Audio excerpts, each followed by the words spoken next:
Sikong Wuyuan was flustered and exasperated. The ninth young master also said, "This is another matter. It has nothing to do with the previous matter.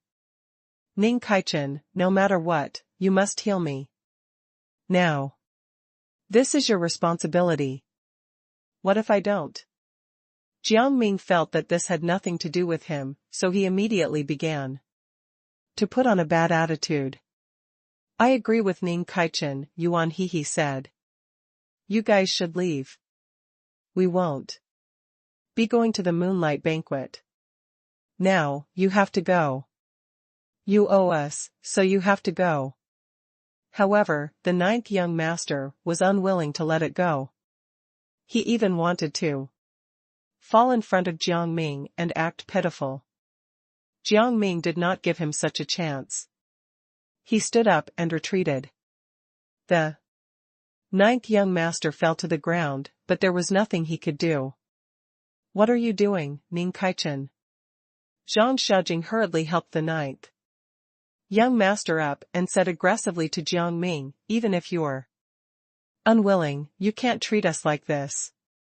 The ninth young master's eyes narrowed.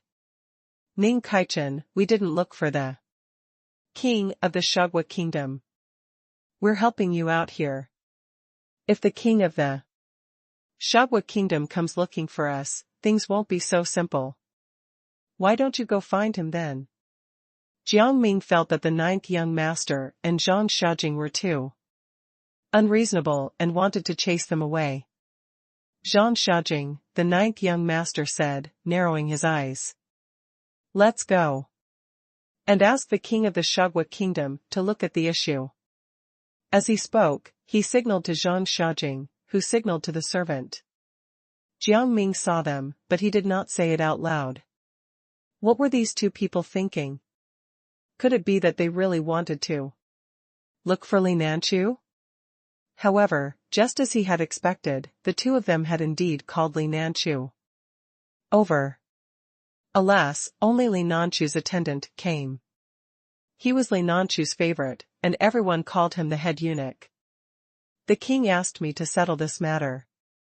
The head eunuch was holding a bag full of silver. It was obvious that it was heavy. "I think you are all reasonable people. Why don't we just let it go?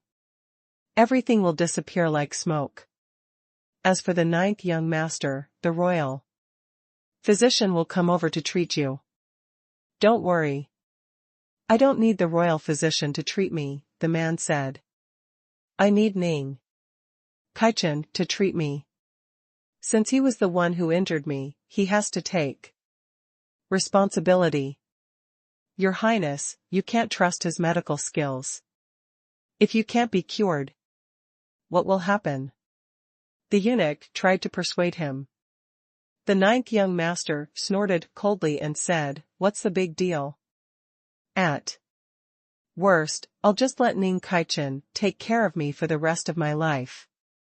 What's wrong? Does he have the courage to fight, but not the courage to take care of me?" There seemed to be something wrong with his words. "If I hadn't fought back," Jiang Ming said indifferently, "I'm afraid I would be lying dead somewhere. The young master wanted to attack me first. Ning Kaichen, I am the one injured. What do you have to say about that?" Jiang Ming laughed. "I won't argue with you. Since you said that I injured you, I don't mind letting you have a taste of pain." He raised his hand as if he wanted to attack the ninth young master, but Zhang Shaojing quickly blocked him. "If you insist on attacking the ninth young master, then kill me. At this point, I have no other choice." The ninth young master could not help but feel touched. Then, he said to Jiang Ming, "Just kill me, Ning Kaichen. I won't let you off even if I become a ghost." Sikong Wuyuan could not help but roll his eyes again when he saw how deep the relationship between the two was. "Are the two of you acting? Hurry up and leave. I don't have time to talk to you here." The head eunuch also began to speak. I think we should bring the ninth young master for a checkup first. The ninth young master must be in great pain now. The ninth young master immediately reacted after being reminded by the head eunuch. He covered his injuries and said, that's true. I can't hold on anymore. As he spoke, he found it difficult to breathe and fell to the ground. Zhang Shijing quickly shouted, why aren't you calling the royal physician? Over? Are you going to watch him die just like that? The head eunuch was a little displeased, but he did not show it on his face. Instead, he called for the servant girl to call the royal physician over. The servant girl hurriedly called for the royal physician. The royal physician had deep dark circles under his eyes, making him look like a giant panda. Yuan He could not help but laugh. However, he was too embarrassed to laugh out loud. After all, the royal physician did not offend him, and it was not good for him to do this to him. How is the ninth young master? Yuan He pretended to be concerned. Can he still move? Yuan He hoped that he would be injured forever. The ninth young master said sarcastically, you only know how to put on an act. You didn't look so concerned about me just now. You might as well not care about me. Yuan He laughed. He was so angry that he laughed. Is it a bad thing to care about you? You shouldn't be cared about, then. You deserve to be beaten up by that Ning Kaichen. The ninth young master was so angry that he wanted to beat Yuan He up. However, he realized that due to his injury, he could not. Thus, he gave up. Zhang Shijing reprimanded Yuan He. Now that the ninth young master has become like this, you still speak badly of him. Are you still human? Who cares if I'm human or not? He deserved what he got today. Yuan He retorted mercilessly. Sikong Wu Yuan also said from the side, isn't that right? Other than a running mouth, he has no other abilities. Zhang Shijing and the ninth young master were speechless. The ninth young master could only point at Jiang Ming and the others and curse. Yuan He rolled his eyes in front of everyone and laughed at the ninth young master. You don't even know how to speak, but you're so arrogant. Jiang Ming did not stop him. He knew that Yuan He and Sikong Wu Yuan were furious, and it was good to let their anger out. The head eunuch said, this matter is already in the past. Please don't bring it up anymore. Just treat it as if nothing happened. The ninth young master has also suffered. Then, he raised his hand and signaled Jiang Ming to go to the wing room. Jiang Ming felt that the eunuch seemed to have something else to say to him. So he followed him. Yuan He and Sikong Wu Yuan had already seen the ninth young master make a fool of himself and followed him. However, they were stopped by the head eunuch. I want to say a few words to Lord Ning Kaichen. The two of them were about to say something when they were stopped by Jiang Ming. I'll go with him alone. Don't worry, I'll be fine. After taking a look at the old head eunuch, they nodded. The two of them stopped arguing and secretly followed Jiang Ming. Jiang Ming was brought to the room next door by the head eunuch. At this moment, the head eunuch had slumped down. His hands trembled as he took out his treasure and spread it open. It was a painting of a woman. The woman had a delicate appearance and looked a little similar to him. What are you doing? Jiang Ming did not know what was going on. He looked at the head eunuch. Strangely, the head eunuch's eyes were filled with tears as he said, this was my daughter before I became a eunuch. She was innocent and sweet. However, my Daughter was discovered by that wicked king. He took my daughter to an unknown place. If it is possible, I would like to ask you to save my daughter. I have been looking for traces of my daughter, but I have never been able to find her. I really don't want my daughter to die. I understand how you feel about me, but I don't know who else can help. If I see any traces of your daughter, I will tell you. Jiang Ming put the painting back on the table. Please, Lord Ning Kaichen. The head eunuch sobbed. If you are not willing to help me, my daughter will have no hope. Lord Ning Kaichen, I don't know what this wicked king wants to do to you, but I'm always by his side. I might be able to find out what he wants to do.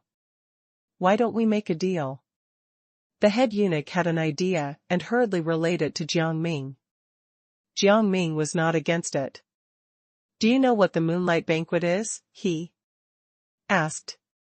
He thought of the banquet that Zhang Xiaojing had been begging them to attend. He felt that there must be something wrong with the banquet, but he did not know the details of the banquet. If only the head eunuch knew, that would be the best. I hope you won't tell anyone about this, the head eunuch said after coughing. Just keep it to yourself. The moonlight banquet seems to be a banquet for absorbing spiritual energy, but in fact, it's a banquet for cultivating techniques and refining the items needed for those techniques. I think you should know what I mean. It's us. Jiang Ming thought for a moment. I wouldn't dare to say that, the head eunuch said. In the past, those cultivation items were all young girls abducted by the king from their respective homes. Those girls will be made to follow a strict diet and code of conduct. Jiang Ming grinned. Li Nanchu was simply not a good person. No wonder he was so enthusiastic toward them. He probably had the intention of turning them into cultivation items. He felt that the head eunuch's daughter had probably become a cultivation item. Alas, the head eunuch thought that his daughter was still alive and asked him to look for her. Seeing that Jiang Ming did not reply for a long time, the head eunuch could not help but be anxious. I hope you can promise me. Otherwise, I really don't know who to ask for help. I didn't say that I wouldn't agree. Jiang Ming smiled. Just keep an eye on Li Nanchu. Remember to be careful. This is a communication device. If he makes any movements, use this to tell me. He took out a small shell from his pocket and handed it to the head eunuch. The head eunuch's face was filled with gratitude. He hurriedly took the shell and squeezed it before putting it into his pocket. There should be nothing else. Let's leave. Don't let the others suspect us. Jiang Ming planned to leave. The head eunuch said, to be honest, if it is possible, I would recommend you to go to the moonlight banquet with your comrades. Perhaps there will be unexpected benefits. After all, although it's terrifying, there are many good resources. However, this is just a suggestion. If you are unwilling, I will not force you. I understand. Thank you for your reminder. Jiang Ming turned around and left. The head eunuch heaved a sigh of relief.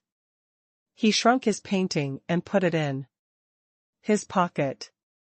He was really glad that Ning Kaichen had agreed to help. He did not expect him to agree. No matter what, his daughter finally had a chance to live. When they entered the small room, the ninth young master was already asleep. The royal physician was explaining the ninth young master's condition to the others. How's the ninth young master? Jiang Ming asked. Sikong Wu Yuan said smugly, the ninth young master has already broken his bones. He probably won't be able to use his hands well in the future. I think he's permanently disabled.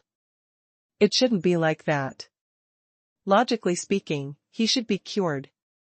Jiang Ming was stunned for a moment and then shook his head.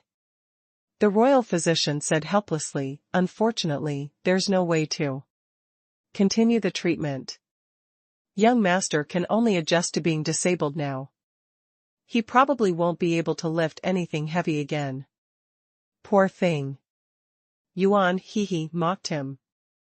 He was extremely displeased with the ninth young master. If it was not for the sake of being polite, he would have beaten the ninth young master up long ago. Jiang Ming was amused. Then let him rest well. He probably fell asleep due to the shock. Suddenly, the ninth young master woke up. He shouted at Jiang Ming, "Ming Kaichen, don't think that you're safe now that I'm hurt. You are nothing to me. Don't be so arrogant. Be careful not to get killed." "I could say the same to you," Jiang Ming said indifferently. The ninth young master shuddered and closed his eyes again, pretending to go back to sleep. Ming Kaichen sounded terrifying. Seeing the ninth young master's terrified look, Sikong Wu Yuan said quietly, "Weren't you still very arrogant just now? What happened? What a joke." The ninth young master wanted to snap back at him, but when he thought of Jiang Ming's appearance just now, he simply turned over and continued to sleep. "I think we should leave. There's nothing to see here." Yuan Hehe was very curious about what the head eunuch had said to Jiang Ming earlier. The head eunuch smiled insincerely, but he was worried. That person should be waking up soon. At that time, the Shagwa kingdom would also be in trouble. Sikong Wu Yuan wanted to stay here for a while to annoy the ninth young master. But he also wanted to know about what Jiang Ming and the head eunuch had talked about, so he did not say anything more. Jiang Ming and the others went out to another room, and the head eunuch followed behind them carefully. He really wanted to hear the conversation between Ming Kaichen and the others. But he was afraid that they would get angry with him, so he was a little apprehensive. When they arrived at the room, Yuan Hehe found it strange to see that the head eunuch was still there. "Is there anything else?" the head eunuch stammered, not knowing what to say. Jiang Ming seemed to see through his thoughts and immediately said, "Let him stay." Seeing that Jiang Ming had said so, the other two did not chase the head eunuch away. Just as he was about to say something, lightning flashed and thunder rumbled in the sky. Vortices spread in all directions, and many houses were destroyed in an instant. At this time, the door was open outside, and the wind blew inside. The wind was so strong that it was about to blow Jiang Ming and the others out. If the three of them had not relied on their spiritual energy to stand, they would have been blown away. Jiang Ming used his spiritual energy to quickly move toward the door and lock it. However, he knew that this door would not be able to hold on for long, so he injected spiritual energy into the house to make it stronger. "What's going on? How did this happen?" Yuan Hehe's face was filled with fear. Part of the issue was settled. Jiang Ming and the others sat down and planned to discuss this matter. The head eunuch could not help but feel a chill run down his spine. He looked terrified as if he was possessed by a ghost. "It's here. It's finally here. We can't escape from ourselves. We're about to die. What's here? What happened?" Jiang Ming pulled the head eunuch to sit down and waved in front of him. However, the head eunuch had a terrified expression and his pupils widened. "That's how the previous king died. Things are finally repeating themselves. We won't be able to hold on for much longer." What are you talking about? Hurry up and tell us what happened.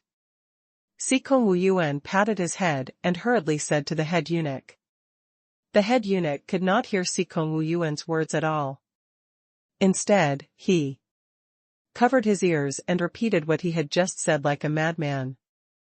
Seeing him like this, Jiang Ming said helplessly to the other two. It seems that this eunuch is a little stupid. We can only go and see the situation ourselves. Outside the door, there were also many screams. It sounded tragic. There seemed to be something wrong with the wind. We can't get out now, Yuan said irritably. We'll probably die if we go out. I really can't resist the wind. Sikong Wu Yuan disagreed. That's a little too much. Maybe we can resist the wind. I just don't know what else is out there. If we don't go out now, when will we? Sooner or later, we will starve to death, Jiang Ming added. That's true, but how are we going to get out now? Yuan was in a difficult position again. He looked at the head eunuch and said, There's a lunatic here. It's not good for us to ignore him, right?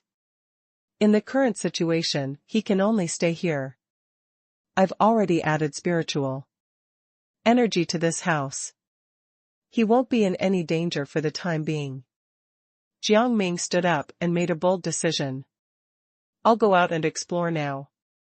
If anything happens, don't come out. Sikong Wu Yuan and Yuan quickly stopped Jiang Ming. No, it's too risky. Based on the current situation, we can't help you. Don't worry, I'll definitely find a way to escape. You guys can just stay here. Jiang Ming was stubborn and wanted to go out. At this moment, the head eunuch shouted loudly. If you go out, you will be used as nourishment by it. You can't give it food. If that happens, it will become very big. At that time, no one will be able to stop it. What is it? What is it? Jiang Ming looked at the head eunuch anxiously and asked. The head eunuch felt a sharp pain in his head. I don't know. I can't remember anything. The former king erased my memories. Don't worry, take your time. You'll remember eventually. Don't let him control you. Jiang Ming tried to comfort the eunuch, but he suddenly fainted. Jiang Ming slapped his head. He probably fainted because he thought too much. I think I'd better go out and take a look myself. You guys stay here and take good care of him. Yuan shook his head. No, I want to go with you. Let Sikong Wu Yuan stay here. Sikong Wu Yuan also shook his head. I don't want to. I want to go too. We'll go through it together. Stop fooling around. If the three of us go and something happens, it won't be good. Jiang Ming was afraid that Sikong Wu Yuan and Yuan would say something else, so he disappeared. Ning Kaichen. Sikong Wu Yuan and Yuan shouted, but Jiang Ming could not hear them anymore. He was already outside the courtyard. At this time, some of the houses were already broken, and only the house where Jiang Ming was in was still intact. Jiang Ming resisted the wind and looked around. He found a monster formed by the wind scattering in the air. The monster was still sucking on the people running away and their corpses. Jiang Ming thought of the head eunuch's words and roughly understood what was going on. He did not know where this thing came from. At this moment, he saw Li Nanchu standing in the middle. Li Nanchu's eyes were closed. He seemed to have fainted, but his hands were still moving. He fired an air cannon at the monster. The air passed through the monster and went to another house. The house was blown to pieces, but the monster was safe and sound. Li Nanchu opened his eyes in disbelief and broke down emotionally. How did you become so strong? Is Shugwa really going to be destroyed? Jiang Ming frowned and tried to attack the monster, but the monster only suffered some minor damage. He knew that the spiritual energy he had sent out was not enough, so he simply increased his spiritual energy and rushed straight toward the monster. Li Nanchu also noticed Jiang Ming's actions. He rushed forward without hesitation and followed Jiang Ming, creating intense ripples in the air. The water automatically flowed back and revolved around the monster's body. The monster wanted to take the water wave back, but it could not touch the water wave at all. Roar! The monster charged at Jiang Ming. In Jiang Ming's eyes, it was the phantom of a monster following him. There seemed to be a person who looked like the king of the Shugwa kingdom in the shadow. Did he have a twin? Jiang Ming was stunned. He threw an entrapment spell at the monster. At this moment, there was another person beside the twin. It was Zhu Aci. Jiang Ming clenched his fists and was in a trance for a moment. Why was Zhu Aci here? This should be fake. At this moment, the real Li Nanchu seemed to have realized this. He told Jiang Ming repeatedly, Ning Kaichen, that's fake. Don't be fooled. Li Nanchu, I know. Jiang Ming nodded. The monster created many entrapment spells, just like Jiang Ming's. These entrapment spells attacked him and Li Nanchu. Li Nanchu realized that these entrapment spells were different from the ones that Jiang Ming had used. When a part of the monster's entrapment spell brushed past Jiang Ming's entrapment spell, the monster's entrapment spell broke. Li Nanchu could not help but see a glimmer of hope. He quickly looked at Jiang Ming and said, Ning Kaichen, your entrapment spell is very useful. Please keep using them. Jiang Ming had assessed the situation. Before Li Nanchu could say anything, he deliberately ran forward while conjuring several entrapment spells. Those entrapment spells surrounded the monster and shattered the entrapment spells that the monster had thrown out. The monster had a premonition that these entrapment spells would attack it, so it immediately roared again. After the roar, the tornado became even stronger.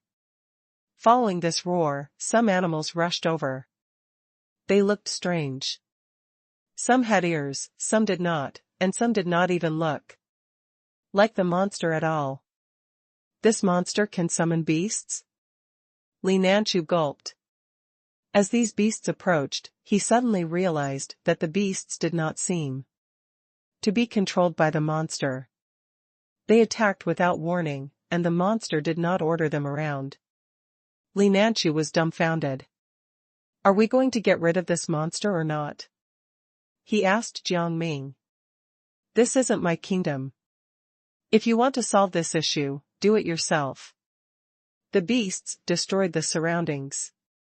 Flames erupted, and people began to burn to death. Li Nanchu looked at the people running, but he did not show any emotion. There was no way to stop this monster. At the critical moment, he could only use these commoners to stop it. Jiang Ming smiled when he understood the king's thoughts. He should have known that Li Nanchu was such a person. In an instant, the monster began to roar again. It roared 3 times in a row, and lightning flashed, and thunder rumbled in the sky. Lightning rushed toward them. Jiang Ming expertly dodged them. The lightning struck the ground, leaving a very deep crater. There were all kinds of maggots in the crater, and those maggots were heading toward Jiang Ming and Li Nanchu. Li Nanchu was most afraid of maggots. He ran away in a panic and even wanted to hide behind Jiang Ming. However, the lightning continued to attack them, leaving crater after crater. In the ground. Li Nanchu could not get close to Jiang Ming at all. Jiang Ming suddenly felt that the lightning was not all that bad. He did not want Li Nanchu to get close to him. He might be up to some tricks. Li Nanchu could not catch up to Jiang Ming, so he started shouting. Ning Kaichen, come here quickly. Don't let those things attack you. Besides maggots, there were also many snakes and reptiles in the crater. It was horrifying. Just as Jiang Ming felt that the kingdom was completely ruined, the monster suddenly disappeared. It was ridiculous. What was this monster doing here? It had not even stayed that long. However, after the monster left, he felt much more relaxed. Just as he was about to leave, he suddenly sensed something climbing up from his feet, and he quickly jumped. As he retreated, he could clearly see that this thing was a miniature version of a monster. The monster did not leave at all. Instead, it shrank and wanted to attack them. Jiang Ming felt that the monster was very stupid and went forward to step on it. Although the monster had become smaller, it was still just as strong and directly pushed Jiang Ming up. Jiang Ming did not let it go. He still wanted to step on the monster. When he was fighting with the monster, the maggots tried to swarm him. They avoided the miniature monster. Li Nanchu was still avoiding the maggots when he realized that more maggots were heading toward Jiang Ming as the monsters moved toward him. He was temporarily relieved. No matter what, it was a good thing that there were fewer maggots. Who cared where these maggots went? At this moment, Sikong Wu Yuan and Yuan Hehe started to panic. We don't even know what's happening outside. I really want to go check it out. I wonder where Ning Kaichen is now.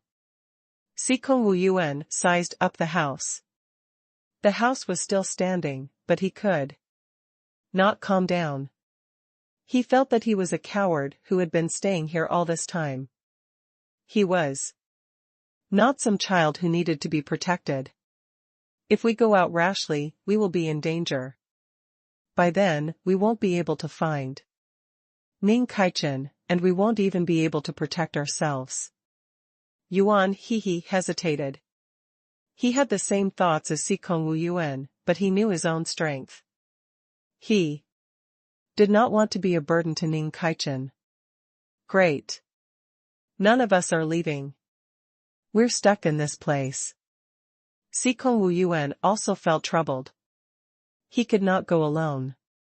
He had to find a companion to go with him. Only then would he have a certain chance of winning. Yuan Hehe immediately looked at him calmly. He had thought it through. He followed Sikong Wu Yuan and nodded. Forget it. Let's go. No matter what, we can't just sit here and wait for death. Sikong Wu Yuan was very excited. He took out a rosary bead from his pocket and handed it to Yuan Hehe. This rosary bead should be able to help you resist 3 attacks. You can use it when necessary. Yuan Hehe took the bead and followed Sikong Wu Yuan out. The moment the door opened, the strong wind entered the house. All the furniture inside had been swept away, but the building remained standing. Yuan Hehe quickly closed the door. Sikong Wu Yuan and Yuan Hehe were leaning on each other. They looked for Jiang Ming. At this moment, Jiang Ming had dodged the monster's attack and stepped on the monster directly. Ah! The monster continued to roar, and its body began to grow larger. Jiang Ming noticed the monster's growth and knew that it was about to show its might, so he stepped on it even more fiercely. When he stepped down, he added a stream of spiritual energy, which directly wrapped around the monster. The monster could not grow bigger anymore. Jiang Ming stepped on it. The monster could no longer roar. It could only whine like a dying rat. Finally, it disappeared on the spot. The moment the monster disappeared, the craters disappeared as well, returning the ground to its original state. However, the maggots did not disappear. Instead, they became even more frenzied. Jiang Ming noticed that the maggots were immediately piling up together, and they were vaguely about to form a new monster. He could not help but worry. He did not really care if the Shugwa kingdom was in trouble or not, but if the maggots formed a new monster, it would be very difficult for them to leave. Sikong Wu Yuan and Yuan Hehe had already found them. They also saw the maggots on the ground. They asked Jiang Ming in surprise, where did these maggots come from? Jiang Ming seemed to have thought of something. He walked toward Li Nanchu, who was on the verge of fainting from fright. He grabbed his collar and slapped him. Li Nanchu woke up immediately. He could not help but feel a little angry when he saw how Jiang Ming treated him. Just as he was about to say something, Jiang Ming interrupted him. Did you hide a lot of maggots in the ground? Li Nanchu did not expect Jiang Ming to know about it, and his face instantly paled. How did you know? It was to simply repel monsters. But I remember that these maggots were clearly dead. I don't know why they came back to life. I'm afraid it has something to do with the ritual you did. What ritual did you do? Jiang Ming had thought about it. If it was related to the ritual, then he could do something to reverse the ritual and kill the maggots. No matter what, learning about this ritual was a breakthrough. Yuan Hehe could not stand it anymore. Li Nanchu understood what Jiang Ming meant. Then, he shook his head. No, Ning Kaichen. You have to know that the ritual you mentioned is not something that ordinary people can perform. Moreover, if you don't perform it perfectly, it will bring about the destruction of the entire kingdom. You can choose between yourself and your kingdom? Only one party gets to live. Choose wisely. Jiang Ming dragged Li Nanchu to the place full of maggots. The maggots jumped around, wanting to eat Li Nanchu's feet. Li Nanchu was dumbstruck. His heart could not help but tremble as he shouted, I want to live. Jiang Ming was very satisfied with Li Nanchu's answer. Then, he continued.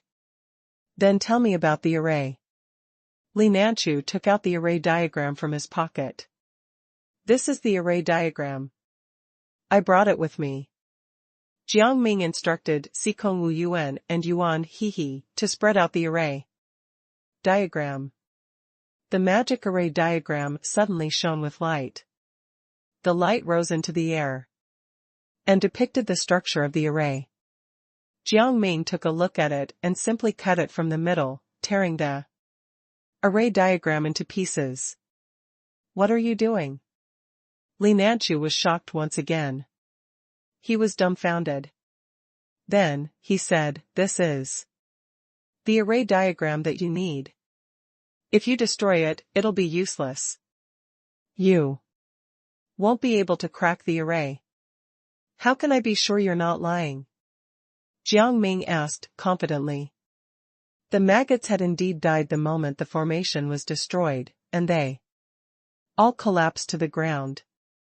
Then, the situation became more and more intense. After removing the maggots, those who were bitten by the maggots began to crawl like maggots. It was as if maggots were controlling them. Their entire bodies became agile. And their eyes even emitted a strange light. When they saw that the maggots had disappeared, they hurriedly gathered together and attacked Jiang Ming and the others. Li Nanchu could not help but lose control of his emotions when she saw her servant girl and eunuch in such a state. Great, the Shugwa kingdom is finally going to be destroyed. Jiang Ming predicted that countless people would be bitten. If they wanted to kill these people, it would consume a lot of physical strength, which was not worth it. However, if they did not kill them, these people would stop them from leaving the Shagwa kingdom. The best way now was to return to the original house. He looked at Sikong Wu Yuan and Yuan Hehe and expressed his opinion. While Sikong Wu Yuan and Yuan Hehe were dealing with the maggots attacking them, they agreed to Jiang Ming's suggestion. Before he left, Jiang Ming brought Li Nanchu along. He felt that Li Nanchu might have a way to get rid of these maggots. At this time, there were no maggots near the house. Jiang Ming and the others were relieved. He opened the door with his men and entered the house. Then, he strengthened the door with some spiritual energy. He did not know if the maggots would smell them and come to the house they were in. If this door was not sturdy, it would not be worth it. Just as he had expected, before they could stay there for long, low and hoarse roars came from outside the door. The roar was clearly from a human, but it was very strange. There were only maggots outside. These maggots are really terrifying. Yuan Hehe was frustrated and helpless. Following that, the sound of knocking came from the door. Sikong Wu Yuan wanted to talk about the maggot-infected people, but when he saw them coming, he could not help but feel nervous. Should we go out and kill those maggots? I don't know how long this will last. It's okay. They shouldn't be able to enter. Jiang Ming felt that he had used enough spiritual energy, so he sat down unhurriedly. At this moment, Li Nanchu had already returned to normal. When he heard Jiang Ming's words, he could not help but reprimand him loudly. Ning Kaichen, you will die if you continue to sit and wait like this. You can disregard your own life, but can you disregard the lives of all of us? You're really cruel and merciless. If you still have a conscience, go out and kill these maggots immediately. Don't let them harm us. Do you think that I won't sacrifice you to the maggots? Jiang Ming smiled. Was it wrong of him to come here to save Li Nanchu? Li Nanchu really did not have to worry about anything. He was impressed. Li Nanchu, you're quite capable, but you run your mouth too much. Can't you talk things out nicely? Yuan Hehe was furious and snapped at Li Nanchu. Li Nanchu was shocked, but he did not want to be humiliated. He glared at Sikong Wu Yuan and Yuan Hehe. I'm doing this for your sake. You guys are actually so tactless. You're really wasting my time. Remember that you have to rely on me now. Jiang Ming felt that Li Nanchu was an idiot. He did not hold back and slapped him. His palm landed squarely on Li Nanchu's forehead. It looked like a light hit, but Li Nanchu felt an incomparable pain. He grimaced in pain, but he could not find where the source of the pain was. He suddenly realized what was going on and immediately apologized to Jiang Ming. Ning Kaichen, I was wrong. Please don't be angry. We can discuss things. Alright, now tell me the details of this ritual. At this point, Li Nanchu gulped and squeezed his hands. However, he kept his mouth shut as if he did not want to tell Jiang Ming about this. Jiang Ming felt a little strange. Why was Li Nanchu acting so suspiciously? Why are you stammering? Hurry up and say it. Sikong Wu Yuan was a little confused, but he immediately urged Li Nanchu. Li Nanchu opened his mouth and uttered a few words silently. No one knew what Li Nanchu meant, but Jiang Ming understood. Save me. Those were the words he said. Jiang Ming looked around and could not help but feel confused. The people around him did not attack him. Why did he need to be saved? Then, he noticed the transparent shadow behind Li Nanchu. The shadow was faintly discernible. He felt that the shadow was a person, but he was not sure, so he approached Li Nanchu. Just when everyone thought that Jiang Ming was going to attack Li Nanchu, he suddenly dragged Li Nanchu behind him and threw the strange thing on the ground. The shadow immediately revealed its true form. It was a maggot man. The maggot man had been killed by Jiang Ming and completely disappeared. Li Nanchu was initially afraid and thought that he was going to die. However, when he realized that the maggot man was already dead, he immediately cheered. This maggot man is finally gone. When this maggot man turned invisible, he threatened me several times. I didn't dare to tell you. Fortunately, you understood what I was saying earlier. That maggot man had actually evolved. The time taken for evolution is quite fast. Sikong Wuyuan felt lingering fear. Then, he looked at Jiang Ming and said, "We either leave the Shagwa kingdom immediately or solve the problem of these maggots. Otherwise, we will all be in trouble." The ritual is actually very simple, Li Nanchu added. It's just using my blood to drip on the magic array. But now that the array has been destroyed, there's no point in talking about this ritual. It won't be useless. Jiang Ming thought for a moment and gave Li Nanchu a teacup. Now, bite your finger and bleed into the teacup. Li Nanchu was afraid of pain, so his expression changed immediately. He waved his hand and said, "No. I've been very weak recently. If I bleed, I'll die soon. Even if you don't bleed, you will die pretty soon. These maggots are not so easy to defeat." Jiang Ming decided to use force. He held Li Nanchu's arm and placed it on the teacup. Sikong Wuyuan and Yuan Hehe quickly went forward to restrain Li Nanchu. Jiang Ming took the opportunity to cut Li Nanchu's hand, and he began to bleed. Some blood appeared on the teacup, and Li Nanchu's hand was quickly bandaged by Jiang Ming. Li Nanchu pursed his lips when he felt the stinging pain.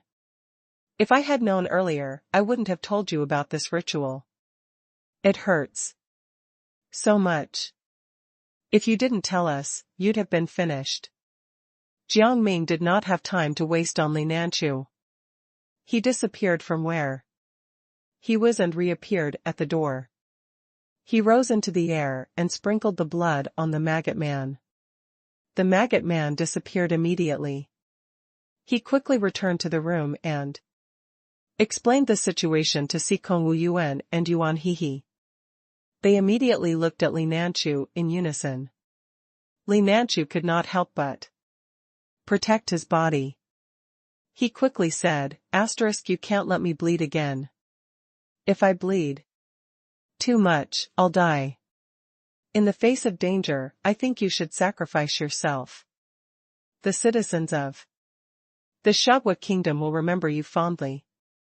Jiang Ming patted Li Nanchu's shoulder, comfortingly. He knew that Li Nanchu would not die, but he still wanted to give him a scare. Li Nanchu panicked when he heard this, and quickly stepped back until he hit the wall. "If you have other ways to do it, why do you have to sacrifice me? I'm not asking you to sacrifice yourself. Of course, you don't care." When he touched the wall, he pressed a button. Jiang Ming was about to say something when Li Nanchu temporarily disappeared from where he was. This made everyone confused. Why did Li Nanchu suddenly disappear? How did he disappear? There should be something wrong with the wall. Jiang Ming calmed down and walked to the wall. Just as he was about to check it, the door opened by itself. The maggots seized the opportunity and quickly entered the house. After a while, many maggots entered the house, even though Jiang Ming had closed the door in time. The maggots were agile and kept moving around the house, wanting to eat Jiang Ming and the other two. Yuan Hehe and Sikongwu Yuan were barely able to deal with these maggots. Jiang Ming noticed the button on the wall and pressed it. He realized that he had also become transparent. He immediately knew what Li Nanchu had done. He also saw Li Nanchu, who had become transparent. Li Nanchu could not help but panic. He quickly ran out of the door, but Jiang Ming pulled him back. He would not tolerate traitors. Jiang Ming beat Li Nanchu until he revealed his true form and tossed him to the maggots. The maggots immediately rushed in front of Li Nanchu, wanting to eat him. However, when they touched Li Nanchu, they seemed to be shaken by something. They rushed toward the door in a panic, wanting to get out. Jiang Ming took the opportunity to open the door, and the maggots immediately walked away. Even the maggots that were hanging around the door had disappeared. Li Nanchu was already wetting himself from fear, but when he saw this, he immediately became smug. Did you see that? Those maggots don't dare to touch me at all. If you want to live, you have to rely on me. Jiang Ming blinked. Those maggots were clearly attacking Li Nanchu. Why were they suddenly afraid of him now? At this time, Li Nanchu saw that everyone ignored him and could not help but get angry. He immediately walked to Jiang Ming and said, "Ming Kaichen, look at me. If it weren't for me, you would have died now.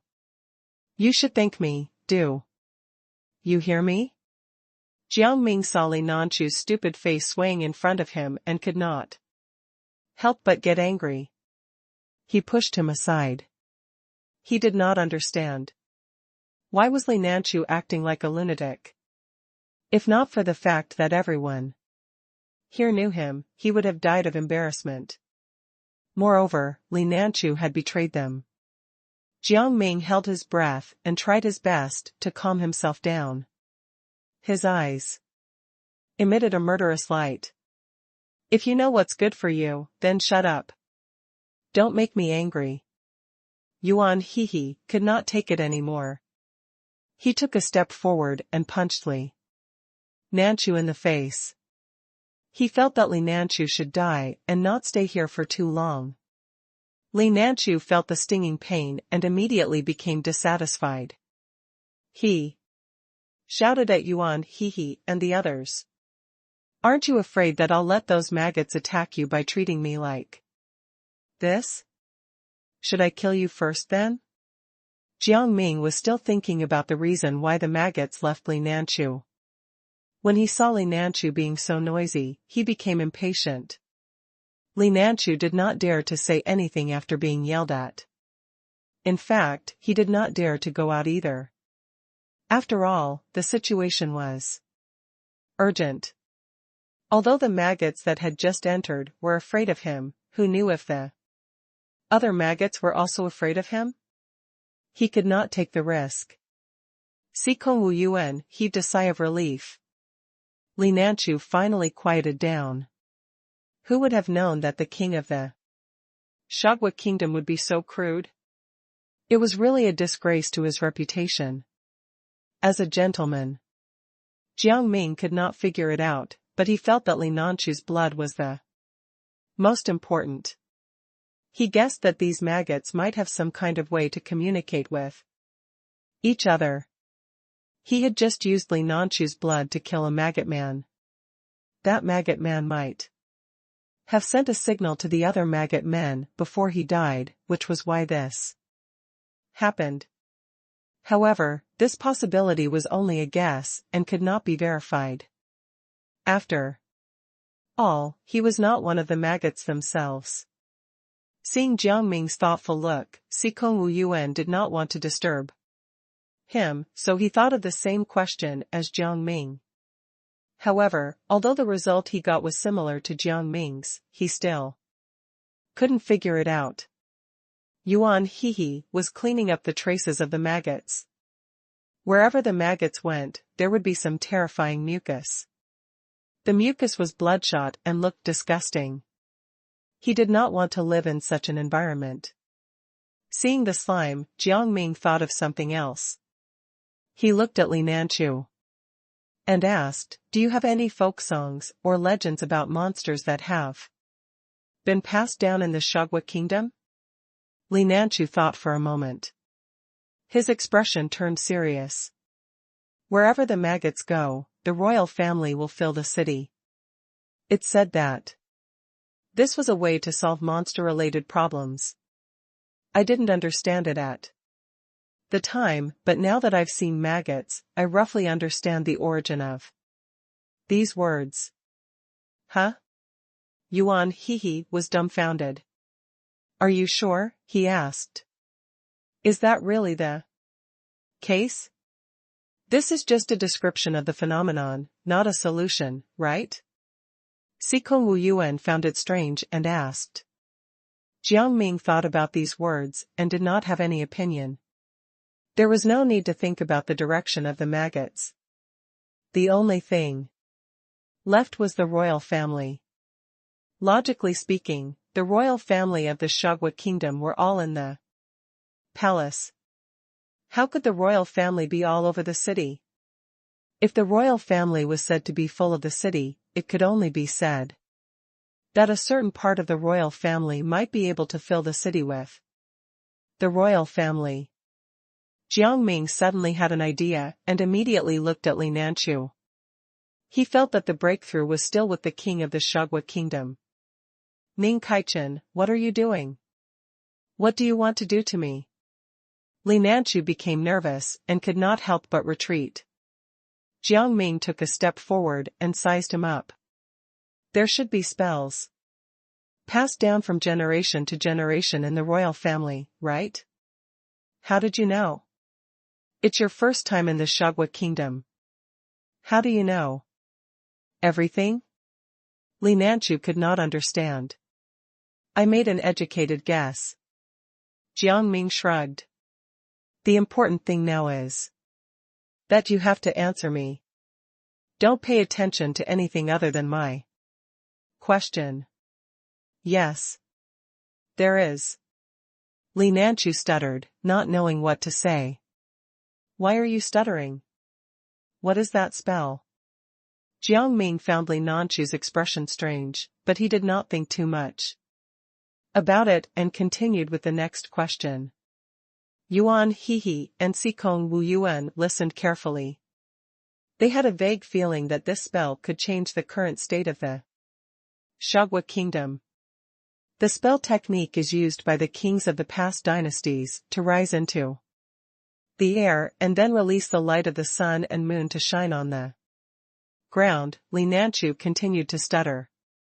He pursed his lips, but he did not continue.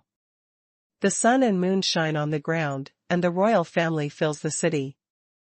"I get what that line means," Jiang Ming said unhurriedly. He knew it. So, this was how it was. After Jiang Ming said that, Yuan Hehe and Sikong Wu Yuan were enlightened and immediately nodded. "Li Nanchu, hurry up and use that spell." Li Nanchu continued to stammer and did not say anything, making Jiang Ming and the other two anxious. "What are you hesitating about? Hurry up and use it. Don't you want your country to be destroyed?" Sikong Wu Yuan did not understand and said helplessly, I can't." After a while, Li Nanchu's face was full of tears. "Hey!" Sikong Wu Yuan and Yuan Hehe sighed deeply. There was no way to get rid of this maggot man. Jiang Ming was also a little disappointed. After solving this mystery, there was finally a glimmer of hope. In the end, Li Nanchu did not know this spell technique. He was really stupid. Haven't you practiced before? How can you not even know the spells passed down from the royal family? Yuan Hehe found it hard to understand and could not help but ask Li Nanchu many times. I want to learn it too, but I'm not talented. I can't do anything if I don't learn it. Li Nanchu continued to cry, feeling that Yuan Hehe was pushing him too hard. Was this his fault? Would those who did not know how to do it be reprimanded? Alright, there's nothing we can do now. Sikong Wu Yuan smacked his head and frowned. Li Nanchu was usually so arrogant that he thought that he was very powerful. In the end, he dropped the ball at the crucial moment. He was really speechless. Jiang Ming still did not speak. He couldn't help but have a bold idea. This royal family's spell technique isn't something that only the royal family can learn, right? Outsiders should be able to learn it, right? That's impossible. Li Nanchu shook his head instantly. How is it impossible? As long as there's a chance, I'll definitely be able to. Jiang Ming felt that Li Nanchu's words were unreasonable and immediately refuted him. Li Nanchu took a deep breath and continued, only the bloodline of the royal family can activate this spell. It's impossible for you to learn it. Didn't you not learn it either? Jiang Ming retorted. Well. Li Nanchu immediately felt ashamed. Learning it is not a problem, he said. Activating it is the problem. That's true, but it's not impossible. Jiang Ming still insisted on following his own plan. Seeing this, Li Nanchu decided not to stop him. He said to Jiang Ming directly, Ning Kaichen, I know what you're thinking. Since you insist on doing this, you can try it yourself. There was one thing that he did not say out loud. Li Nanchu secretly harbored some thoughts in his heart. If someone not of royal blood used this spell, they would suffer. In serious cases, it could even endanger one's life. He felt that there was no hope for the Shagwa kingdom now, so he might as well let Ning Kaichen die with the Shagwa kingdom. What? Sikong Wu Yuan could not help but ask after hearing Li Nanchu's words. If this spell isn't cast by someone from the royal family, will there be any side effects? This was also what Jiang Ming wanted to know. There are no side effects.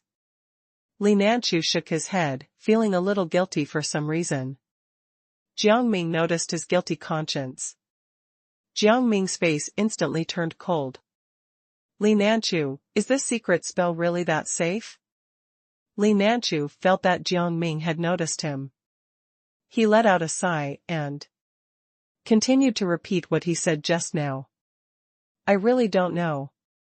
His actions made Sikong Wu Yuan and Yuan Hehe suspicious. There was something wrong with Li Nanchu. It seemed like there were side effects, but Li Nanchu was unwilling to tell them. Li Nanchu, Sikong Wu Yuan said angrily, you'd better tell us the truth. Otherwise, you will pay the price. What are you talking about? I don't understand. Li Nanchu decided to play dumb and looked at Sikong Wu Yuan with an ignorant expression. Sikong Wu Yuan grinned. Li Nanchu had quite a lot of tricks up his sleeve. He really hated people who played tricks like this. Jiang Ming suddenly stopped them. You don't have to say anything else. All you need to do now is tell me how to use this spell.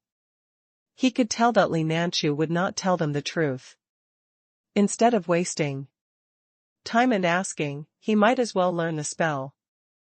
As for the side effects, he felt that he should be able to withstand them. Ning Kaichen, if we don't get to the bottom of this, things will get tricky. Sikong Wu Yuan knew what Li Nanchu was thinking and tried to persuade Jiang Ming against it. Yuan Hehe also felt that it was inappropriate. He followed Sikong Wu Yuan and said, Ning Kaichen, this matter cannot be decided by you alone. I don't want to see you die for nothing. In the end, he muttered to himself, if you insist on sending yourself to your death, then there's nothing I can do. He knew Jiang Ming's stubbornness. He probably would not be able to stop him. But he still wanted to give it a try. Sikong Wu Yuan instantly thought it through and started to advise Yuan Hehe. Yuan Hehe, just let Ning Kaichen continue with his decision. Everything will be fine. Li Nanchu, you can tell me now, Jiang Ming told Li Nanchu directly. Li Nanchu pinched his nose and explained the steps one by one. I'll go and try. Jiang Ming immediately understood and rushed out. After thinking for a moment, Li Nanchu still felt bad. He poured more of his blood into the teacup that had his blood in it. Take the teacup, he said righteously. You can use the spell by placing it at your feet. Thank you for your hard work. Jiang Ming took the teacup and thanked him. Sikong Wu Yuan and Yuan Hehe's jaws dropped. They had never expected that Li Nanchu would actually help them. However, they also knew that the reason why he could do such a good thing was definitely because he had other motives. In reality, Li Nanchu was just pitying Jiang Ming. He felt that Jiang Ming was about to die, so he wanted to help him before he died. Jiang Ming took the teacup and poured the blood into his hand. Why did you pour it in here? Sikong Wu Yuan did not understand what was going on. Would not it spill? Even Yuan Hehe was curious. Miraculously, the blood on Jiang Ming's hand automatically flowed into his palm without any trace of spilling out. What's going on? Sikong Wu Yuan was shocked. He stuttered, and his eyes were filled with surprise. I used my spiritual energy to gather it. That's why it's like this, Jiang Ming said with a smile. Now, just stay here and wait for me to come over. Things will probably improve. We should follow you out and take a look. Sikong Wu Yuan was worried and insisted on following him. Jiang Ming could not help but frown. No, you're too impulsive. Listen to me. Stay here.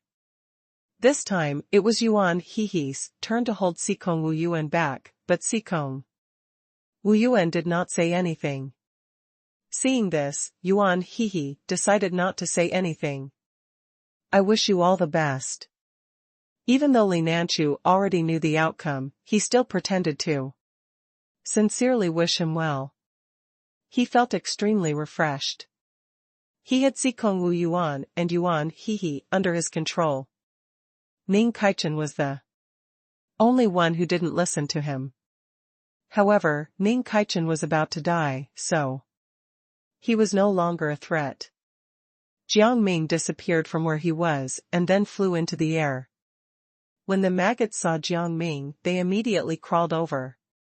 Even though they could not go down from such a high altitude, they still crawled toward the roof, trying to pull Jiang Ming down. When Jiang Ming saw this, he quickly started casting the spell. He followed Li Nanchu's instructions and tapped his glabella. Li Nanchu's blood immediately appeared on his glabella. He opened his hand and focused on moving down. Rays of light suddenly appeared in the air. Jiang Ming went down and shot all the light above the Shugwa kingdom. The Shugwa kingdom was instantly enveloped by a golden light, and the maggots immediately returned to their original state. Sikong Wu Yuan felt that the matter had been settled when he heard that there was no more noise outside. He then said happily, Ning Kaichen should have done it. I knew he could do it. Li Nanchu's expression changed multiple times. How was this possible? He should have died.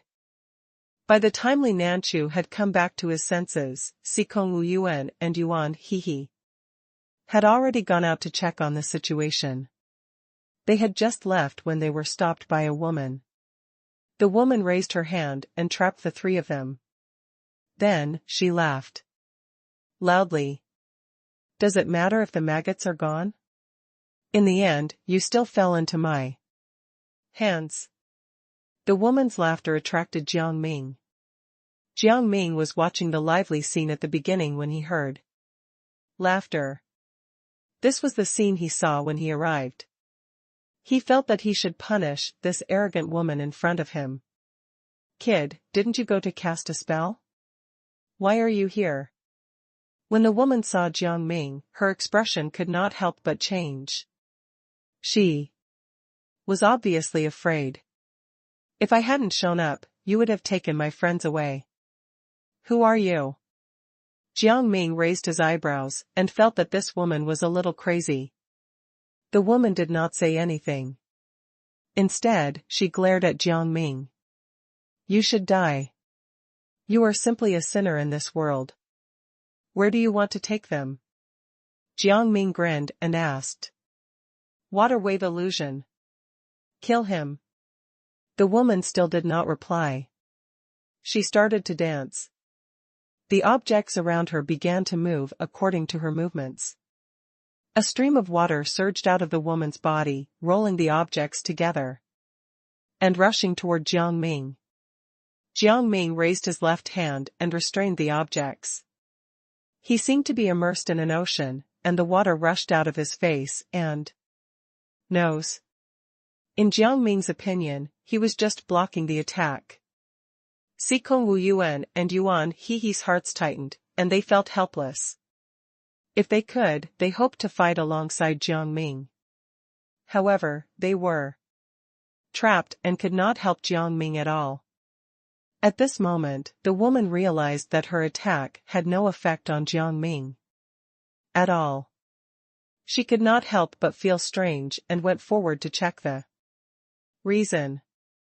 Jiang Ming seized the opportunity and grabbed the woman's arm, dragging her to the ground. The sound of something scraping the ground was heard.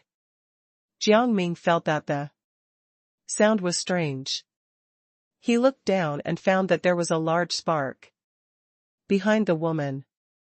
The spark seemed to be growing in reverse, forming flames on the woman's body. However, the woman did not have the slightest bit of fear. Instead, she went forward to hold Jiang Ming. She wanted to die with him. He would not let this woman have her way. He stood up with a smile and used this spell to shock the woman for more than 10 miles. The woman was unwilling to give up and quickly went forward. She wanted to do it again, but she was shaken more than 20 miles away. Jiang Ming sized up the woman and asked, curiously, "I have done nothing to you. Why are you doing this to me? Did you create those maggots?" The woman did not respond at all. She continued to want to go over. Jiang Ming did not understand. Why was she so persistent in chasing after him? This woman no longer had the strength to come to Jiang Ming. Her entire body had turned into ashes, leaving only a skeleton behind. It was extremely terrifying. Sikong Wu Yuan and Yuan He slapped the barrier that trapped them and could not help but ask Jiang Ming to get them out. Although Jiang Ming could not hear their voices, he knew what they meant and immediately released them. Li Nanchu knew the woman. When he saw the woman in this state, he could not help but widen his eyes. He was completely speechless. Seeing that Jiang Ming had also broken the enchantment on his body, he immediately heaved a sigh of relief. Fortunately, he did not expose her bad intentions and gave Ning Kaichen a cup of his blood. Otherwise, he would not be able to defeat Ning Kaichen, let alone this woman. "Lord Ning Kaichen, you're really amazing. Now that the Shagwa kingdom has finally returned to its original state, you've contributed a lot. I need to learn from you." Li Nanchu smiled faintly and started to praise Jiang Ming. "Let's stay here for a while," Jiang Ming said to Sikong Wu Yuan and Yuan He. He felt that this woman was related to Li Nanchu, but he could not confirm it. Now, if there was really a relationship between them, then he would have to take Revenge. He did not want to suffer such an attack for no reason. Sikong Wu Yuan and Yuan He agreed. They were different from Jiang Ming. They were not that vengeful. The servant girl hurried over at this time. She said with a sad face, "Your Majesty, many things in the palace have been damaged, including the memorials. I'm afraid it will be very difficult to solve the disaster in the West." How could it be like this? Didn't I place those memorials on a high place long ago? Li Nanchu immediately panicked. The memorials described a plan to resolve the disaster in the West. Now, the disaster victims in the West were restless and wanted to come here to seize power. If he did not appease them, he would not be able to continue being the king. He did not want to lose his position just like that. Jiang Ming and the other two were silent. This had nothing to do with them, and they did not want to get involved. "Lord Ning Kaichen, I'm afraid I'll need your help in this matter," Li Nanchu pretended to be troubled. "What do you mean?" Jiang Ming was a little unhappy. He did not want to help with these private matters. The residents in the West don't have food, but I don't have any way to solve their problem. The national treasury is not full now. Moreover, with the maggot incident, there's no more food. I hope you can resolve this matter. This is clearly a matter of your own kingdom, but you still insist on asking Ning Kaichen for help. Is Ning Kaichen a god? Yuan He felt that it was unfair and was aggressive toward Li Nanchu. He had not forgotten about Li Nanchu's attack on them and the verbal insults. Although his attitude was much better now, those things in the past were not so easy to let go of. Li Nanchu had other thoughts about this. He coughed and sighed repeatedly. "It's all because I'm useless as a king. If I were stronger, I wouldn't have to ask you for help." He was very good at acting. He. Jiang Ming chuckled and continued, "What does this have to do with us?" Sikong Wu Yuan and Yuan He deeply agreed with this statement. What right did they have to charge into battle for Li Nanchu? Even if they were friends, they should not be so desperate, right? Li Nanchu was suddenly at a loss for words. "Lord Ning Kaichen," he said bitterly. "If you don't help me, the Shagwa kingdom will be in great danger. Besides, since you've used a spell that belongs to the royal family of the Shagwa kingdom, you should bear the corresponding responsibility. Your behavior is reprehensible." Seeing that Jiang Ming was unmoved, Li Nanchu decided to use another method. Unexpectedly, Jiang Ming still did not care and maintained his attitude. "It has nothing to do with me. You can settle it yourself." Ah. At this moment, screams were heard again and again. A giant python soared into the sky and charged directly at Jiang Ming and the others. It shouted and greedily sucked the fragrance in the air. When it realized that the fragrance was coming from Jiang Ming's body, the giant python's eyes lit up, and it wanted to eat Jiang Ming. Jiang Ming was still sizing up the giant python in front of him. There were strange totems drawn on the python's body. Some of the totems were clear, but some were not. Jiang Ming did not want to let the python go. He went forward and clamped the python's mouth. None of them had expected this. The pain made the giant python unhappy. It exhaled a mouthful of stinky gas and wanted to chase Jiang Ming away. Jiang Ming felt the stench and put some special powder in his hand. In an instant, the stench turned into the fragrance of flowers. The fragrance was so overwhelming that the python was about to faint from the smell. It was in a daze, as if it would fall down in the next second. Jiang Ming understood and put more powder into its mouth.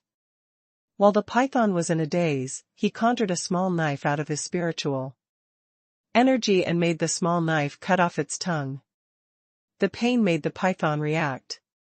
It quickly swung its tail over, wanting to fling Jiang Ming away. However, before the tail could touch Jiang Ming, it was cut off by him. This time, the giant python was trembling in pain. Yuan Hehe and Sikong Wu Yuan were stunned. This giant python was an ancient spirit beast. Why did it feel like it could not hurt Ning Kaichen? How terrifying was Ning Kaichen now? He could even use the secret spell passed down by the royal family of the Shagwa kingdom without any side effects. The python realized that something was wrong and quickly retreated, circling around at high speed. Jiang Ming did not want to let the python go. He felt that the python's arrival was too strange, and its target was also very specific. It was as if someone was secretly controlling it. Li Nanchu was observing the situation from nearby, gritting his teeth so hard that they were about to shatter. He was the one who had attracted the giant python here. It was also his pet in the palace. He usually fed it very well. Now, he had even sacrificed his own pet, but Ning Kaichen was not injured much. It really made him very annoyed. Was there no way to kill Ning Kaichen? Jiang Ming moved forward and struck the giant python one last time. A huge knife slashed over, and the python's head and body were separated. It died immediately. Blood splattered everywhere. Li Nanchu's heart ached. This was his favorite pet. Yuan Hehe and Sikong Wu Yuan were also splashed with blood. They smelled a sweet fragrance. Jiang Ming was about to take a shower when he turned to look at Li Nanchu. Li Nanchu thought that he had been discovered and could not help but sweat nervously. What's wrong? He tried to remain calm and looked at Jiang Ming. Jiang Ming was surprised by his reaction.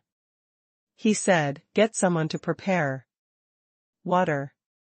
We all need to take a shower." He hid this strange feeling in his heart and planned to go and take a look later. All right.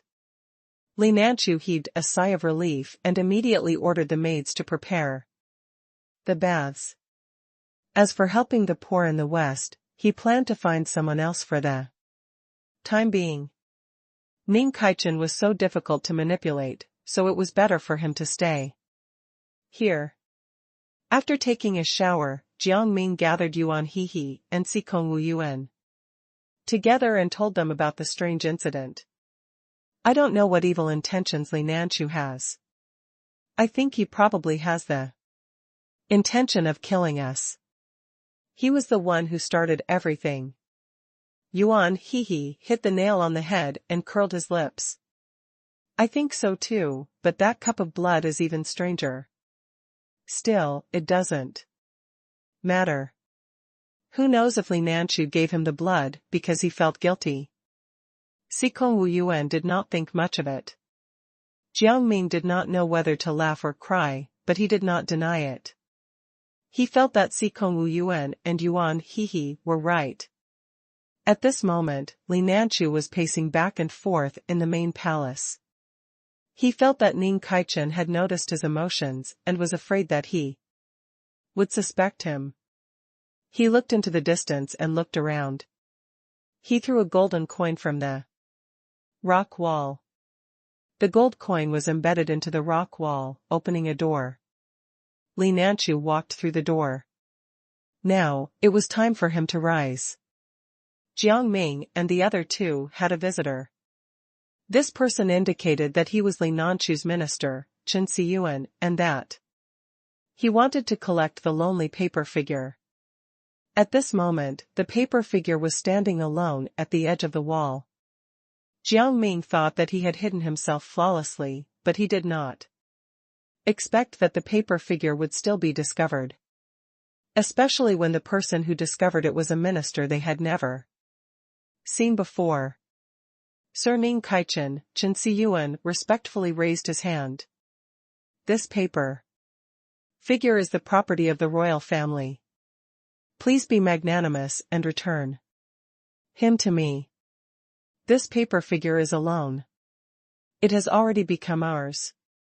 Jiang Ming felt that the paper figure was useless, but he did not want Chen Siyuan to take it away. Moreover, it was unknown what Chen Siyuan was up to in secret. After all, he was Lei Nanchu's subordinate.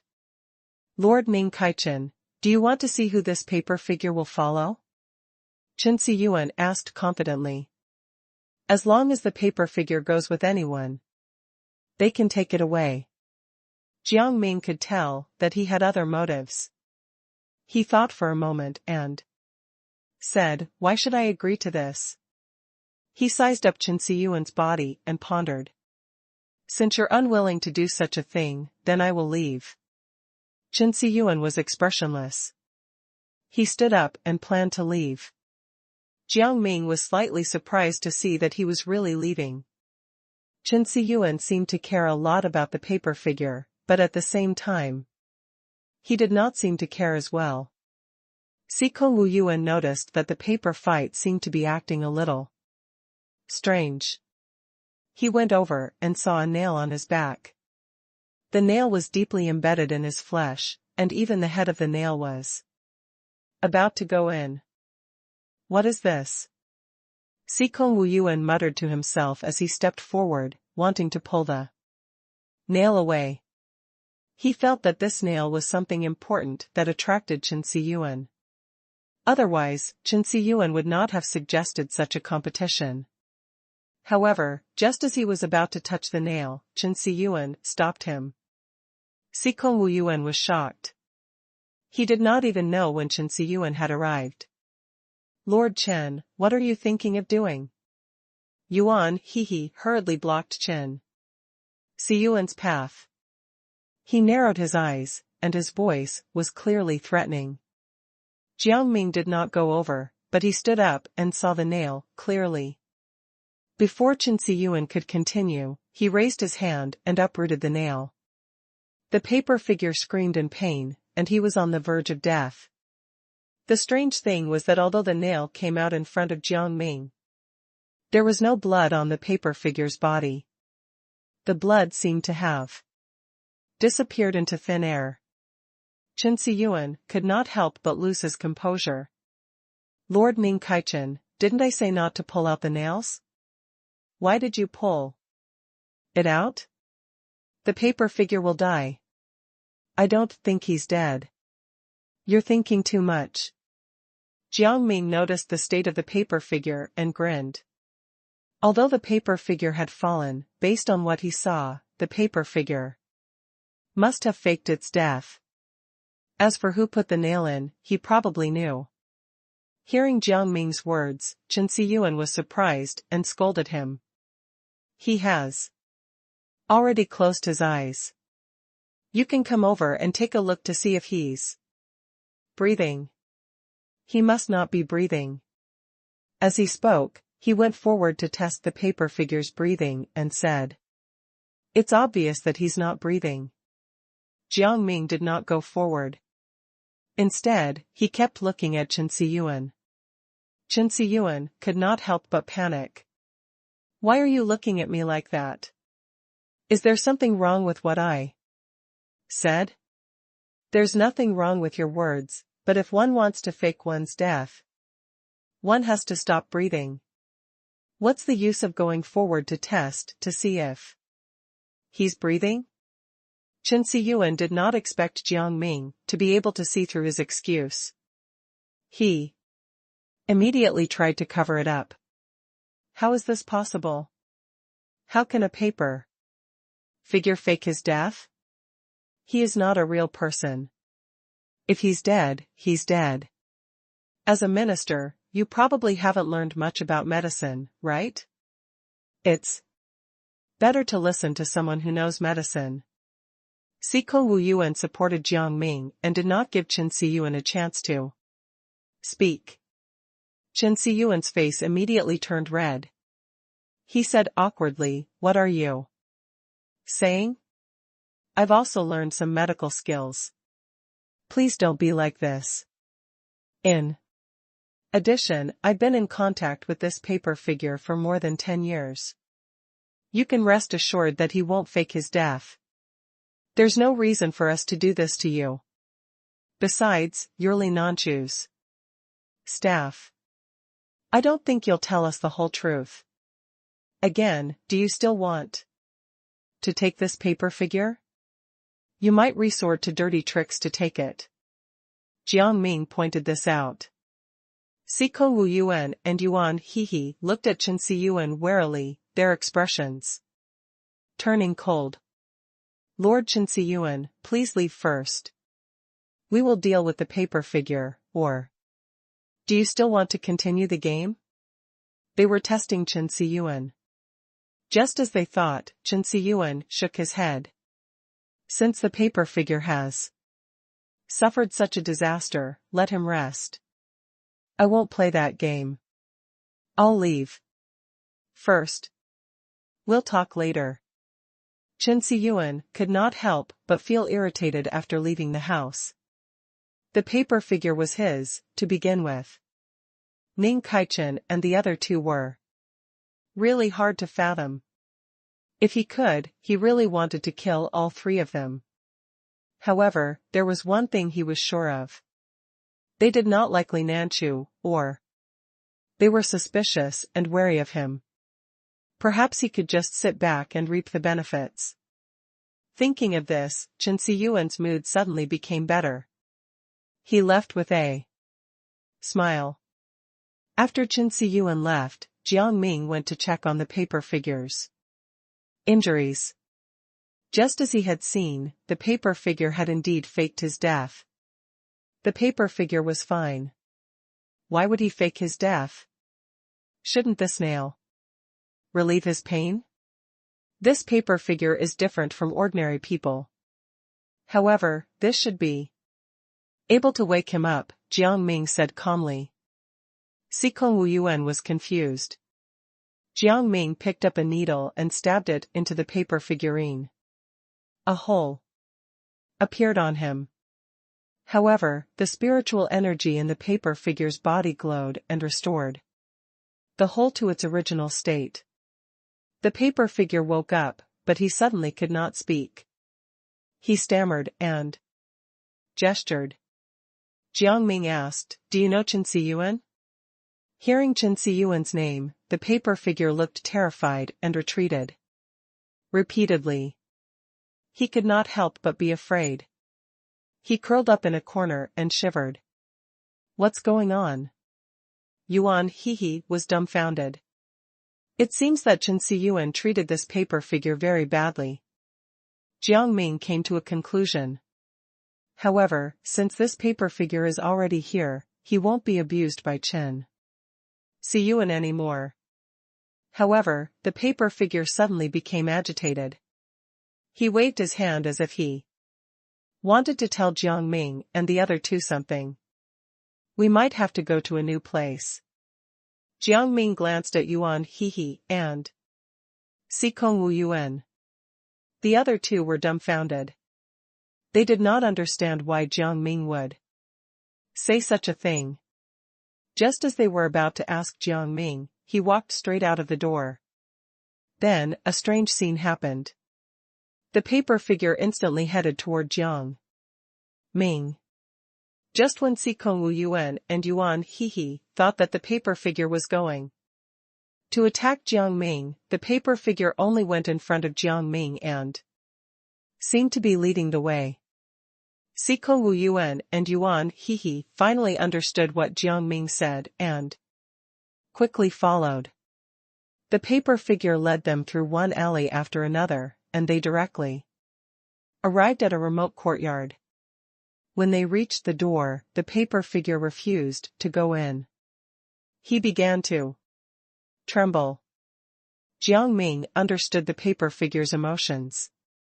He tapped Yuan Hehe and said, "Why don't you stay here and take care of this paper figure? I'll go in with Sikong Wu Yuan." Yuan Hehe looked at the paper figure with some disdain. "I don't want to. This paper figure can't talk to me. He felt that this paper figure was too weak. "I'll stay here then," Sikong Wu Yuan said. "You can go in with Ning Kaichen." "Alright, use this if anything happens." Yuan Hehe was extremely happy and tossed a whistle at Sikong Wu Yuan. Sikong Wu Yuan put the whistle in his pocket. As they approached, singing suddenly came from the side room. The song was long and melodious. The song continued, but they clearly did not hear the lyrics from outside the room. "Ning Kaichen, are you cold?" They arrived at an ordinary room. There was nothing unusual about the interior. Sikong Wu Yuan hugged his arms and rubbed them. He was freezing. Jiang Ming did not feel anything as he sized up Sikong Wu Yuan. "Are you cold?" "The temperature in this room is quite normal." He felt that Sikong Wu Yuan was a little strange. Just as Jiang Ming was thinking about it, he noticed that Sikong Wu Yuan had some red spots on his body. Sikong Wu Yuan did not seem to notice it and continued to scratch the spots. "Didn't you notice something spreading on your body?" Sikong Wu Yuan was confused for a moment. Then, he looked at his palm. It was full of red spots. This was something he had never experienced before. "What is this? I've never had these before." Sikong Wu Yuan examined himself carefully, his hand touching the red spots. Seeing the red spots, he inexplicably felt a little irritated. "Don't touch them. These red spots might be related to this room." Jiang Ming quickly stopped Sikong Wu Yuan. However, the latter suddenly felt an intense pain. He could not help but say with a worried look, "These red spots seem to have fused with my skin." "Don't worry, let me take a look." Jiang Ming was still calm, but he could not help but complain in his heart. When did these red spots appear?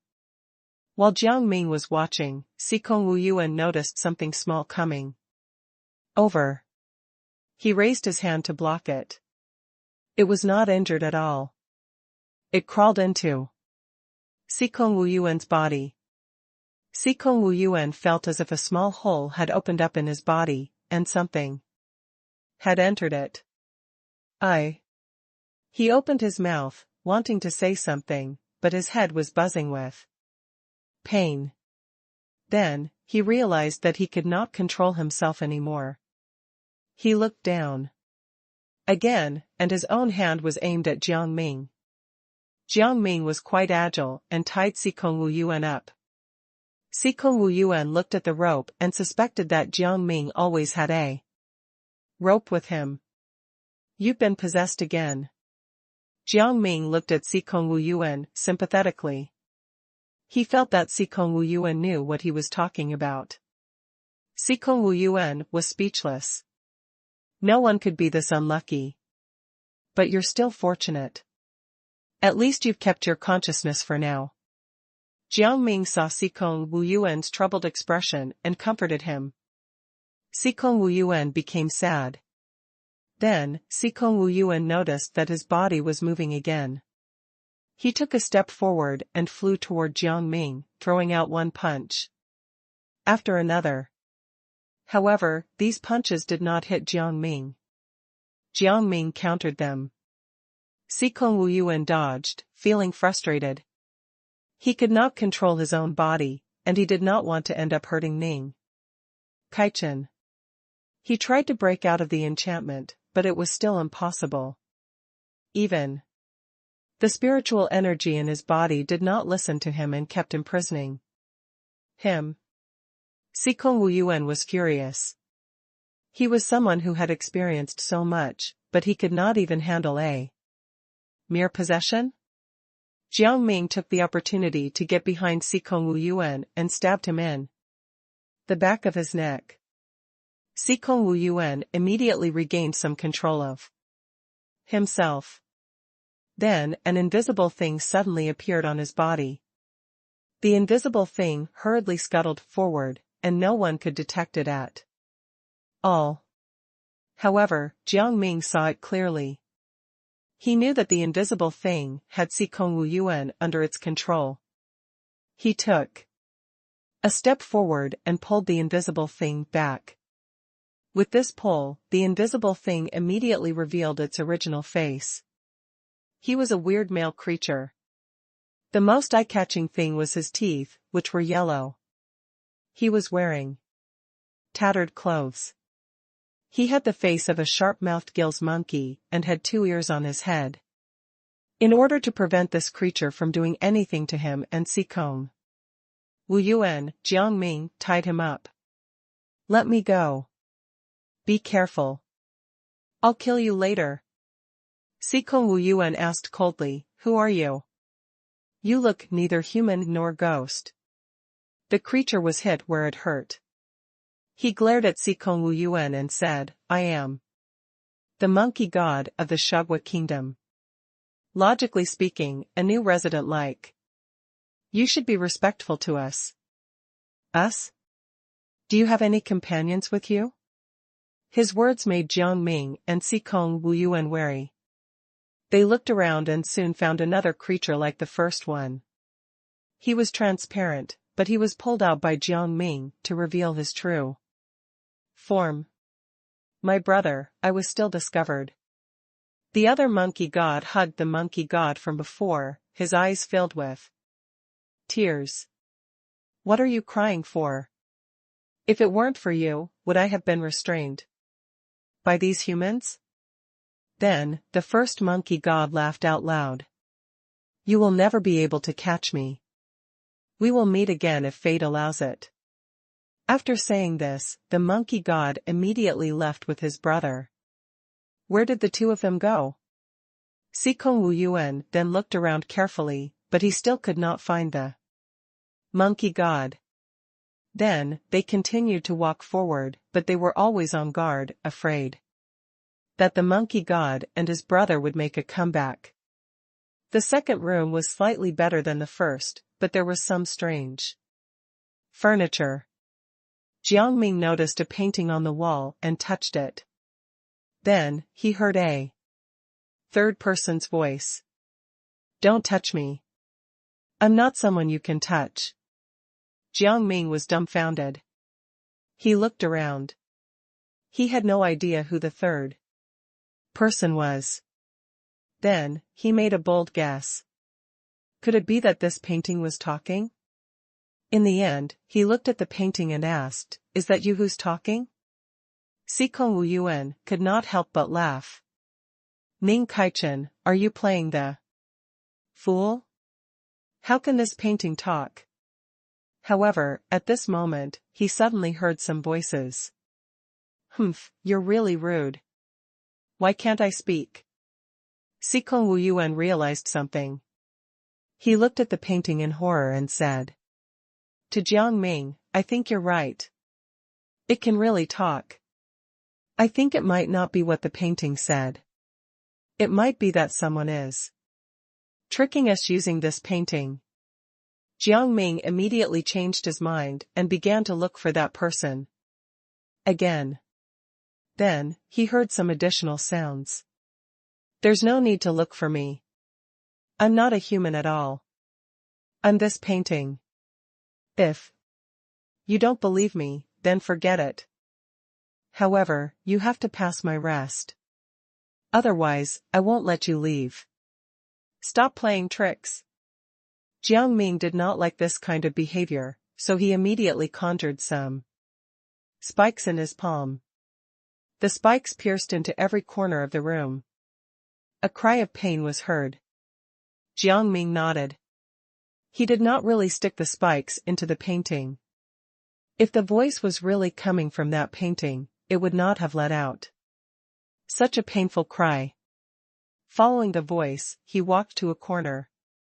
In the corner was a child dressed like a beggar. The child had braided hair. When he saw that Jiang Ming had discovered him, he quickly wanted to leave, but he was stopped by Jiang Ming. This time, Jiang Ming was afraid that the child would run away, so he tied the child up. In his opinion, this method of binding was simple and would not go wrong. "Hey, Can you not tie me up? I'm terrified of being tied up. If you do this, I'll have difficulty controlling the demonic energy in my body. The child grimaced in pain and shouted. Jiang Ming did not waver. He tied the child tighter and asked the question he wanted to ask. What exactly is in this courtyard? How many rooms are there inside? The child was confused. He quickly shouted at Jiang Ming. I don't understand. Then, he found it strange. Why are you here? This is the resting place that the king built for us. Beasts. You will definitely be bullied by us if you come here. We have never been willing to let others enter our territory. If you know what's good for you, hurry up and leave. Don't disturb the rest of us beasts. So, this is actually something that the idiot king created? How boring. Sikong Wuyuan smiled, feeling a little incredulous. Jiang Ming was silent for a moment and then asked again, then why did the king raise you? Don't you know the reason? Doesn't he want to eat us? We have accepted it. It doesn't matter if we die. Sooner or later. The child shrugged indifferently. Sikong Wuyuan could not help but want to laugh. You guys are really something else. Are you going to become someone else's food just like that? Don't you want to fight back? What can we do? If we leave this kingdom, we'll die anyway. On top of that, the king will order us to be killed if we try to leave. We don't want to live in fear. The child looked dejected. Why don't you guys rest well? Then, you might be able to defeat that cruel king. Sikong Wuyuan was about to encourage the child when the house suddenly shook. The child also became nervous. That person is here. If he finds out that I'm talking to you, he'll kill me. Jiang Ming was confused. Who is that person? The child started crying. He's already here. Why are you here, Lord Ning Kaichen? Li Nanchu clasped his hands behind his back and walked toward Jiang Ming and Sikong Wuyuan, his tone clearly displeased. Jiang Ming raised his eyebrows and realized that Li Nanchu wanted to do something to the child in front of him. He immediately blocked him and said, why would you do something bad to a child? I was the one who caused all this. You don't have to punish him. The child burst into tears. Thank you, Lord Ning Kaichen. Li Nanchu's expression turned cold. Lord Ning Kaichen, that's true, but this child has told you too much information. He should die. I hope you will not mind me educating my subordinates. Is he really your subordinate? He's just your nourishment. This child is already mine. You're not allowed to touch him. Jiang Ming still wanted to stop Li Nanchu. Li Nanchu thought of his grand plan and could only take a step back. All right then, I'll give this child to you. However, you haven't answered me yet. Why did you come here? This is not a place for fun. Li Nanchu was obviously nervous when he said this. He had buried a huge secret here. If Ning Kaichen found out, the consequences would be unimaginable.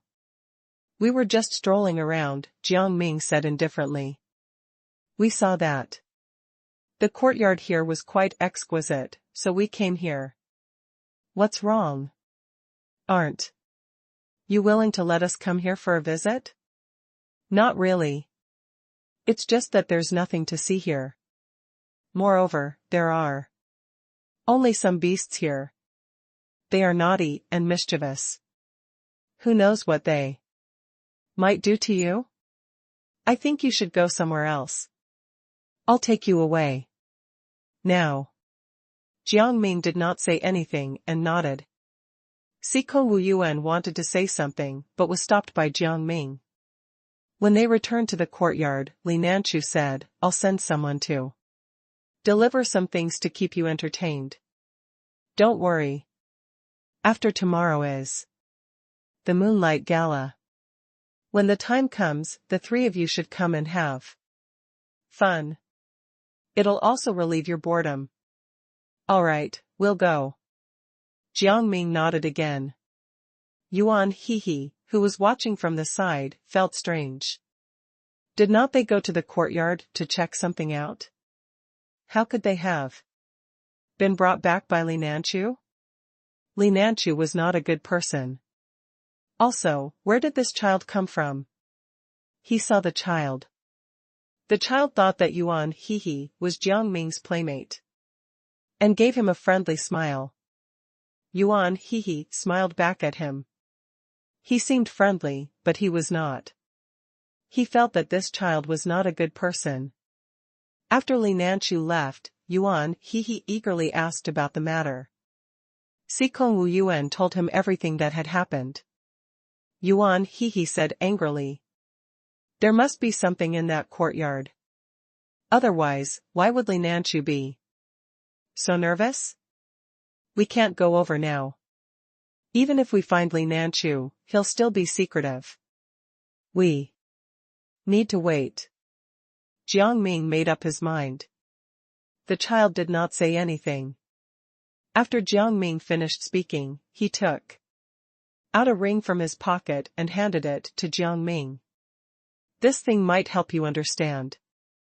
I think you should stay here and study. This ring. I obtained this from Li Nanchu, but I've never been able to crack it, the child said in distress. When the ring touched Jiang Ming, it automatically undid itself. Not only that, but it also sucked Jiang Ming in. What's going on? Sikong Wu Yuan panicked when he saw Jiang Ming disappear from where he was. The child did not know what was going on. He panicked and said, I don't know anything. I really got this ring from the king. Who knew it would cause something like this? He felt guilty. Ming Kaichen had saved him, and he had actually put him in such a predicament. He could not help but feel lost. Then he said to the ring, Ming Kaichen, can you hear me? Sikong Wu Yuan felt that this child was deceiving himself. He pushed the child away and said, this is clearly your doing. What right do you have to put on an act here? No, it's not like that. The child wanted to explain. However, Sikong Wu Yuan did not want to listen to him at all. He felt irritated. Now, Ming Kaichen had disappeared because of this ring, and he did not know how to save him. At this moment, there was a transparent space inside the ring. Jiang Ming looked around and did not understand why the ring had sucked him in. Then, he raised his hand and wanted to touch the space. In the end, he realized that the space was like a wave of water. It had some elasticity and immediately bounced his hand away. Jiang Ming thought about it. He did not understand why the ring wanted to suck him in, but he knew that he had to get out. Ming Kaichen, I've been waiting for you for a long time. At this moment, an old man's voice suddenly sounded from the space. Immediately after, an old man came over with a walking stick. His entire body was fluttering with immortal chi, and he looked like a true immortal. Who are you? Why did you suck me here? Jiang Ming immediately understood who had sucked him in. Then, he looked at the old man.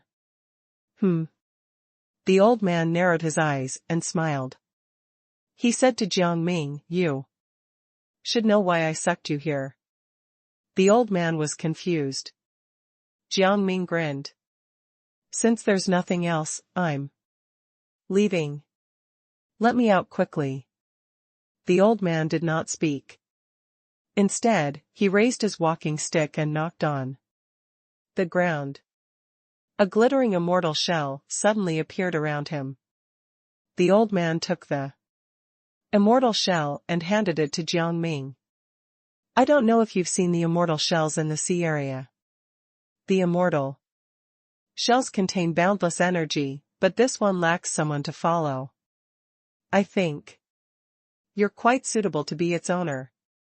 Jiang Ming did not expect the old man to give him an immortal shell. It did not make sense. However, when he took the immortal shell, he came out of the ring with it. Sikong Wu Yuan and Yuan He went forward to ask Jiang Ming what had happened. And Jiang Ming told them the story. The child immediately became excited. I know that old man. He was transformed from a ginseng root in the Shagwa Kingdom. He has thousands of years of experience and has received many missions. You were actually given a gift by him. You are really lucky. I don't want to be that lucky. Jiang Ming put the immortal seashell in his pocket. He felt that the immortal seashell was useless. Suddenly, the ring disappeared. Looks like this ring has completed its mission. Sikong Wu Yuan thought about it and heaved a sigh of relief. Fortunately, nothing happened. Otherwise, things would be troublesome. At this moment, the servants gathered together and said to Jiang Ming and the others, please come with us. His Majesty has asked us to bring you to the hot spring. His Majesty said that this hot spring can heal wounds and increase one's spiritual energy, so he wanted to share it with you. He said that he had neglected you, so he wishes for forgiveness. Jiang Ming felt strange. Li Nanchu was being too nice to them. It was hard not to think that he was up to no good. We'll go over later. You guys can leave first. The child waved his hand. Jiang Ming was a little puzzled when he saw that the child had directly rejected the servants. After these servants left, he asked the child about it. The child closed his eyes tightly. I remember this hot spring. Although it is effective, it's very difficult for an ordinary person to feel its effects. Not only that, but people are also easily absorbed by this hot spring. I think this cruel king wants us to die. One by one. The child became angry and slammed his fist on the table. His eyes were red. Jiang Ming understood the child's emotions. He thought for a moment and said, none of you should go. I'll go alone. I'll use my spiritual energy to create a few illusions. At that time, you guys will follow behind me in case I need help. If Li Nanchu does anything, we'll capture him. But if that's the case, you'll have to soak in the hot spring. This hot spring isn't suitable for you to soak in. Sikong Wu Yuan felt that this strategy was not going to work. He shook his head. And then said to the child, kid, how do you know the function of this hot spring? You should know the method to avoid this hot spring's effects, right? The child shook his head. I don't know. But I think Ning Kaichen should be fine. After all, he just got the immortal shell. It's said that the immortal shell can resist all attacks. With this immortal shell, the hot spring won't dare to absorb Ning Kaichen's spiritual energy. Jiang Ming also thought so. Then, he followed Yuan He and said, just take the child with you. Don't let the child be attacked. Sikong Wu Yuan pouted but did not say anything and let Jiang Ming go. They then followed his instructions and arrived near the hot spring. There was a pavilion near the hot spring. In the pavilion, Li Nanchu was drinking tea. He poured more tea into another cup. Lord Ning Kaichen, he called out to Jiang Ming. Come over and have some tea. You'll feel better after soaking in the hot spring. Jiang Ming walked over and sat down. He also called the illusions he created. To sit down. Li Nanchu felt a little strange as he looked at the illusions. There seems to be something wrong with your friends. I don't remember them being like this before. Are they okay? Jiang Ming did not expect that Li Nanchu would notice something and said casually, they just experienced something shocking, so they need to calm down.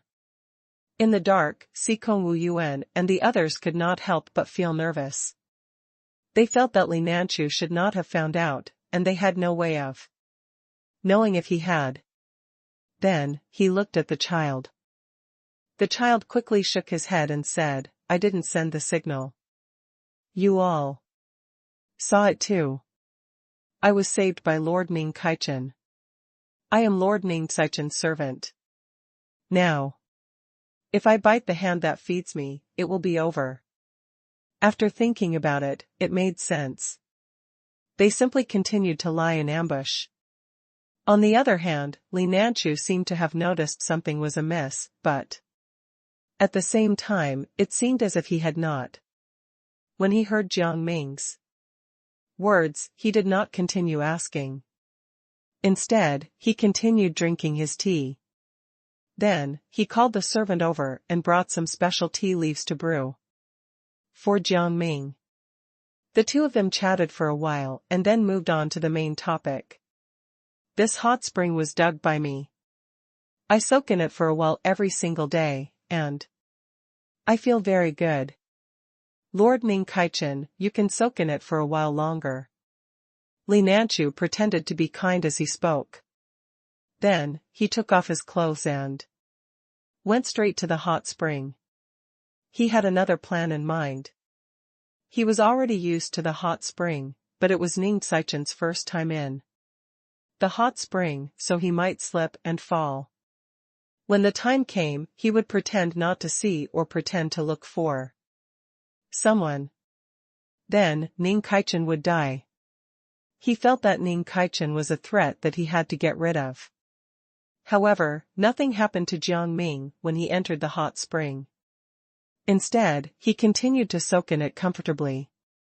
Li Nanchu was dumbfounded and asked awkwardly, how do you feel? Do you feel comfortable? He tried his best to gauge Jiang Ming's expressions, but Jiang Ming did not feel any discomfort at all. I think this hot spring is not bad. With the power of the immortal seashell, he felt the spiritual energy in the hot spring continuously accumulate in his body, making his whole body feel comfortable. Li Nanchu refused to give up. If you're feeling unwell, feel free to tell me. Don't force yourself to stay. To be honest, although this hot spring is comfortable to me, it might not be comfortable to other people. Are you implying that I can't resist the power of this hot spring? Jiang Ming deliberately teased Li Nanchu. How could that be? Li Nanchu asked in a panic. Lord Ning Kaichen, feel free to soak here. I'm just afraid that something might happen to you. All right then. Jiang Ming looked at Li Nanchu meaningfully. Li Nanchu's heart skipped a beat. He smiled awkwardly and did not say anything else. After that, there was silence. Li Nanchu soaked in the water peacefully and kept observing Jiang Ming. Jiang Ming felt Li Nanchu's gaze, but he did not say anything. He closed his eyes and enjoyed the hot spring. He felt that his spiritual energy was getting stronger. After a while, Li Nanchu asked about Jiang Ming's condition. Seeing that Jiang Ming was still feeling comfortable, he could not help but feel strange. The first time he went to the hot spring, he was not as relaxed as Ning Kaichen. Could it be that there was something wrong with his body? However, this was impossible. Before he invited Ning Kaichen and the others, he had asked his servants to try the hot spring countless times. After a while, these servants ended up either injured or dead. What surprised Li Nanchu even more was the other people around Jiang Ming. They seemed to be the same as Jiang Ming and did not feel anything. They were still normal. Li Nanchu could not help but feel frustrated. He could understand why Ning Kaichen could withstand the spiritual energy of the hot spring, but why could his friends withstand the hot spring? Was he really weak? He had been cultivating non-stop. Logically speaking, he should not be inferior to Ning Kaichen's friends. Jiang Ming opened his eyes and noticed Li Nanchu's emotions. He could not help but smile. What are you thinking about? You seem a little unhappy. Is there something troubling you? Perhaps you can tell me. Li Nanchu pretended to find an excuse. I'm just thinking about some business matters. I'm planning to deal with them properly now. I can't run away anymore. It's good that you're not running away. I hope it's nothing else. Lord Li Nanchu, you have to think about things seriously. Some things are not that simple, especially murder. Li Nanchu's heart skipped when Jiang Ming said the last few words. How could I kill someone just like that? He said with a grin. I will only kill those who have offended me, but I won't kill those who treat me well. Like you. You're so good to me. I'd never fight you in my life. Who knows? Jiang Ming swam to a corner and continued, some people are such ingrates. Li Nanchu exhaled and changed the topic. I wonder if you have seen the bottom of this hot spring. There is a lot of spiritual energy at the bottom of the water. You can come and take a look. As he spoke, he swam down. Jiang Ming followed him down, but Li Nanchu took advantage of this. Li Nanchu took advantage of Jiang Ming's movements and quickly stepped forward to press his head down, not wanting him to come out. He knew that this opportunity was very rare. If he lost this opportunity, it would be very difficult to get another one. Jiang Ming felt that someone was pressing his head, obviously wanting him to drown. He did not need to think to know who this person was. In order to prevent Jiang Ming's friends from attacking him, Li Nanchu had set up a barrier around the hot spring. However, the barrier was only strong enough to keep the illusions away. Sikong Wu Yuan and the other two quickly stepped forward and pulled Li Nanchu away when they saw his actions. Li Nanchu suddenly found it strange. Weren't you trapped? Why are you here? We already knew about your plan. Surrender. Sikong Wu Yuan snorted coldly. The child kicked Li Nanchu's vital spots and punched him repeatedly. I think you're asking for a beating by trying to hurt Ning Kaichen, he shouted loudly. Ning Kaichen hasn't attacked you. Why are you treating him like this? Li Nanchu could not help but feel angry, and the spiritual energy in his entire body spread out. You brat. I spent so much energy feeding you, and now you're actually biting the hand that feeds you. I think I'd better get rid of you first. He shook his fist once, shaking Sikong Wu Yuan and the others away. Jiang Ming had also escaped Li Nanchu's control. The moment Li Nanchu approached the child, he kicked the child away. Li Nanchu's head hit a rock, but he immediately placed his hand on the wound. The wound immediately healed. Since we've already shed all pretenses of cordiality, I don't have to be polite anymore. Li Nanchu rushed over without any fear. The hot spring had given him a lot of strength. He did not believe that he could not defeat Ning Kaichen. Even if Ning Kaichen had soaked in it once, it did not matter. He still could not beat him. Feeling a strong energy, Jiang Ming rushed over. He knew that Li Nanchu was confident that the hot spring could give him strength, but he felt that the strength of the hot spring was nothing special. At that moment, Jiang Ming used the power of the hot spring. He also absorbed a lot more power than Li Nanchu. The two forces collided. In less than an instant, Li Nanchu was sent flying by. Jiang Ming's power. You absorbed the energy of the entire hot spring. You even absorbed so much. Li Nanchu stuttered. He was momentarily stunned, but his hands could not stop trembling. He was already weaker than Ning Kaichen, and now that Ning Kaichen had absorbed more energy from the hot spring than he did, he was even less of a match for him. He had already fallen out with Ning Kaichen. If this continued, he would die. After thinking for a moment, Li Nanchu quickly went forward and knelt down in front of Jiang Ming. He begged for mercy. Lord Ning Kaichen, I was wrong. Please let me go. This doesn't seem to be the first time you've begged for mercy. Jiang Ming saw Li Nanchu's face clearly, and his voice was indifferent. Li Nanchu started to panic. Then, he said, Lord Ning Kaichen, you can have whatever you want. Let's just let this matter pass. Sikong Wu Yuan was speechless. If Ning Kaichen didn't beat you, we would be the ones begging for mercy, right? He asked. How can this be? I just wanted to play fight with Lord Ning Kaichen. Who knew that Lord Ning Kaichen would take it seriously? Still, it's indeed my fault. So, you mean it's all my fault? Jiang Ming grinned and then chased him away. You can go back first.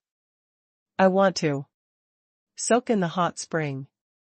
He could feel that the flow inside had not been completely absorbed. He was now very afraid that the spiritual energy of those hot springs would all be lost. He felt that some of it had already evaporated. Sikong Wu Yuan he, and the child could not understand why Jiang Ming would let Li Nanchu go just like that, but they respected Jiang Ming's decision. Li Nanchu thought that Jiang Ming had already forgiven him, so he was delighted. He felt that Jiang Ming was a fool and left quickly.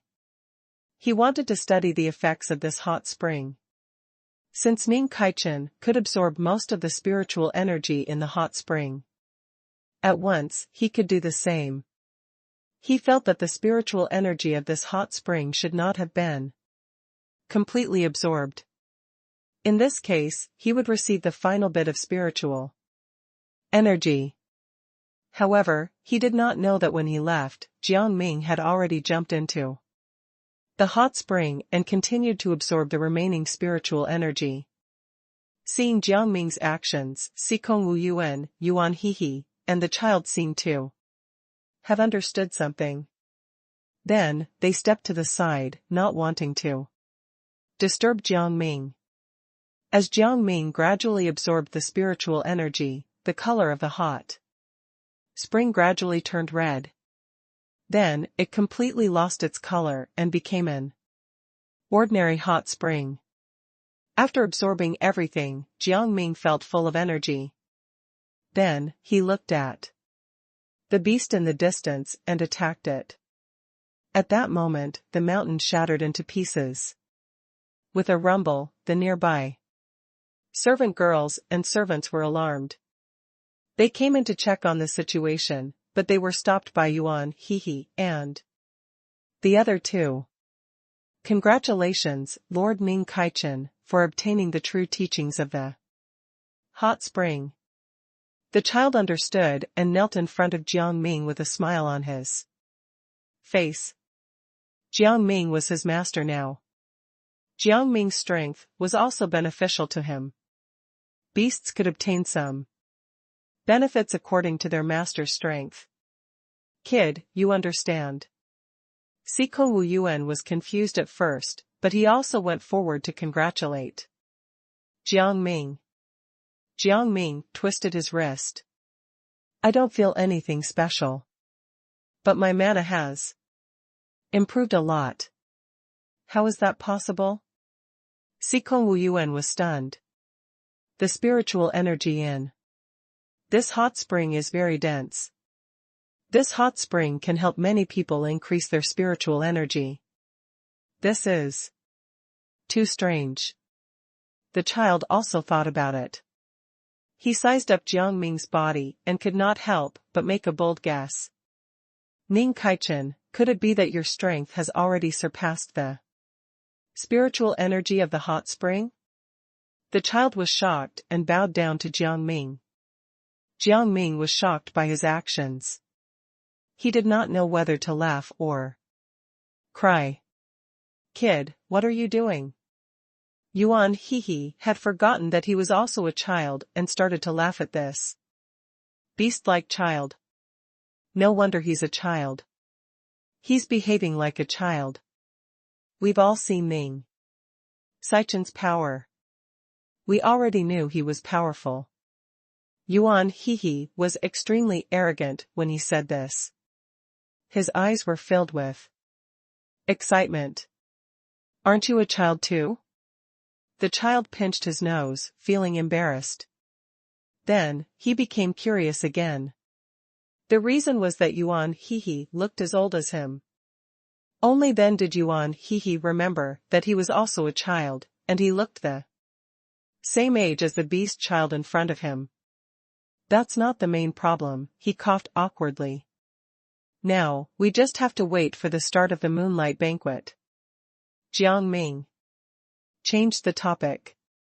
At this moment, Li Nanchu, who had just returned to his main palace in a hurry, sat down and calmed his racing heart. However, before he could find a way to absorb the spiritual energy, a servant rushed in to make a report, and he immediately knew about the sound. Li Nanchu could not understand why there was a sound near the hot spring. Was it that hot spring? He panicked and ran over to check the hot spring. Although he had just calmed down and might have been troubled by Jiang Ming in the past, he could not care less now. When they reached the hot spring, Jiang Ming and the others had already left. Li Nanchu heaved a sigh of relief and moved closer to the hot spring. Seeing that the color of the hot spring had turned ashen, Li Nanchu went back shakily. His face was the same color as the hot spring. Your Majesty, what's wrong? As soon as he returned to his bedroom, he collapsed. The maids and servants nearby hurriedly came forward to support him and called out to Li Nanchu. Li Nanchu was on the verge of madness. He could not accept the current state of the hot spring that he had painstakingly dug up. He suffered a huge blow and immediately fell ill in bed. Jiang Ming and the others were not surprised at all when they heard that Li Nanchu had fallen ill. If they were Li Nanchu, they would probably be lying in bed by now. After all, the hot spring had no spiritual energy at all. But who was to blame? If Li Nanchu had not tried to attack them, they might have considered leaving some spiritual energy for him. Do you want to go and see Li Nanchu? He seems to have fallen sick because of us, Yuan Hehe said sarcastically. Right now, he wanted to see Li Nanchu make a fool of herself by being so arrogant. No need. His people will find us. Jiang Ming's eyes darkened, as if he had expected Li Nanchu's men to come. Isn't there anyone around Li Nanchu? There don't seem to be many people. Could there have been a mistake? Yuan Hehe felt that it was impossible. He thought back to when the maggots were near the capital. If there were really people around, Li Nanchu would not be the only one. Yuan Hehe told Jiang Ming and Sikong Wuyuan what he was thinking. Sikong Wuyuan also felt that Yuan Hehe's words made sense, and he let Jiang Ming relax. You can't just look at the surface of some things. Besides, it was very dangerous at that time. He shook his head. Li Nanchu's men might be outside and won't be able to make it back in time. That's why they didn't come over. don't push your luck. Jiang Ming thought for a moment. Before anyone could reply to him, the door opened with a loud thud. It was obvious that they were here to mess with him. Open the door. The people outside immediately became impatient and shouted at Jiang Ming and the others. Jiang Ming originally wanted to open the door, but when he saw this, he decided not to. He conjured spiritual energy from his hand to strengthen the room's walls and door. Don't touch the door, he shouted outside. These 3 words successfully angered the people outside.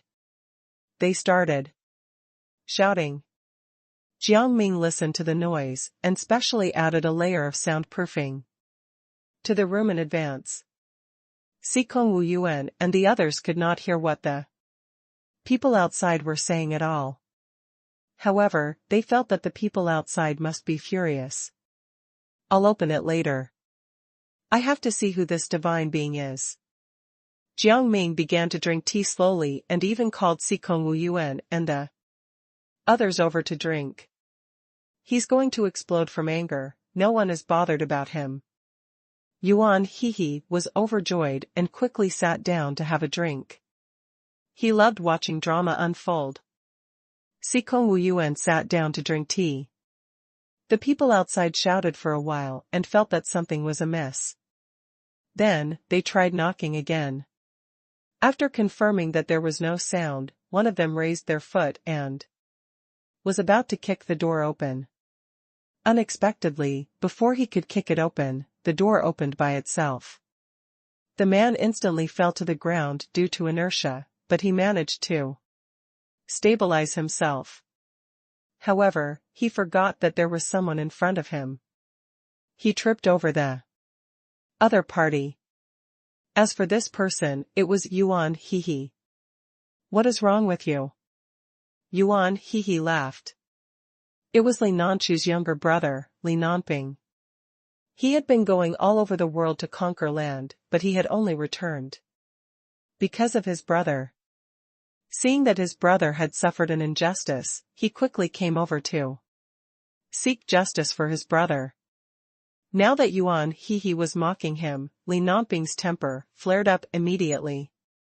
He looked at Yuan Hehe angrily. Why are you so rude? He asked. I am the regent of the Shagwa kingdom. I don't care if you're the regent. It has nothing to do with me. Yuan Hehe could tell that Li Nanping was not someone to be trifled with. He was here to pick a fight, so he immediately retorted, leaving Li Nanping speechless. A gentleman doesn't fight with children, he said. Now, I want to know who Lord Ning Kaichen is. No matter what, he had to make Ning Kaichen spit out the spiritual energy of the hot spring today. That's me, Jiang Ming admitted, without hesitation. Li Nanping fixed his gaze on Jiang Ming. There was a fire in his eyes, and it was obvious that he wanted to vent. Jiang Ming did not say anything and just waited for him to speak. That hot spring is a treasure of the royal family. Logically speaking, His Majesty letting you soak in it is your gift. So, how can you absorb all the spiritual energy of the hot spring? This is really going too far. You're simply treating people like pushovers. Jiang Ming smiled when he heard the last sentence. I'm afraid you only know half of the story and don't know the whole story. Sikong Wu Yuan immediately followed up. Your brother attacked us. Can't we retaliate? That's a misunderstanding. It's just a small matter. Why can't you understand him? Li Nanping was unreasonable and completely unconcerned. Why can't you understand us? You can leave now. Jiang Ming felt that he could not reason with this kind of person and started to chase him away. I'll make you spit out the spiritual energy of the hot spring today, Li Nanping said with a cold smile. In an instant, he took out a spring from his mouth and enlarged it. The spring was about to push the house open, but Jiang Ming still did not move. In his opinion, it was impossible for the spring to break the house. As expected, when the spring continued to rise, it could not compare to the spiritual energy on the roof. Li Nonping was stunned. He originally wanted to give Jiang Ming a show of strength, but now, he did not manage to do so, and he had been embarrassed. He coughed and then used all his spiritual energy, but the spring still did not touch the roof. He couldn't help but get anxious. Then, he glared at Jiang Ming and said, "Are you doing something funny? I was wondering why a spring would appear out of nowhere." "So, it's your doing." Jiang Ming was speechless. What a liar. What did this spring have to do with him? Li Nonping had been the one to take this spring out. Li Nonping was embarrassed again. He immediately looked around and spread out a piece of spell paper. He picked up a brush and wrote a few words on it. He threw the paper in front of Jiang Ming. Jiang Ming glanced at it and found that it was a letter of challenge. "You want to declare war on me?" Li Nonping smiled. "Yes. You have to agree." "Then what is the point of writing this letter of challenge?" Jiang Ming felt that Li Nonping was very rude and unreasonable, and he felt a little uncomfortable. "I still have to be polite. After all, this is the first time I've met someone like you." There was sarcasm in his words. Jiang Ming felt that he could not let Li Nonping continue to be arrogant, so he secretly flicked a silver needle over.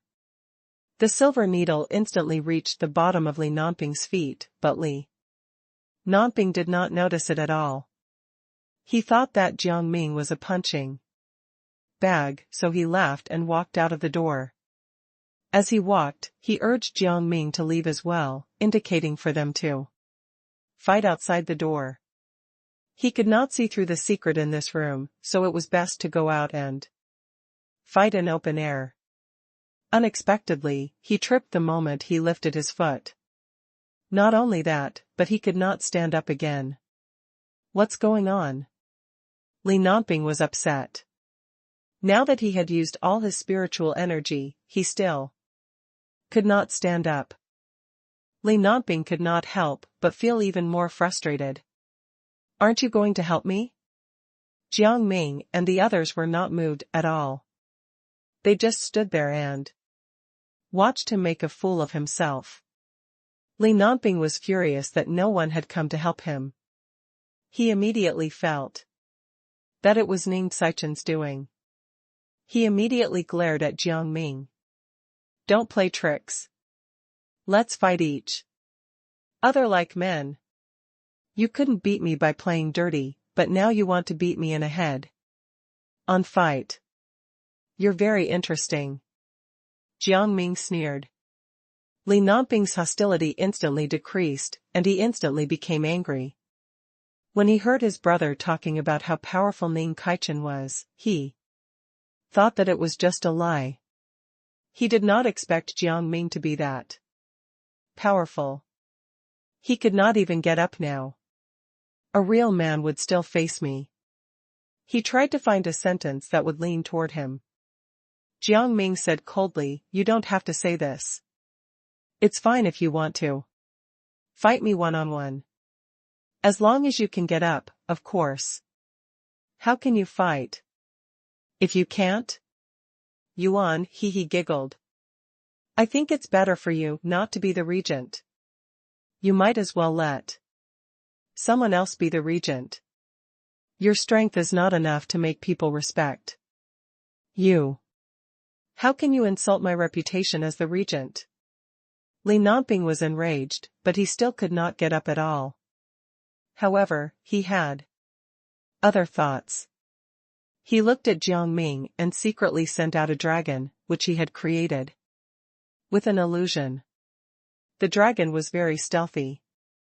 It slowly moved toward Jiang Ming, trying to wrap Jiang Ming's body up. However, Jiang Ming was one step ahead of the dragon and was waiting for it to come over. The moment it came over, he splashed the tea on the dragon. He had even added spiritual energy to the tea. The moment he used this spiritual energy, the dragon instantly disappeared. How can you break through my spiritual energy? Li Nonping paused, his hands trembling uncontrollably. His eyes were filled with envy. This was also an ability he wanted to obtain.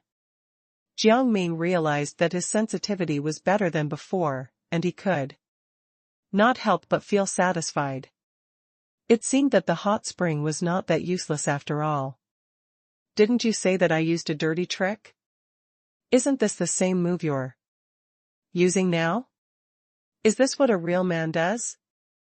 Sikong Wu Yuan sat down and continued drinking his tea. I think you should leave. Don't embarrass yourself here. If you can't beat Jiang Ming, then you just can't. Moreover, you're looking for trouble for no reason. Aren't you afraid that we'll find trouble with the king? Yuan Hehe stood up and wrote a line of words on the paper. Then, he rolled up the paper and threw it in front of Li Nonping. You can give this paper to that stupid king. I believe he will know who to side with. Li Nonping was stunned for a moment. He wanted to open the paper but was stopped by Yuan Hehe. This isn't something you should see. I believe that useless king wouldn't want you to see it. You should respect your useless king. Don't keep calling him a useless king. The king doesn't owe you anything, and he has never done anything to harm you. You should stop trying to insult him. Li Nonping snapped at Yuan Hehe. The name I want to call him has nothing to do with you. He is a useless king. Yuan Hehe rolled his eyes and splashed the tea on Li Nonping. He felt that Li Nonping should be punished. He was too arrogant. Li Nonping's hair was already wet. The anger in his heart had reached its peak, but he could not say anything. He was a little uneasy now. What happened now was not something he could have expected, and he did not have the ability to convince Jiang Ming. After thinking for a moment, he could only grit his teeth. Although he was unwilling to be humiliated, there was nothing he could do now. Lord Ning Kaichen, it was all my fault just now. Please forgive me. I'll go back and report to the king now. You're a wise man who knows how to adapt to the times. You look similar to that useless king. Are you two actually brothers? Jiang Ming laughed and found it interesting. Li Nonping immediately felt even more humiliated. He forced a smile and said, That's true. We are brothers. He is the older brother, and I am the younger brother. Lord Ning Kaichen, please let me go on account of how we've treated you. He said the last sentence very softly, but Jiang Ming caught it. Speak louder. I can't hear you. Jiang Ming smiled. Li Nonping gritted his teeth and said the last sentence loudly. All right, you can leave. Jiang Ming secretly took back the silver needles and put them in his pocket. Li Nonping still did not know what had tripped him, but he felt that he could get up. So, he tried to get up and found that he could indeed walk. He could not help but be happy. However, he did not want to thank Jiang Ming. He just pretended to thank him, and then left for his brother's palace. Li Nanchu was lying down. When she saw Li Nonping, he could not help but ask, what happened to Ning Kaichen? He felt that with his brother's strength, he should be able to make Ning Kaichen beg for mercy. However, Li Nonping did not give him a positive answer. I couldn't defeat Ning Kaichen at all. I'm really sorry, Your Majesty. Alright, we are brothers. I know that Ning Kaichen is not easy to fight. Besides, he has the power of the hot spring. I think we might as well wait until night and attack when they are asleep. Li Nanchu placed a round plate in Li Nanping's hand. This thing can absorb the spiritual energy of the hot spring. It might even absorb all of Ning Saichen's abilities. No matter what, we must complete the mission. Yes. Li Nanping took the disc and became determined. Li Nanchu felt relieved, but there was a hint of anticipation in his heart. On Jiang Ming's side, he knew that Li Nanping would not let them go, so he immediately discussed countermeasures with the others. According to their premonitions, they felt that Li Nanping and that useless king would come at night, so they planned to wait until night. The child suddenly received a piece of news. The Moonlight Gala was supposed to be held in the afternoon. Jiang Ming decided to go. It would be a waste not to take such an opportunity.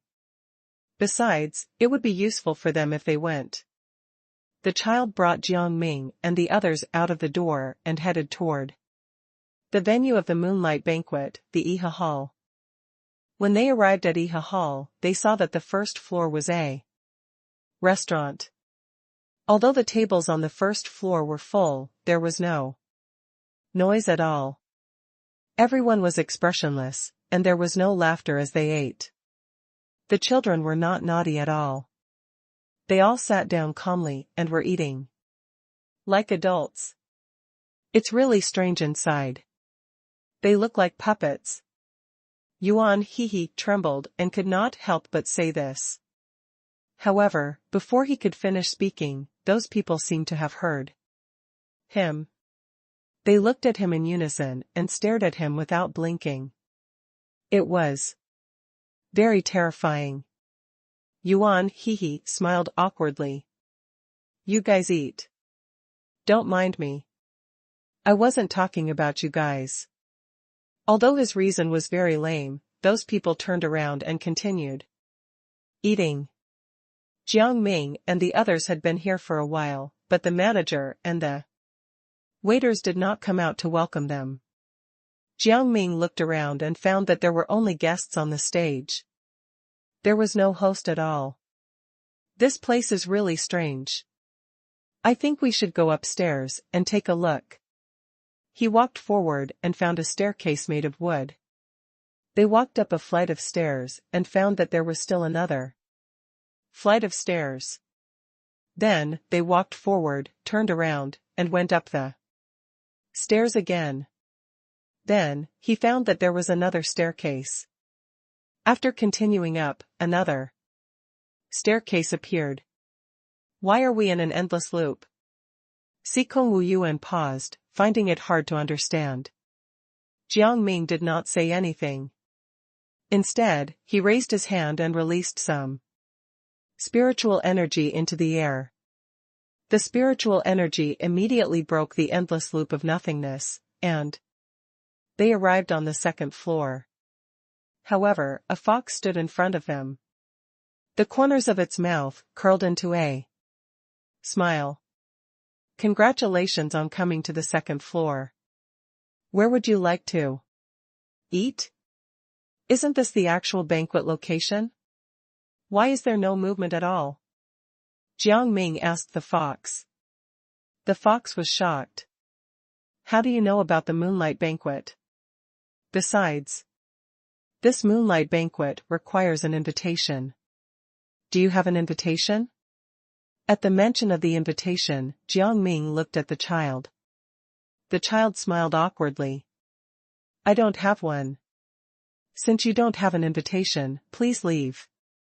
Don't stay here and disturb us. If you don't want to participate in the Moonlight Banquet, you can go to the wing room and stay for a chat. The food here is very beautiful.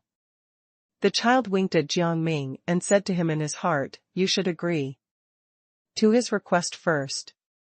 I'll get the invitation letter later. Jiang Ming agreed when he heard this. Then, he followed the fox and said, Let's go to the wing room for a meal. Please lead us there. The fox immediately smiled and went to a room. He called for a few people to sit down. The furniture in the room was all golden and had eyeballs on them. They looked like they could move, and Jiang Ming was not used to it. Why does the furniture have eyeballs? He could not help but ask. The fox narrowed its eyes and raised its hand to cover those eyes. I'm sorry, sir. I forgot to remove these eyes just now. It'll be fine now. Although the fox said so, Jiang Ming still saw the hidden eyes and found that the eyes began to move. Sikong Wu Yuan he, and the child did not see the eyes. After the fox left, the child stood up and wanted to look for the invitation letter, but he was stopped by Jiang Ming. Jiang Ming said to them in his heart, don't talk. Now is not the time to talk. Let's talk in our hearts. What's wrong? Did something happen? Yuan he immediately became nervous. He looked around and found nothing unusual. Sikong Wu Yuan also asked Jiang Ming in his heart. The child suddenly thought of something and said to everyone in his heart, I remember that this furniture seems to be able to monitor people. No wonder the people on the first floor didn't say anything at all. It turned out to be because of this. We had been here before. At that time, we suffered a beating. Because of this. Now, we will never forget it. He also told Jiang Ming and the others about his experience. Jiang Ming could not help but be speechless. So, can't you make any noise while eating in this place? How ridiculous. I think we might as well not attend this moonlight banquet, Yuan he said straightforwardly. It will take some time to get the invitation letter. By the time we get the invitation letter, the moonlight banquet might have already ended. Let's not waste our time. The child insisted, no, we have to attend, stay here. We can familiarize ourselves with the process. When we go to the real moonlight banquet, we won't be in a passive position. Li Nanchu is not someone to be trifled with. Now that he's sick, can he be a threat? Sikong Wu Yuan felt that it was unlikely and raised his doubts. The child instantly fell silent. He was indeed not very convincing, but he had a feeling that Li Nanchu was going to surprise them. Jiang Ming agreed with the child's decision and asked the child to pretend to skip the meal to get the invitation letter. The child slipped down but was blocked by the fox. The fox smiled faintly. I'm sorry, sir. Once you enter this place to eat, you can't go out. You can only go out after you finish eating. The child pretended to be annoyed. Why is the food here so slow? We're all in a hurry to eat. Can you hurry up? The fox's expression changed immediately. Sir, I'm afraid you don't know the rules of this place. Do you want me to tell you? It asked sinisterly. As it spoke, 9 tails appeared behind its body, and one of them attacked the child. The child tried to slip away. The fox followed him and said to Jiang Ming and the others, I'm sorry, my lords. This child has broken the rules. According to the rules of the restaurant, he has to be punished. Please let me take him away. No, Jiang Ming refused directly.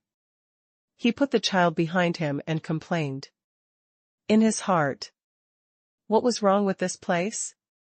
We only asked this child to skip the first course. Why can't you guys let him skip the first course? Is this how you treat guests? The food in this place is extremely delicious, the fox said casually. It doesn't matter even if we lose a few customers like you. But the rules cannot be broken. If we let you break them, then many people will break them too. Then, without waiting for Jiang Ming to continue speaking, it raised its hand and waved the ribbon over. The ribbon wrapped around the child's body. Jiang Ming used his spiritual energy to cut the ribbon. I have to take this person away. The fox's eyes twitched, and sound waves came from the surroundings. The sound waves lingered in the air, and Jiang Ming found that there were many flowers around him. He smelled a fragrance and saw someone standing in front of him. This person was not an old acquaintance. He was a strange fox. There was a spider lily on the fox's forehead. Jiang Ming could not help but think of something. Was this the Permitha fox? Then, he shook his head. What a strange thought. In an instant, the Permitha fox grew into a great beauty. The beauty was extremely charming as she walked toward Jiang Ming. Although Jiang Ming did not see the Permitha fox move her mouth, he heard what she said. Where are you going, young master? You might as well stay and accompany me. Her voice was pretentious and a little ostentatious. Jiang Ming could not avoid her in time. He slapped her directly, only to find that she was a white bone demon. The Permitha fox's body was covered in bones, making people want to vomit. How can you treat me like this? The Permitha fox changed back in an instant. She was so angry that her hands trembled, and she kept pointing at Jiang Ming. Jiang Ming sized up the Permitha fox and looked at the other fox. He clicked his tongue. They look like siblings. Sikong Wu Yuan saw it clearly. Then, while the two foxes were looking at Jiang Ming, he instantly appeared behind them. The child instantly climbed onto the roof and made eye contact with Sikong Wu Yuan. Sikong Wu Yuan nodded his head, and the spiritual energy in his hand began to stir. At this moment, the fox appeared behind him in an instant and said gloomily, You vile person, don't even think about taking me away. I won't let you off. This voice sounded threatening. Sikong Wu Yuan's heart trembled when he heard that. Then, he turned around and wanted to catch the fox. However, this fox was very agile. Seeing that it could not defeat Sikong Wu Yuan, it left in a hurry and shifted its target to Yuan Hehe. Yuan Hehe's heart skipped a beat. Then, he imitated Sikong Wu Yuan's actions. But he was in a predicament. It was not a fox that appeared in front of him, but a woman. Moreover, beside him was his mother, whom he had never seen before. Hearing his mother call him gently, Yuan Hehe could not help but feel a little more relaxed. Just as he was about to say something, he was suddenly pulled back by a pair of hands.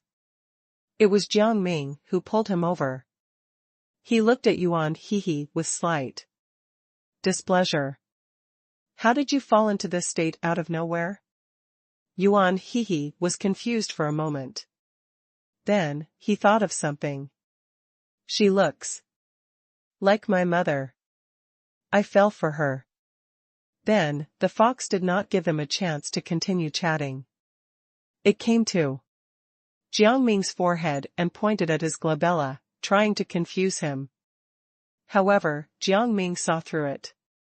Jiang Ming pretended to let the fox touch his glabella, but he realized that it did not seem to affect him much. The fox thought that its control had achieved its effect. Then, it told Jiang Ming, go and kill your companions. Jiang Ming could not understand why the fox would tell him this, so he could not help but laugh. You're strange. Why would I listen to you? The fox was shocked and took a few steps back. There was an awkward look in its eyes. Then, it turned around and wanted to escape, but Jiang Ming pulled it back again. This was a huge opportunity for Jiang Ming. The fox was dragged by him until it wanted to use its spiritual energy. The bell on its feet kept ringing, as if it was summoning others. Jiang Ming also noticed the bell on its neck. Some spiritual energy was emitted from the bell, which directly blocked the sound of the bell. The fox thought that it had cleverly conveyed the signal, and its eyes were filled with pride. Jiang Ming dragged the fox again and again, directly putting the other party on the verge of death. Yuan Hehe did not stay idle either. He used his mana to conjure a huge cage, and he imprisoned the fox. The fox finally caught its breath, but it found itself locked up. It could not help but panic, and it hurriedly wanted to break out of the cage. As a result, the moment it touched the cage, it was electrocuted several times. Sikong Wu Yuan advised the fox. Fox, I advise you to be good. This cage is charged. The fox glared at Jiang Ming and the others angrily. You have to understand that although you have stopped me now, it doesn't mean that you can stop me later. I advise you to be obedient and let me go quickly. I can still spare your lives. You can't even protect yourself now, and you still want us to beg you for mercy. You're really dreaming. Jiang Ming sat down again and began to interrogate the fox. Who gave you the invitation to the banquet? The fox rolled its eyes and kept quiet. Jiang Ming was not angry. He asked Sikong Wu Yuan to pour a cup of tea for the fox. Sikong Wu Yuan did not understand, but he still did as he was told. The fox pretended to be arrogant and pushed the tea over without taking it or drinking it. However, the moment it retreated, it suddenly realized that something seemed to be stuck in its throat. Can you tell me now? Jiang Ming asked, coldly. The fox's voice became hoarse. How did you do it? How did my voice become like this? As a fox, it had always paid great attention to its appearance, voice, and clothes. Now, it was on the verge of despair. It's so sad that you can't drink this cup of tea. If you drank this cup of tea, perhaps you wouldn't be in so much pain, Jiang Ming said slowly. Sikong Wu Yuan and Yuan Hehe secretly glanced at Jiang Ming. Ning Kaichen was really amazing. The fox did not expect that its arrogance would bring it such a disaster. It instantly became even angrier. It endured the pain in its throat. It would rather die than submit. I will never obey you. Are you sure? Jiang Ming raised his hand and threw the teacup in front of the fox. The fox trembled and then realized that its throat was hurting even more. This time it could not make a sound at all. It could only stutter a few syllables, probably to express its confusion and confusion. Jiang Ming explained the situation very carefully. If you don't continue to explain, then your throat will completely lose its function. In other words, you won't be able to make any sound from now on, and you'll be in pain for the rest of your life. I heard that foxes have a long life. It seems to be quite difficult. Jiang Ming pretended to be regretful. You evil person. When the fox said this, its throat hurt even more. It felt very uncomfortable and held its breath, directly kneeling on the ground. This time, it could not make a sound at all. As the most beautiful fox, it really did not want to see such a situation. After thinking for a moment, the fox raised its hand and surrendered, signaling Jiang Ming to help it. Jiang Ming just wanted to scare the fox. When he heard what the fox said, he immediately dispelled the illusion. The fox found it hard to believe. He tested its throat and found that it had indeed recovered. It heaved a sigh of relief and tried to use some devious ideas to escape. However, Jiang Ming dismissed its ideas. I know you want to escape, but are you sure you can outrun me? No matter what method you use, you won't be able to escape. The fox felt that Jiang Ming was talking nonsense and then sneered. Impossible. It's impossible for me to not be able to leave. Then, it turned into a very small fox and tried to get out of the cage through the gaps.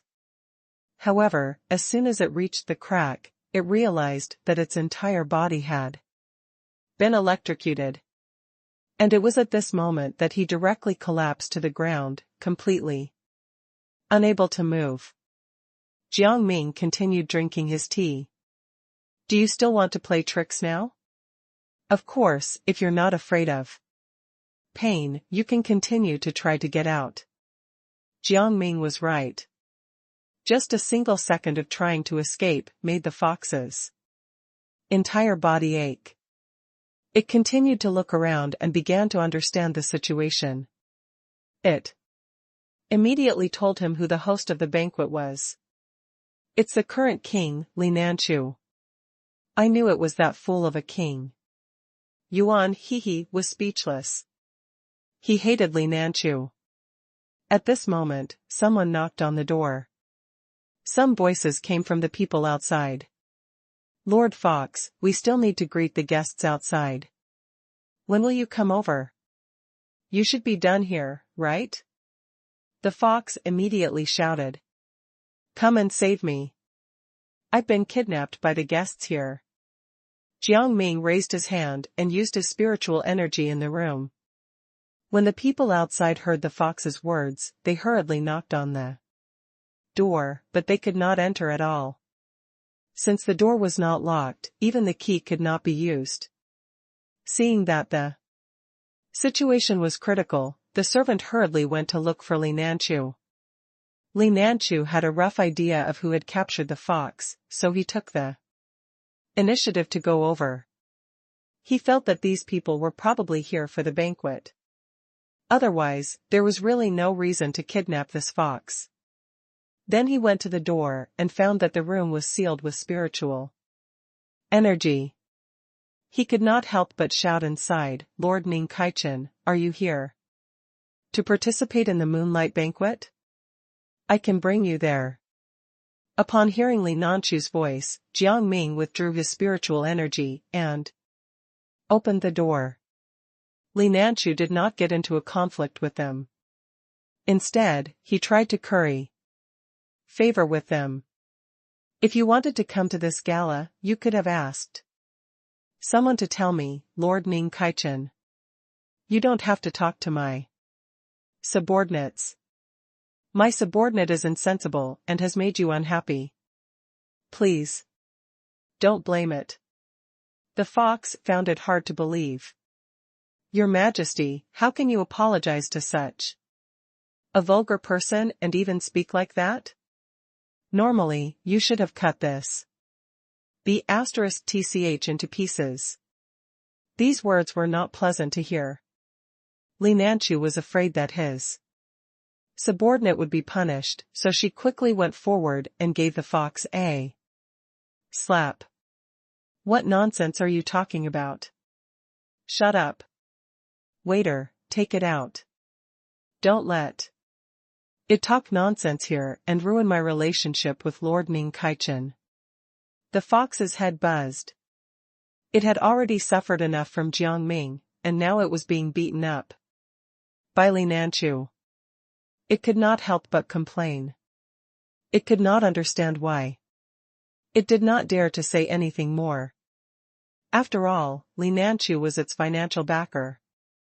If it continued to annoy Li Nanchu, it would lose its job. Moreover, if it had not been for Li Nanchu, it would have died. Li Nanchu was also its savior. It could not treat its savior like this. The fox gave up struggling. I understand, Your Majesty. This is all my fault. It's just that I'm being controlled by the cage now, so I can't leave with the waiter. Li Nanchu noticed the cage and said to Jiang Ming, Lord Ning Kaichen, it knows its mistake. Let it go. It's just a little fox. It doesn't know anything. I don't think it's insensible. It looks more like a fool. Jiang Ming sneered, but he had no intention of releasing the fox. Yuan he sized Li Nanchu up. If you really had that intention, you would have told us in advance to come to the banquet. You wouldn't have waited until we arrived before inviting us. Could it be that there's something different in the prearranged banquet? Li Nanchu's heart skipped a beat when he heard this. He coughed and said, How is that possible? I just forgot. Please follow me to another place. As for the fox's cage, please get rid of it for my sake. It's not that this cage can't be removed, but that you have to tell me the truth. Other than yourself, who else is there in the moonlight banquet? Li Nanchu thought about it for a moment. Then, he said, How about this? When you guys arrive at the venue, I'll introduce you to each of the guests. Is that okay? As for this fox, it really doesn't have any other intentions. Please forgive it. The fox did not want to see Li Nanchu feeling guilty for it. It immediately said firmly, There's no need. I'll just stay in the cage. It's fine. Li Nanchu glared at the fox. There's no need to listen to it. I'm its master. I have the final say in everything. He could not help but feel a little angry. This fox, that he had raised for a long time, was actually so disobedient. If this fox continued to act like this, he would have to get rid of it. The fox fell silent. It knew what Li Nanchu meant. If it continued to speak, he would be filled with anger. Jiang Ming thought for a moment and then said, All right. Si Kong Wu Yuan and Yuan He released the cage. The fox did not dare to say anything else and quickly followed the waiter. Jiang Ming and the others also followed Li Nanchu to the prearranged party for the moonlight banquet. The people inside seemed to be like statues. They had no expressions at all, and were all wearing masks. Some were wearing fox masks, while others were wearing human skin masks. Jiang Ming felt that it was familiar. He suddenly remembered the people on the first floor who were looking at Yuan He in unison. He could not help but be surprised. Could these people be the people on the first floor? Yuan He could not help but ask when he heard Jiang Ming's words. It seems to be those people. Why are they here? I thought they were just guests who were eating there. Li Nanchu laughed. You've actually seen them before? That's great. These are the ministers of the Shugwa kingdom. These ministers have contributed a lot when I was building the Shugwa kingdom. The moonlight banquet is actually to thank them. I have no other intentions. At this moment, a minister suddenly clapped his hands and said to the crowd, Welcome, esteemed guests. This is our 20th anniversary. Let's do something more exciting. Li Nanchu coughed, and the minister immediately changed the topic. Recently, there has been a lot of good wine and delicacies in this Shugwa kingdom. Please relax a little. After the moonlight banquet, we won't have this much fun again until the next banquet. Jiang Ming clearly heard Li Nanchu's cough, but he felt strange about this sudden remark. He obviously did not want them to know something. What exciting things! Yuan He was not used to these people and quickly asked a question. The minister wiped his cold sweat and smiled awkwardly. We're playing with some imported toys. In that case, let's take them out and play with them. Could it be that you're hiding them? The king probably won't be happy, Sikong Wu Yuan said as he looked at Li Nanchu. Yeah, take out all those toys, said Li Nanchu. As he spoke, he secretly gave the minister a look. The minister immediately understood and hurriedly brought in a batch of blue and white porcelain. These blue and white porcelain pieces looked very normal. There was nothing fun about them at all.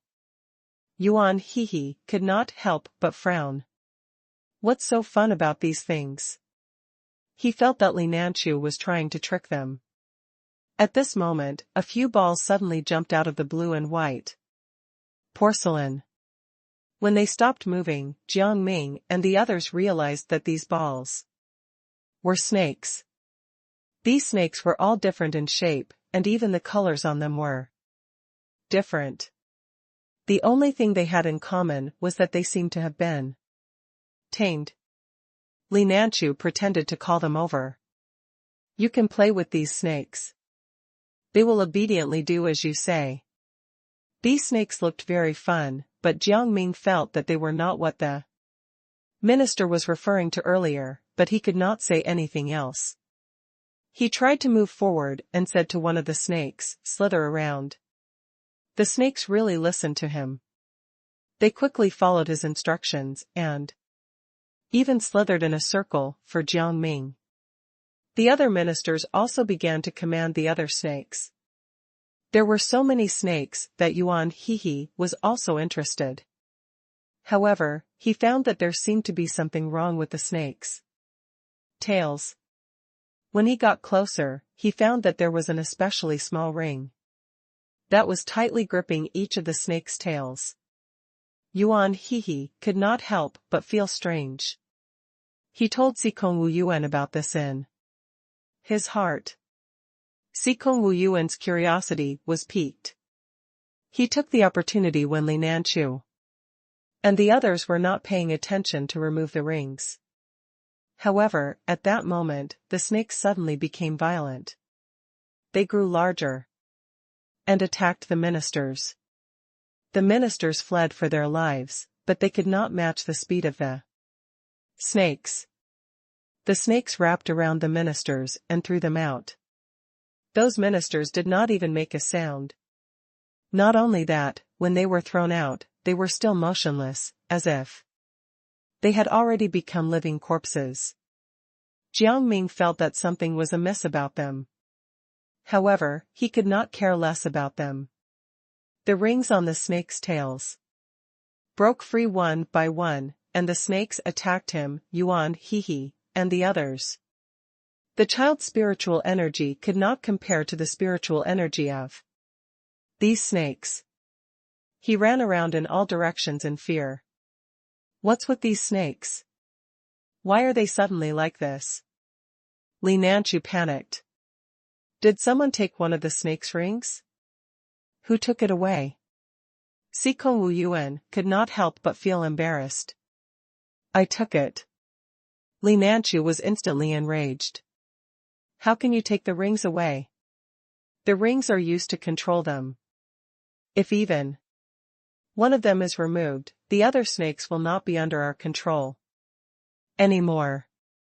However, no matter what, things had already turned out this way. Li Nanchu could only gather the others and leave as soon as possible. Jiang Ming felt even stranger that there were no ministers among the people gathered, but he still did not say anything. After listening to Li Nanchu's instructions, they arrived at the restaurant's secret room.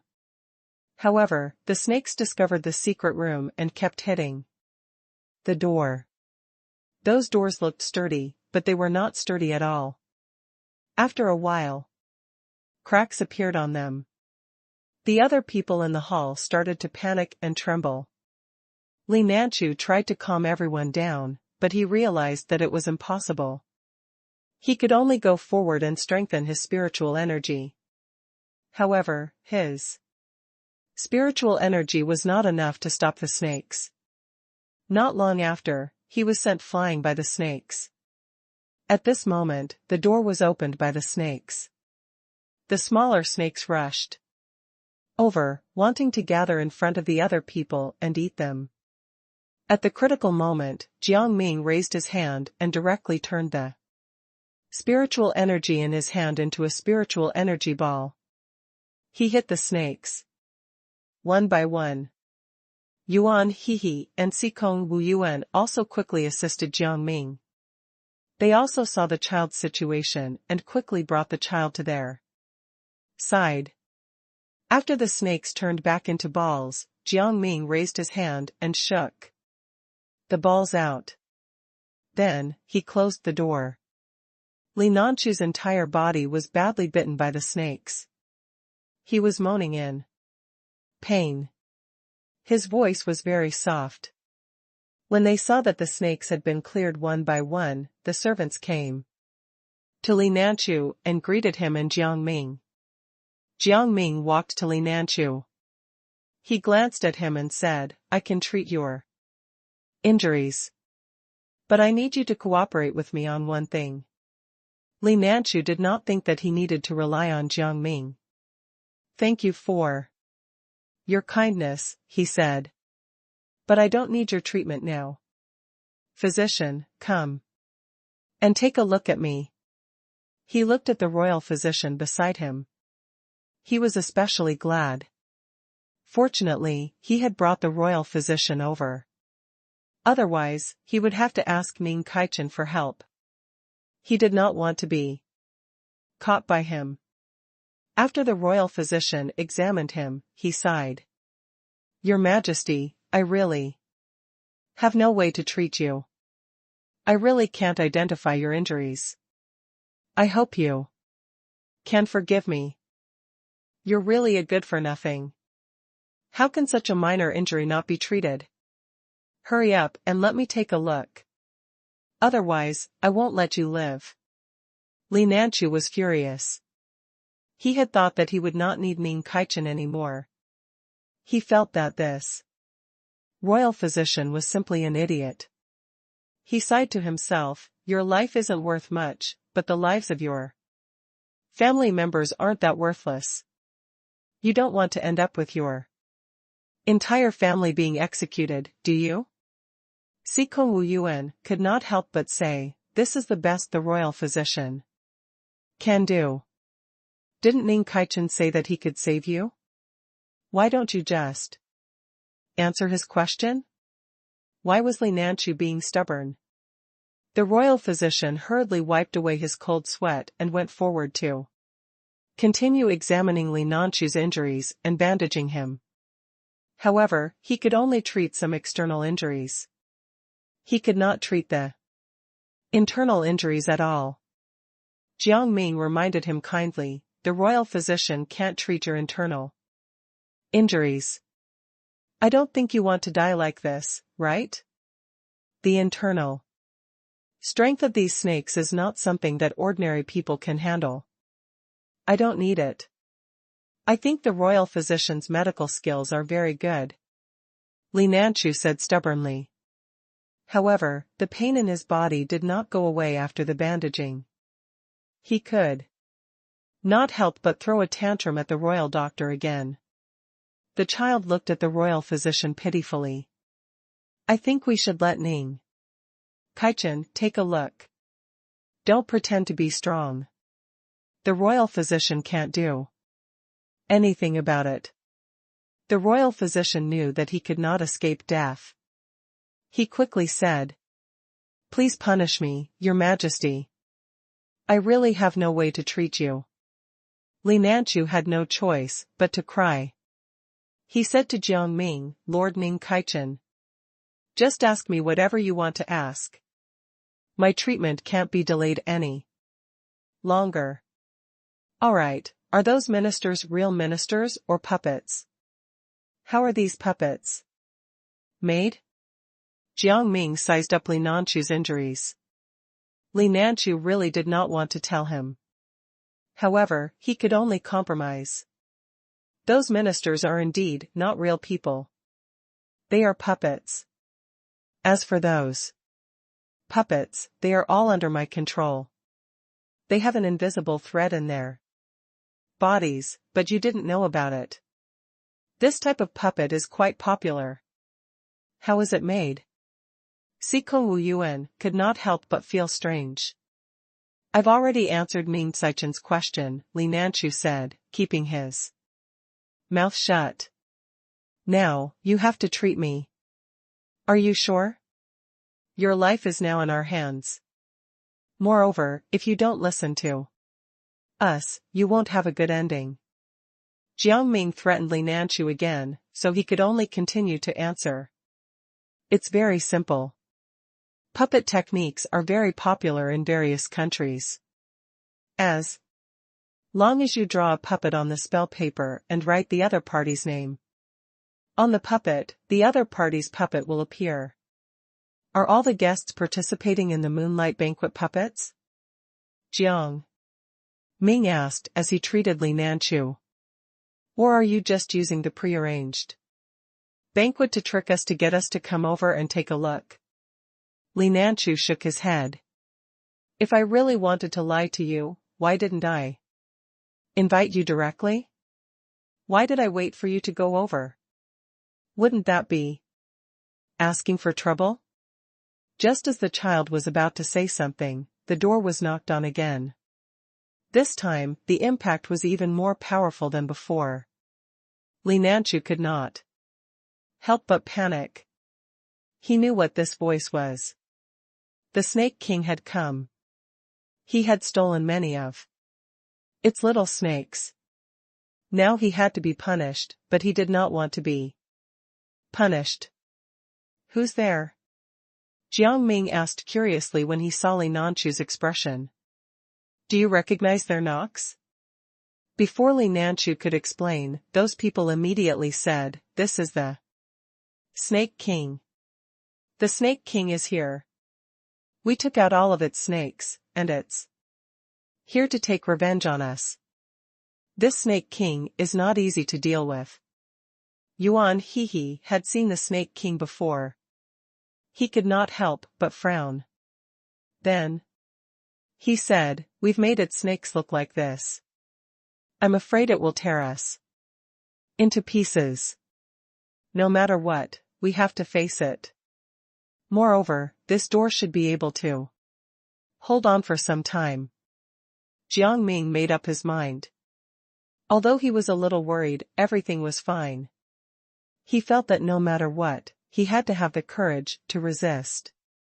However, at this moment, there was suddenly no movement outside the door. Just when everyone thought that the Snake King had retreated, it suddenly crawled into the gap in the secret chamber. Its body was so huge that it directly shattered the secret chamber, and rubble fell down. For a moment, the crowd became chaotic and kept screaming. Jiang Ming had no choice but to open the door. Everyone went out one after another, and the secret room was destroyed. However, the Snake King was completely unharmed. It continued to look at everyone. He paid special attention to Jiang Ming and rushed directly at him. Unlike the snakes in the past, the spiritual energy on its body suddenly appeared and emitted colorful lights. The light made people dizzy. Although Jiang Ming was not affected, Yuan Hehe, Sikong Wu Yuan, and the others were. The child's legs began to lose strength. Jiang Ming did not have the energy to pay attention to everyone's conditions.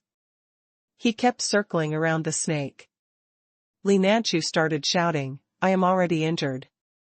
Hurry up and treat me first. Although he managed to escape, it was only by luck. His body also had some external injuries. Li Nanchu was in excruciating pain. He really needed Jiang Ming. Jiang Ming grinned. He took some time to reply to Li Nanchu. Li Nanchu, you're on your own. I can't even take care of myself. A snake took advantage of this and bit Jiang Ming's neck. Jiang Ming was not someone to be trifled with. He directly cut off the snakes. Neck.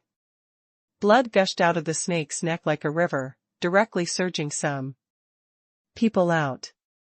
However, Jiang Ming realized that the snake could still move.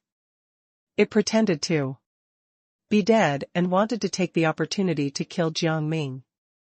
Jiang Ming pretended not to notice and moved toward its head, as if he wanted to check on the snake. When Jiang Ming was not paying attention, the snake went over and bit his neck. However, he disappeared in an instant. The big snake became irritated and kept howling at Jiang Ming. Li Nanchu panicked. He had a feeling that the Snake King would go on a rampage if it could not find its target. Li Nanchu was right. Unable to find Jiang Ming, the Snake King's entire body was burning with anger. It began to look for an outlet to vent. It looked around and chose Li Nanchu as its target. However, it seemed to be treating him as a hostage and did not cause any substantial harm to him. Li Nanchu's uneasy heart was relieved, but he was still slightly nervous. He did not dare to speak loudly. He could only pray in his heart that Jiang Ming would come quickly. Jiang Ming was quietly waiting in a corner. He had wanted to go over directly, but he changed his mind when he realized that Li Nanchu had been taken away. He decided to wait a little longer. Li Nanchu needed to be punished. Seeing that it could not find Jiang Ming, the Snake King began to roar, and its eyes turned golden. The roar was aimed directly at Li Nanchu's body. Li Nanchu's heart sank, and he could not help but shout, "Ning Kaichen! Ning Kaichen! Come and save me!" This tone was quite commanding. Jiang Ming was unhappy to hear it. He cursed in his heart and continued to wait. This stupid king really thought that Jiang Ming was his servant. The Snake King roared again. Seeing that Jiang Ming did not come out, it simply grabbed Li Nanchu and wanted to eat him. The moment its mouth approached Li Nanchu, a bolt of lightning flashed past, and the lightning instantly went elsewhere. The Snake King thought that the thunderbolt was not meant to attack it, so it immediately became arrogant. It threw Li Nanchu away and headed toward the person who released the thunderbolt. The one who released the lightning bolt was Jiang Ming. The Snake King was very excited to see Jiang Ming. However, it did not see the lightning behind him. The lightning spun directly and arrived behind the Snake King. The Snake King's body was instantly cut in half by the lightning strike. At the same time, the little snakes in its body ran out one after another. The little snakes seemed to have been lying in ambush for a long time. After they regained their freedom, they rushed straight toward Jiang Ming and the others. They bit them. The victims immediately suffered. Some people even lost their lives. At this moment, the little snakes suddenly mutated and kept circling around. They seemed to be in a fixed formation and kept moving into the distance, not getting close to those people. Just as the people were beginning to feel strange, the little snakes suddenly launched another fierce attack at them. With every bit of human flesh, they grew bigger. Seeing that the snakes were getting bigger and bigger, Jiang Ming quickly set up an inescapable net around them and imprisoned them one by one. However, these snakes were able to reproduce on their own. They created many more small snakes. These little snakes were the same as them. As long as they ate a piece of human flesh, they could grow bigger. Jiang Ming felt that these barriers could not trap all the snakes. He thought for a moment and used the fake snakes in his hand to attract the snakes. The flesh of the fake snake attracted the little snakes. When it was almost time, Jiang Ming used a large barrier to trap the snakes. However, the Snake King did its best to fight and crashed into the barrier. Jiang Ming finally understood. The Snake King seemed to be dead, but in fact, it was not. It was pretending to be dead. Since you didn't die, let's end this. Jiang Ming looked at the Snake King. The Snake King seemed to understand what he said. It shook its head and disappeared from the spot. Jiang Ming found the Snake King's behavior a little strange. It seemed to be cowardly. While he was waiting, the Snake King suddenly attacked him from behind and crashed into his body. Jiang Ming used his spiritual energy to stabilize his body. The Snake King did not expect Jiang Ming to be like this. It was unwilling to give up and directly entangled him. Jiang Ming came back to his senses and found the Snake King's head in front of him. However, he was not afraid at all. When its tongue approached him, he did not even flinch. Although Jiang Ming could not move his hands and feet, he spat out a ball of spiritual energy from his mouth. The ball of spiritual energy hit the Snake King, and the Snake King had no choice but to let go of Jiang Ming. Jiang Ming went behind it and knocked Snake King far away with a hammer. The Snake King was instantly beaten to a pulp. However, it was unwilling to accept this. When it fell to the ground, the small snakes did not care about the meat on the human corpses and directly rushed toward the Snake King. However, due to the barrier, they had no way to get out at all. They could only keep hitting the barrier. However, they still could not break through the barrier. Some of the little snakes were bleeding, but they still did not care. It was as if they were possessed. Even if the Snake King was already dead, the snakes behind did not care. Its companions rushed forward and hit the barrier. However, under the attacks of these snakes, a crack instantly appeared on the barrier. Jiang Ming never thought that his barrier would have a crack in it, but he did not care. He raised his hand and repaired the crack. The poor snakes had just created a crack and thought that they had a sliver of hope. However, when they saw that the crack was gone, they could not help but feel disappointed. They no longer rammed into the barrier, but instead, they immersed themselves in the depressing atmosphere. The entire barrier turned dark because of the snake's emotions. The Snake King felt that its little snakes were useless. It could not help but roar wantonly, wanting to cheer these little snakes up. Jiang Ming did not know whether to laugh or cry when he saw this scene. It was said that animals had no spirituality, but these little snakes were quite spiritual. However, it was impossible for them to do whatever they wanted now. Yuan Hehe and Sikongwu Yuan had been forced into a corner by the snakes. Seeing that most of the little snakes were gone, they could not relax. They had been secretly checking on Jiang Ming and the Snake King. When the Snake King was beaten into a pulp, Yuan Hehe could not take it anymore. He directly attacked with his spiritual energy saber one after another. However, these spiritual energy blades made the Snake King start to recover. The Snake King suddenly spat out its tongue, which contained spittle. The spittle passed through the barrier and landed on the small snakes. The little snakes began to swell up, becoming fatter and fatter as they headed toward the top of the barrier. This time, not only did the barrier crack, but the crack also opened up. The little snakes could not help but be pleasantly surprised by this. The little snakes were fired up and began to move forward. Jiang Ming looked at the little snakes and could not help but feel amused by their struggle. No matter how hard they fought, they were still at the bottom. He was intrigued. He was also staring at the Snake King, who was already unable to take it anymore. The color of the Snake King's eyes instantly turned gray and started secreting a yellow substance. It no longer had the strength to hit Jiang Ming. It could only lie on the ground and secretly command its little snakes to bite Jiang Ming.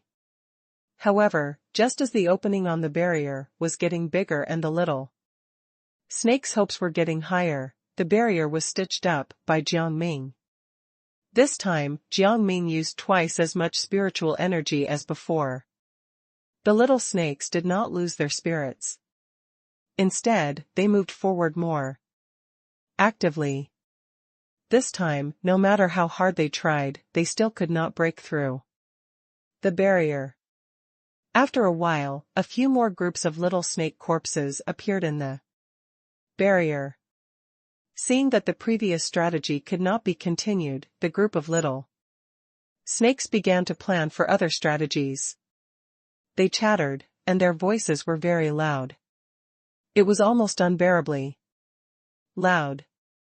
Seeing that Sikong Wu Yuan Hihi, and the others could not stand it anymore, Jiang Ming considerately silenced the barrier. At this moment, the Snake King seemed to have noticed the movements of the little snakes and rushed toward the barrier. It was extremely fast. Jiang Ming probably realized something, but he did not stop it. Sikong Wu Yuan and Yuan Hihi could not help but panic. They hurriedly combined their mana. With this combination, the Snake King was immediately blocked by an invisible wall. However, it did not give up. Instead, it charged forward and crashed straight into it. Yuan Hihi and Sikong Wu Yuan thought that the barrier could stop the Snake King. However, it was directly broken through by it. Not only that, but it was also unharmed. They had been shaken away by the Snake King, and snake-like scales had actually grown on their bodies. These scales were of different sizes and colors. Unexpectedly, these scales had their own consciousness and headed toward Jiang Ming. Before Jiang Ming could react, the scales directly stuck him to a wooden board. He was stuck tightly by the scales. The same thing happened to the others. Jiang Ming glanced at Sikong Wu Yuan and the others, then at the scale in his hand and squeezed one. The scale broke. Seeing Jiang Ming's actions, Sikong Wu Yuan Hihi, and the child copied him, but they were held even tighter. Jiang Ming helped them break free. However, the Snake King noticed Jiang Ming's behavior and quickly roared. It was coming toward them. Jiang Ming only saw a monster with its tail separated from its body heading toward him. Jiang Ming knew that it was time to end the battle quickly. He raised his hand and condensed a force in his palm. He leaped into the air and shot an arrow at the Snake King. The sword pierced straight into the Snake King's heart. The Snake King was instantly torn into pieces, and its entire body exploded. The other little snakes also disappeared. Sikong Wu Yuan and the others were covered in the Snake King's blood. However, they were very happy to see the Snake King disappear. The Snake King had been dragging things out for a while now. Li Nanchu also heaved a sigh of relief. However, he had already been injured by the Snake King, and he could not help but feel resentful. If Ning Kaichen had come earlier, he would not have been harmed by the Snake King. He also knew that Ning Kaichen must have been there at that time. Otherwise, he would not have come to save him. However, he could not show his thoughts on the surface. He could not defeat Ning Kaichen at all. After some thought, Li Nanchu pretended to congratulate Jiang Ming. Lord Ning Kaichen, you're really amazing. The Snake King was nothing to you. Upon hearing Li Nanchu's words, Jiang Ming glanced at him, then walked toward Sikong Wu Yuan and the others to examine them. Li Nanchu's face instantly turned green. Logically speaking, he should be the one with the most serious injuries among these people. Jiang Ming did not check on him but instead checked on the other people who seemed to be unscathed. Wasn't he completely ignoring him? However, he could not express his feelings. He could only vent to the royal physician beside him. He said sarcastically, "Hurry up and come over to check on me. Are you going to check on those healthy people as well?" The royal physician could not help but panic when he was suddenly mentioned. He was already trembling with fear, and now his hands were shaking even more. He hurriedly rushed over to Li Nanchu. However, he was also injured.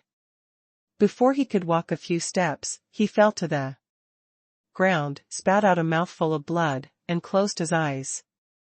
Li Nanchu's eyes widened when he saw this strange action. Then, he started cursing.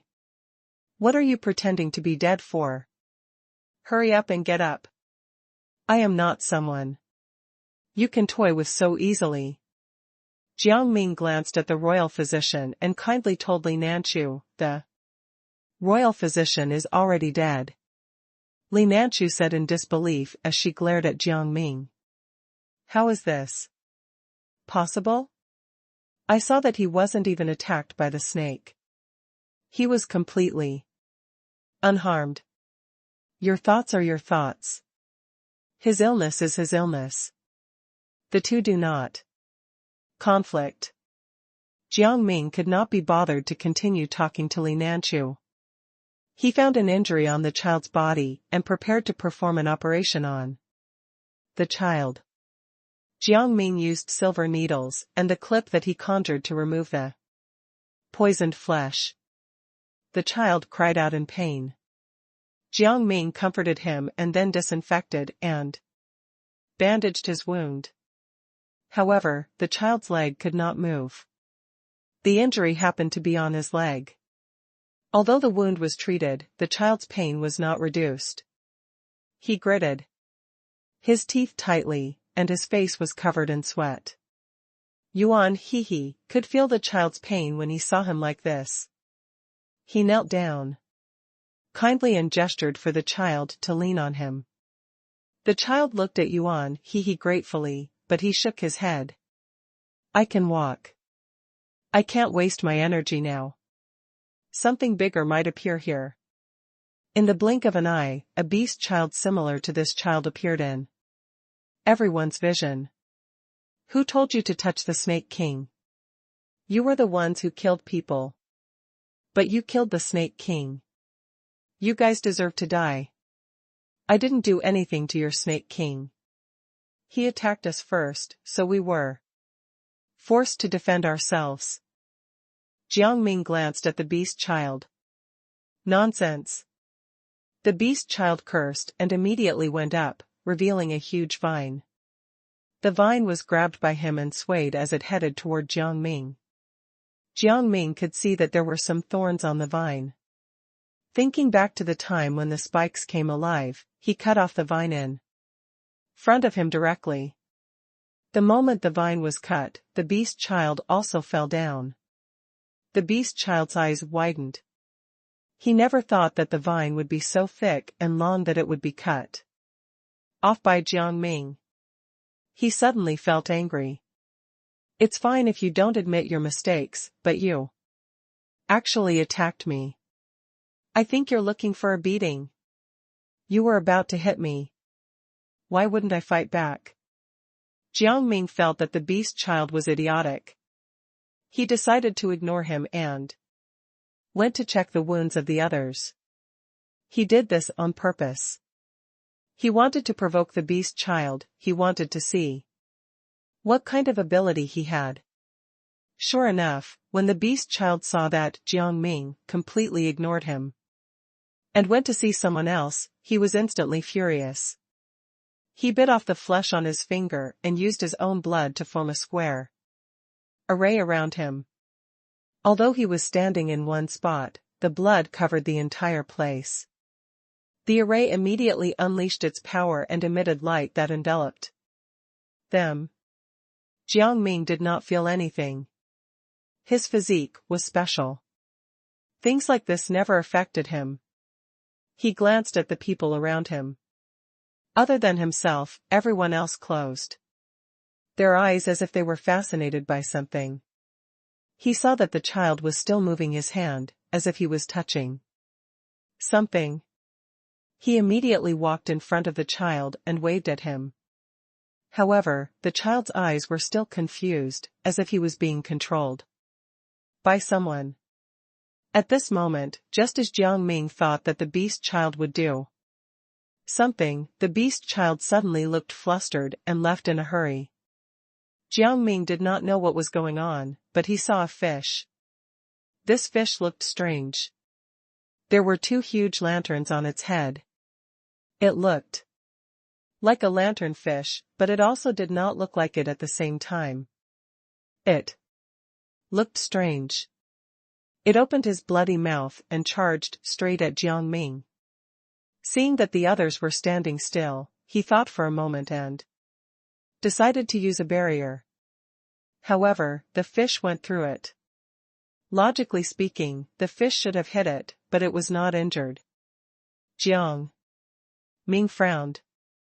He carefully examined the body of the fish and found that it was actually transparent. His expression could not help but turn dark. Perhaps the fish was fake. However, disaster struck. The fish ate a person. That person was gulped into its stomach. Jiang Ming could not help but panic. If this continued, they would very likely be swallowed by the fish. Moreover, his spiritual energy had no effect on the fish at all. He could not help but feel troubled. Then, an even greater disaster befell him. Just like the Snake King, the fish let out many small fish. Jiang Ming was helpless. Jiang Ming tried to release his spiritual energy, but he found that it was the same as the barrier just now. It was completely useless against these fish. However, the fish was able to bite the people around them. Jiang Ming couldn't protect everyone, so he focused on his comrades. However, Sikong Wu Yuan and the others were all confused. They did not know what they were doing. A wound appeared on his arm accidentally, and Jiang Ming suddenly felt a little desperate. Was this going to be his downfall? No, he could not admit defeat. Then, things suddenly took a turn for the better. Jiang Ming saw that his spiritual energy would not affect the fish, so he picked up one of the weapons on the ground, which was a long sword. He instantly cut the fish in half. Alas, the two halves of the fish joined together immediately. Still, it was a good start for Jiang Ming. Jiang Ming thought for a moment and tried to pour a lot of spiritual energy into the sword. However, he found that after injecting spiritual energy into it, the sword had no effect on the fish at all. Jiang Ming immediately discovered a pattern. As long as he used regular weapons, he would be able to deal with the fish. That meant that if he were to fight barehanded, he might have a chance of defeating that fish. Thinking of this, Jiang Ming could not wait to move forward and try. It was working. Jiang Ming immediately understood that spiritual energy was useless against this fish, so he started fighting barehanded again. However, every time he tore the fish apart, it would merge back together. Jiang Ming tried to separate the two halves. Still, he found that no matter what, the two halves would merge. Jiang Ming could not help but feel irritated. Why was this fish so troublesome? However, the situation became more and more troublesome. The fish's speed picked up. Even the smaller fish sped up. Aside from Jiang Ming's comrades, all the other people were killed by these fish. Jiang Ming realized that he had to take a more stable approach to fight against these fish. Seeing that the people were already dead, the fish did not go over to eat their corpses. Instead, they went to see Kong Wu Yuan and the others who were still alive. Jiang Ming could only move around where Sikong Wu Yuan and the others were standing. However, Sikong Wu Yuan and the others could not help but stay away from Jiang Ming. They did not hurt him. However, they walked toward the fish.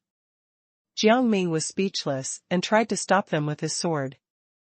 However, they would only continue to go toward the fish without caring about their own lives. Seeing this, Jiang Ming could not continue to stop them. He was angry. Spiritual energy surged out of his body, and it transformed into a huge dragon. Following that, the dragon dashed toward the fish and made them explode. This time, the fish could not merge together, and their corpses disappeared. Jiang Ming felt a little strange. He raised his hand and looked at his palm. He found that there was a lotus symbol on his palm. This lotus symbol confused him. The beast child appeared in front of him at this time. He was somewhat puzzled. As a man, how can you have the symbol of a lotus? Only women can absorb the spiritual energy of the fish. So, this fish has spiritual energy. Jiang Ming smiled and rushed to the beast child. He tied him up. He had not forgotten how this beast child had been clamoring earlier. This beast child had to solve the problem with Sikong Wu Yuan and the others. Just as he thought, the beast child realized that he could not break free from the ropes. He could not help but panic and say to Jiang Ming, "Lord Ning Kaichen, if you have something to say, let's talk it out. It's not good to be like this, right?" Jiang Ming pointed at Sikong Wu Yuan and the others. At this moment, Sikong Wu Yuan and the others were still confused, as if they could not come out of their haze at all. This troubled Jiang Ming. He had tried to knock or wave his hand just now, but it was useless. The beast child was very smart, but he played dumb and said, "What are you talking about? I don't understand." Jiang Ming had no patience. A whip appeared in his hand, and he was about to hit the beast child. The beast child immediately panicked. His tender skin could not withstand such a terrible whip. "I can help these people recover their consciousness, but it will take a certain amount of time. Moreover, we can't be disturbed. I can't use my power in such a place." As he spoke, his eyes kept looking around.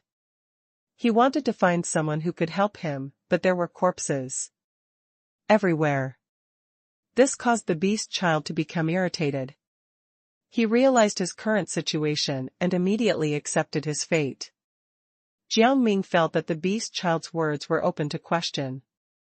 He immediately said, "You also know that your life is in my hands now. If you're lying, I might dig out your organs one by one and throw them into the river to feed the fish." As he spoke, his entire body emitted a low pressure. The beast child was frightened. He trembled and said, "Lord Ning Kaichen, we can discuss this. What I said is true. If you don't believe me, then I can't do anything. Alright, I'll trust you this time. If I find out you're lying, you'll face the consequences." Jiang Ming was very satisfied with the beast child's attitude. Jiang Ming brought Sikong Wu Yuan and the others to Li Nanchu's hall. He set up a barrier around them and sealed the beast child's mouth. He felt that this beast child had a lot of thoughts. He could not let him disturb Sikong Wu Yuan and the others. The beast child exhaled, his cheeks full, and then he exhaled again. The air immediately reached the top of Sikong Wu Yuan and the others' heads. They immediately regained consciousness, but they lost their memories. They were confused. Why are we staying here? Weren't we somewhere else? Jiang Ming told them everything that had happened just now. Sikong Wu Yuan could not help but feel uncomfortable. Thank goodness we have you, Ning Kaichen. Otherwise, we would all be in the fish's stomach now. The child did not speak. He looked at the beast child carefully and could not help but frown. Aren't you also under Li Nanchu's control? Why did you do something to Ning Kaichen and the others? If it weren't for Ning Kaichen, you would have been tortured to death by Li Nanchu. The beast child sneered. I'm like this because you're stupid. If you'd been smarter and knew some spells, Li Nanchu would have pursued you. It was you who ruined my life. Of course, I have to do something bad to you. Jiang Ming felt that the beast child was arrogant, and then he repeated his threat. The beast child immediately trembled again and did not dare to say anything else. He was filled with hatred again. If it weren't for his limited ability, he would have made Ning Kaichen suffer. Yuan Hehe could not help but laugh. You're a coward who bullies the weak and fears the strong. Unfortunately for you, we have Ning Kaichen to rely on. You can't do anything to us. As he spoke, he made a face at the beast child. The beast child was so angry that he gritted his teeth, but he could not retort. After all, what Yuan Hehe said was indeed the truth. Save me! Save me! Li Nanchu's voice suddenly rang in everyone's ears. Jiang Ming had thought that Li Nanchu was already dead. He did not expect him to still be alive. He immediately looked over. Li Nanchu's face was covered in dust and dirt, and he looked no different from a commoner. The luxurious clothes on his body were already extremely dirty. His body was covered in wounds. Li Nanchu's face was full of tears. He had barely escaped death, but he found that he was terribly injured. Feeling that his life was coming to an end, he could only ask Jiang Ming for help, hoping that Jiang Ming could treat him. Jiang Ming looked at Li Nanchu coldly. You've done so many wicked things, yet you still want us to help you. You're really something else. Li Nanchu could not help but beg for mercy. I know I'm at fault. Still, please don't treat me like this. You can come to me if you need anything in the future. The Shugwa kingdom can't be without a king. The kingdom will perish. Do you think I care about the Shugwa kingdom? A new king can always rise to lead them. You can just die. Suddenly, Li Nanping rushed out. He had his brother's protection and was not hurt at all. He started cursing. Ning Kaichen, you are really a vicious person. My brother has already repented, so why can't you forgive him? Aren't you going too far? He stuttered as he spoke. Jiang Ming put a silver needle on his throat. The silver needle pierced through his throat, and Li Nanping was immediately unable to make a sound. He glared at Jiang Ming angrily, but there was still nothing he could do. If you continue like this, it won't just be your voice next time. Jiang Ming smiled. Li Nanchu was terrified. Then, he tugged at his brother and gestured for him to take him away. He knew that Ning Kaichen was not someone that ordinary people could afford to provoke. Now that the Shugwa kingdom needed another king, if his brother died, a stranger might become the king. No matter what, he had to protect his younger brother first. Although Li Nanping was reluctant, he could only obey his brother and leave with him. They went to the bedroom next door. The bedroom was in ruins, and there were some corpses littering the floor. Li Nanping cleaned up as much as he could and helped Li Nanchu to his seat. Li Nanchu was already on the verge of death. It was as if he had lost his soul, and there was a strange look on his face. Li Nanping became nervous and could not help but call out to him. However, Li Nanchu no longer had the strength to speak. Li Nanchu used all his strength to raise his hand and pat Li Nonping's palm. Li Nonping understood something. Tears could not help but flow out of his eyes. He said sadly, "I hope we get to be brothers in our next life too." Tears drenched his clothes, but Li Nanchu still died. Touching his cold skin, Li Nonping felt like nothing was real. He could not help but kneel on the ground. "I will definitely take up your mantle. Please rest in peace." After the brothers left, Jiang Ming started discussing their next plan. They could not stay in the Shagwa kingdom any longer. Li Nanchu's death was imminent, and Li Nonping definitely would not let them off. When he had the chance, he would definitely try to hurt them. "There's no need for us to participate in this banquet. We'll leave tonight." Jiang Ming had a firm look in his eyes and had no intention of staying. Unexpectedly, when they were packing up, a group of soldiers surrounded them. The leader, Xiao Yuqing, entered the door. He was wearing purple and green robes.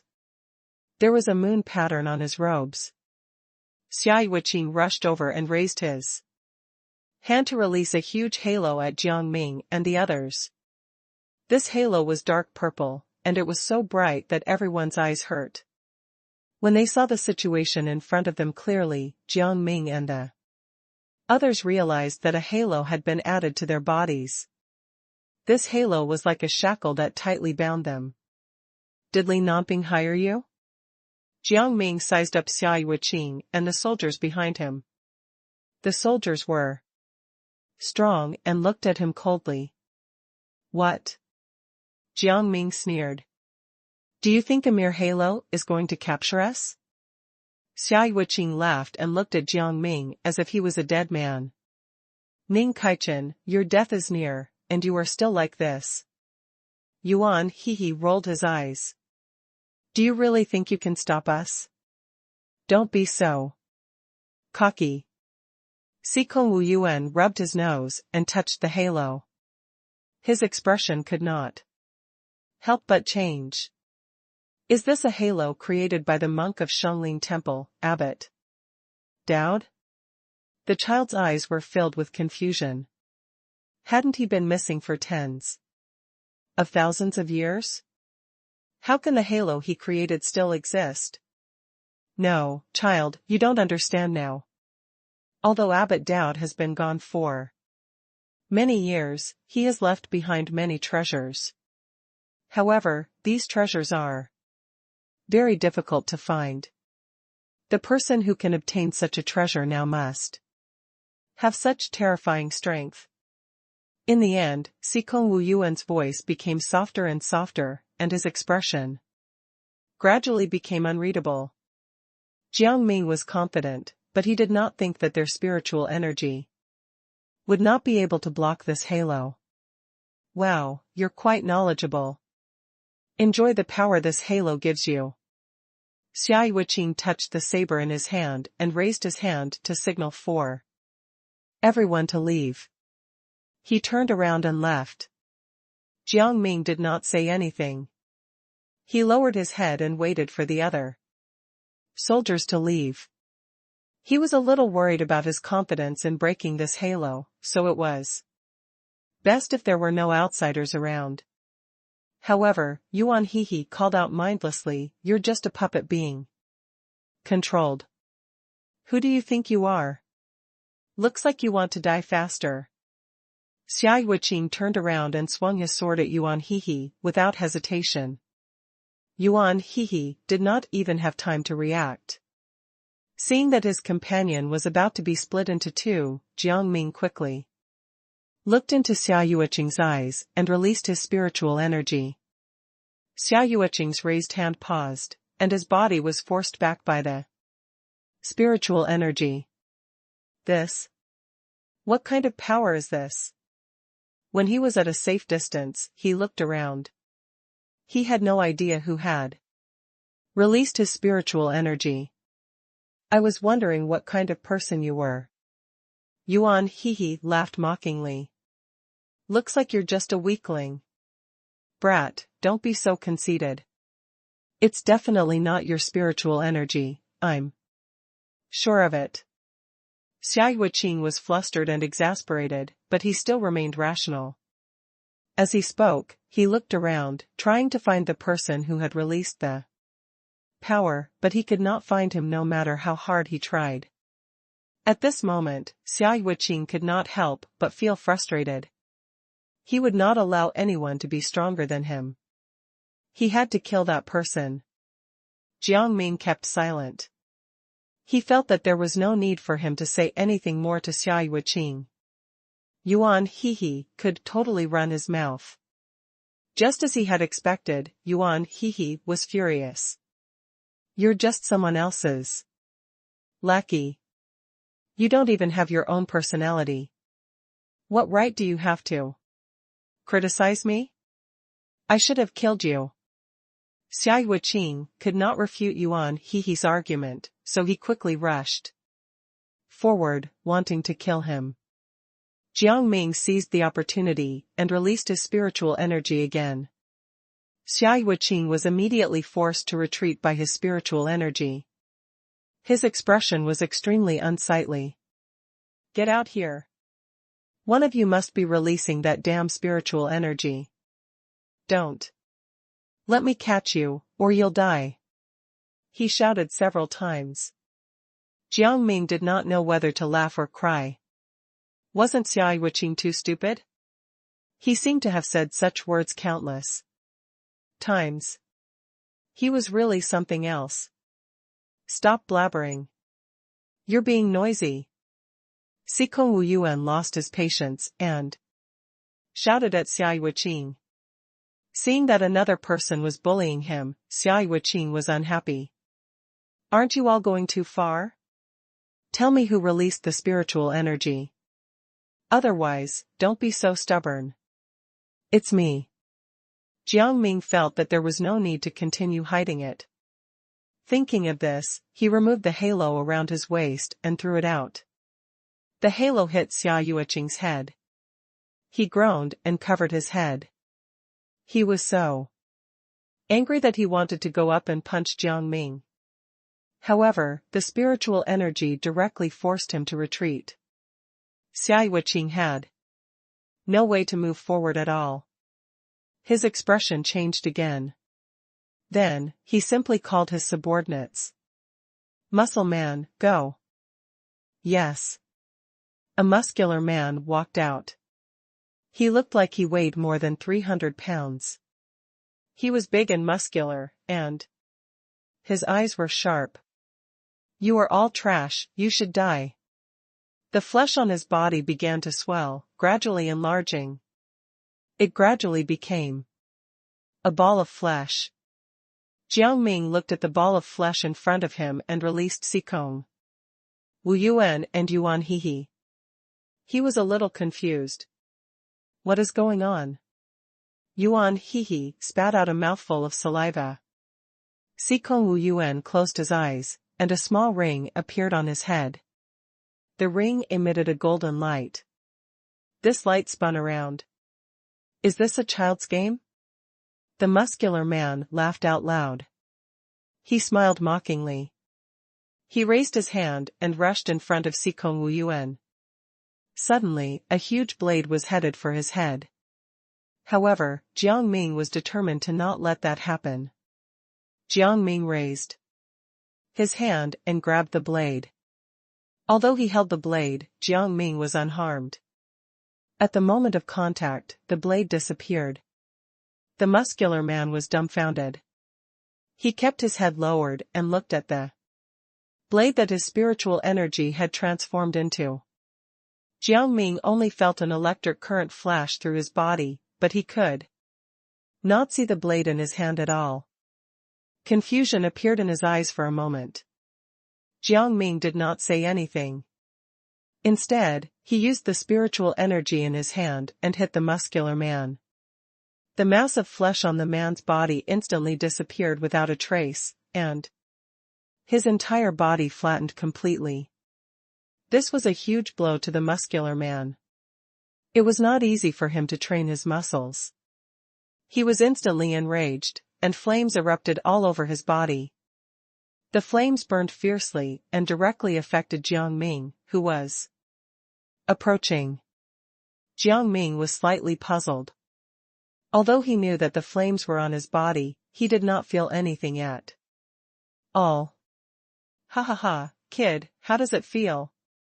The muscular man thought that Jiang Ming was in deep trouble, and his eyes were filled with ridicule. Jiang Ming chuckled. This muscular man was quite arrogant. He had a funny idea. He pretended to tell the muscular man, I feel like I'm going to die from the pain. In return, I'll let you have a taste of it. Just surrender, Ming Kaichen. The muscular man did not care. Instead, he became even more smug. It doesn't matter. You should feel it too. After saying that, Jiang Ming ignored the muscular man's answer and directly raised his hand. He reached in and dug out the man's heart. The muscular man's eyes widened, and he became sluggish. He felt that his life was slipping away from him. Perhaps he would die soon. He could not help but feel regretful. If he had known this would happen, he would not have provoked Ming Kaichen. Siko Wu Yuan and Yuan Hehe started celebrating. Ming Kaichen, you're incredible. While they were celebrating, they did not stay idle. The two of them broke their halos and returned the favor to the muscular man. The muscular man could no longer feel the pain. He could only feel his body tightening step by step. However, Jiang Ming gave the muscular man a chance to live. He raised his hand and stuffed the heart back into the muscular man's body. The muscular man felt his heart ache again, but the pain had lessened a lot. He felt that he had regained his vitality and vigor, but he was also confused and puzzled. Why did you save me? He asked involuntarily. I don't think I showed you any mercy. You seem to have misunderstood. Jiang Ming smiled and dug out his heart without hesitation again. The piercing pain continued. This time, the muscular man was about to collapse. Xia Yuqing was frightened. He could not help but shout, Stand up. You can't be taken away like this. The muscular man wanted to turn his head to look at Xia Yuqing, but he realized that he no longer had the strength to turn back. Jiang Ming saw through the muscular man's thoughts and once again showed a considerate demeanor. Let me help you. As he spoke, he forcefully twisted his head around. The muscular man's pupils dilated, and his hands trembled uncontrollably. Then, he died. Xia Yuqing started to feel incredulous, but he could not help but feel scared. He did not believe that the person who released the spiritual energy was the kid in front of him. What was going on? Your little sidekick seems to have died. A murderous intent flashed in Jiang Ming's eyes, and this murderous intent surged in front of Xia Yuqing. Xia Yuqing gritted his teeth and shouted at Jiang Ming, Isn't he just one person? I have plenty of other subordinates. Is that so? Then you're really amazing. Jiang Ming laughed and thought that Xia Yuqing was quite interesting. His speech and actions carried an aura of ignorance. Based on this, even if he did not meet him, Xia Yuqing would still die from his ignorance. What do you mean? Xia Yuqing's eyes were filled with scrutiny, and he secretly took out a dart. He threw the dart into the distance, and the dart immediately sank into the soil and disappeared completely. Jiang Ming did not notice the dart. Instead, he felt strange. Why did Xia Yuqing only know how to argue and not have any intention of fighting him at all? Even if they were to beat him up, Xia Yuqing would dodge and let his subordinates take care of things. He was a little too cowardly. Sikong Wuyuan noticed the dart, but it had disappeared. His eyes widened. How did this dart disappear into thin air? Sikong Wuyuan told Jiang Ming in his heart. Jiang Ming was confused, but he immediately reacted when he saw Xia Yuqing. This dart was thrown by Xia Yuqing. It would probably disappear after a while. Otherwise, Sikong Wuyuan would have been able to find it. He thought for a moment again, and waves of microwave-like spiritual energy appeared in his hand. This spiritual energy began to search for the darts. After a while, the dart was found by Jiang Ming's spiritual energy. Xia Yuqing was dumbfounded. He stuttered and pointed at the dart. How could that be? What are you trying to do with this dart? Jiang Ming took the dart and looked at Xia Yuqing. Xia Yuqing was forced to step back. He pretended to play dumb. How would I know what the dart is for? It's not mine. Then you can join your little friend, Jiang Ming replied. What? Xia Yuqing was shocked. I'm the new king's general. Are you disrespecting me? You killed the muscular man too. The king just took office. And you killed his subordinate. Is that reasonable? He knew he could not currently beat Ning Kaichen, so he had to think of a way to escape. Whether it's reasonable or not doesn't seem to have anything to do with me. Jiang Ming did not speak anymore. He threw the dart in his hand and directly cut off Xia Yuqing's head. His head rolled on the ground. His subordinates behind him could not help but panic. One by one, they went forward to check on Xia Yuqing. Although they knew that their general was dead, it was still necessary to check. Let's go, Jiang Ming said to the others. The child felt a lingering fear in his heart. He carefully looked at Xia Yuqing's head and had a premonition that if he did not listen, this would be his ending. Sikong Wuyuan was dumbstruck. Ning Kaichen was the most capable and ruthless person he had ever met. No wonder he could ensure their survival in so many dangerous situations. He was really good at it. Then, a black shadow suddenly appeared in front of the other soldiers. By the time they reacted, those people had already disappeared. How did they leave so quickly? At this moment, a woman appeared in their field of vision. Please save my sister has been kidnapped by that bully.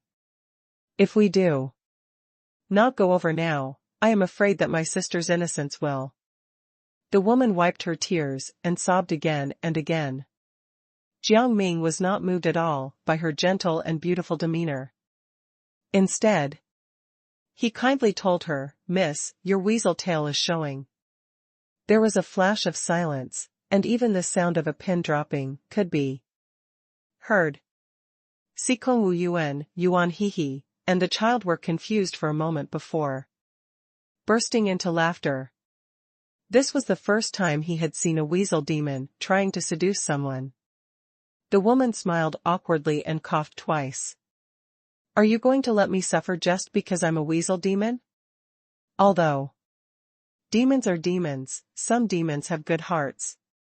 She tried to express her feelings, and her tearful look moved their hearts. Sikong Wuyuan felt that what the woman said was right. He could not help but take the initiative to say, why don't we help her? She looks quite pitiful. The child immediately stopped him. Who knows what her intentions are? Don't let yourself suffer because of your kind heart. I'm a man. How can she harm me? Sikong Wuyuan felt that the child was being silly. He knew the weasel demon's strength, but he also understood that each person had their own strengths. No. Jiang Ming turned around and planned to leave. He shrugged and said, I won't even save a child, let alone a weasel demon. Saving people depended on his mood. As the saying went, saving people was a matter of friendship, not saving them. Was a matter of duty. Why should he put his own life in danger to save others? Moreover, who knew what this weasel demon was up to in private? How can you be so cruel? All the men in the past had a chivalrous heart. Why? Is it that when it comes to you, your heart is so evil? If you don't save my sister today, then fate will make you suffer. At that time, you definitely won't live to be 100 years old. Evil will be rewarded with evil, and good will be rewarded with good. Think about it yourself.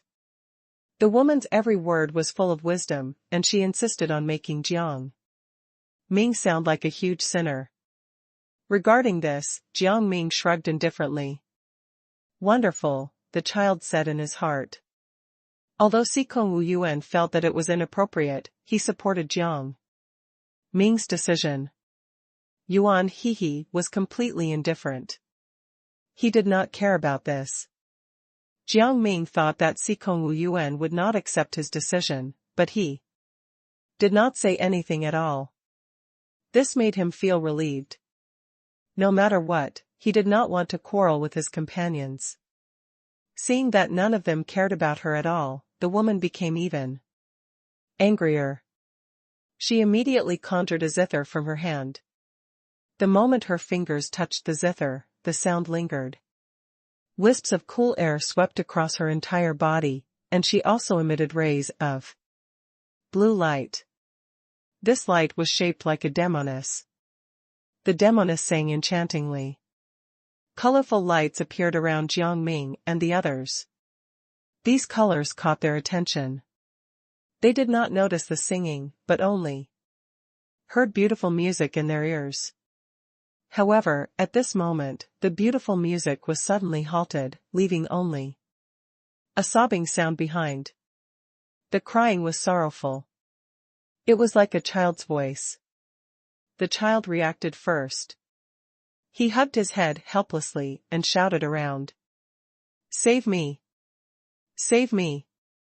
I don't want to live anymore. Jiang Ming did not know whether to laugh or cry. What was going on? Was he possessed? He turned around and saw the singer. Jiang Ming suddenly understood that this singer was behind this. He was sick of problems arising one after the other. At this moment, Sikong Wu Yuan suddenly rose up and rushed out like a rocket, directly surrounding the singer and himself. The singer continued to cry, unable to see Sikong Wu Yuan at all. Sikong Wu Yuan was no longer angry. Then, he used an illusion to conjure a flute in his hand and began to use the flute to compete with the singer. When Jiang Ming saw this, he also conjured a flute with his spiritual energy. The sound of the flute was gentle and melodious. When the two flutes were put together, they completely broke through the singer's crying. The singer instantly disappeared from her spot, and the woman could not help but be shocked. She instantly collapsed to the ground and stammered, You guys. We what? Sikong Wu Yuan did not give in at all. He quickly moved his hand toward the woman. He squeezed the woman's throat, and the woman immediately turned into a doll. It's actually a little puppet. Yuan Hehe thought it was cute and wanted to pick up the puppet, but he was stopped by Sikong Wu Yuan. You can't take this puppet just because you want to. It's not an ordinary puppet. Sikong Wu Yuan shook his head. When he saw that Jiang Ming had also come forward, his eyes lit up. He took out a rag from his pocket and handed it to Jiang Ming without any explanation. When Jiang Ming saw this rag, he could not help but feel strange. His eyes were filled with confusion. Sikong Wu Yuan did not say anything. He tapped lightly on his palm and spun the mark on his palm until he was far away.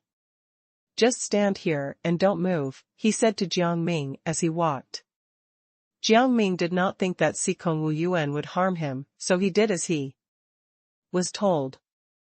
At this moment, an array appeared in front of him, connecting him to Jiang Ming, and the puppet automatically moved to the middle. The puppet's originally lifeless face suddenly showed expressions. Jiang Ming saw it clearly and could not help but feel strange. How did this puppet come to life again? Before he could figure it out, his body suddenly absorbed a surge of spiritual energy. This spiritual energy was endless and carried a strong smell, opening up his meridians. Sikong Wu Yuan had the same feeling as Jiang Ming. He did not expect Jiang Ming to make the right bet. He had learned this spell before, and now he had used it on Ning Kaichen and himself. It was perfect. After they finished absorbing the spiritual energy, an ancient voice sounded in everyone's ears. Sikong Wu Yuan and Jiang Ming also completely absorbed the puppet's spiritual energy, and the puppet disappeared on the spot. The child and Yuan panicked. This was the first time they had seen such a strange thing. Jiang Ming looked up at the horizon and vaguely felt that an enemy was coming. However, he did not know who that person was. I am the true Sea King, yet you are not bowing? If anyone dares to look down on me, I'll let them die miserably. Countless blue rays of light descended from the sky and directly reached the center. There was a figure there. The man had a fierce look on his face. His body was clean, and he looked very handsome. He also had a fierce look on his face. Jiang Ming vaguely remembered that he seemed to have met the Sea King before. And he was actually a king. Now that he had met another supposed king, he could not help but laugh. Then, he felt that this Sea King was unreasonable. They had not seen him, so how could they bow? However, even if he saw the Sea King, he would not bow. Yuan and Sikong Wu Yuan were extremely nervous as they looked at the Sea King. The song began to sound around them again. The wailing and sorrowful sobs hovered above them. Jiang Ming felt that the sky had lost its color because of the song, and their vision blurred in an instant. They could not see the Sea King at all. They only heard the Sea King's words. The game has begun. If you lose the game, the penalty is death. Why does this line sound so familiar? Jiang Ming found it strange. Why did these people speak in the same way? However, the problem now was this. Invisible Sea King. He did not know what his fighting style was, but he suddenly saw something. He raised his hand and released spiritual energy in front of his eyes. In an instant, he saw the Sea King. The Sea King was behind him, planning to launch a surprise attack and cut his body into two. Jiang Ming felt scared. Just as he was about to counterattack, countless threads suddenly shot out from the Sea King's fingertips. These threads swam around Jiang Ming's body and entangled his organs. Jiang Ming felt his organs being constricted and immediately used the spiritual energy in his body. Spiritual energy appeared and cut off all the threads that were wrapping around his organs. The Sea King was still unaware of this and was feeling smug. He tightened the threads in his hand, only to find that all the threads were broken. The broken threads all fell to the ground. Sikong Wu Yuan and Yuan both noticed this phenomenon and could not help but feel strange. Where did these threads come from? The Sea King was furious and frustrated. Damn it, you actually tore my threads. It seems like you don't want to die fast enough. Jiang Ming looked up and saw a wheel in the air. He was curious about the function of the wheel. In the unseen world, he raised his hand according to his own consciousness and attracted the wheel to the Sea King. The Sea King did not expect Jiang Ming to control the wheel. He could not help but be surprised and alert. This wheel was formed by his spiritual energy. If Jiang Ming could control his wheel, it meant that Jiang Ming might also be able to control his spiritual energy. If Jiang Ming controlled his spiritual energy, it was obvious that he was completely under Jiang Ming's thumb. After thinking for a moment, the Sea King immediately decided to disappear. However, Jiang Ming discovered his trick and raised his hand to pull him down. The Sea King was unable to move. This was the first time he was speechless. Jiang Ming conjured a rope and tied the Sea King with it. The Sea King thought that he could escape Jiang Ming and wanted to use his spiritual energy to force the rope out, but Jiang Ming discovered it. Jiang Ming did not do anything either. He did not think that the Sea King's spiritual energy could tear apart these ropes. The rope seemed to be conscious. As the Sea King struggled more and more, the rope tightened. The Sea King's entire body was held tightly. "Hey! Hurry up and let me go." He was originally a master of the world.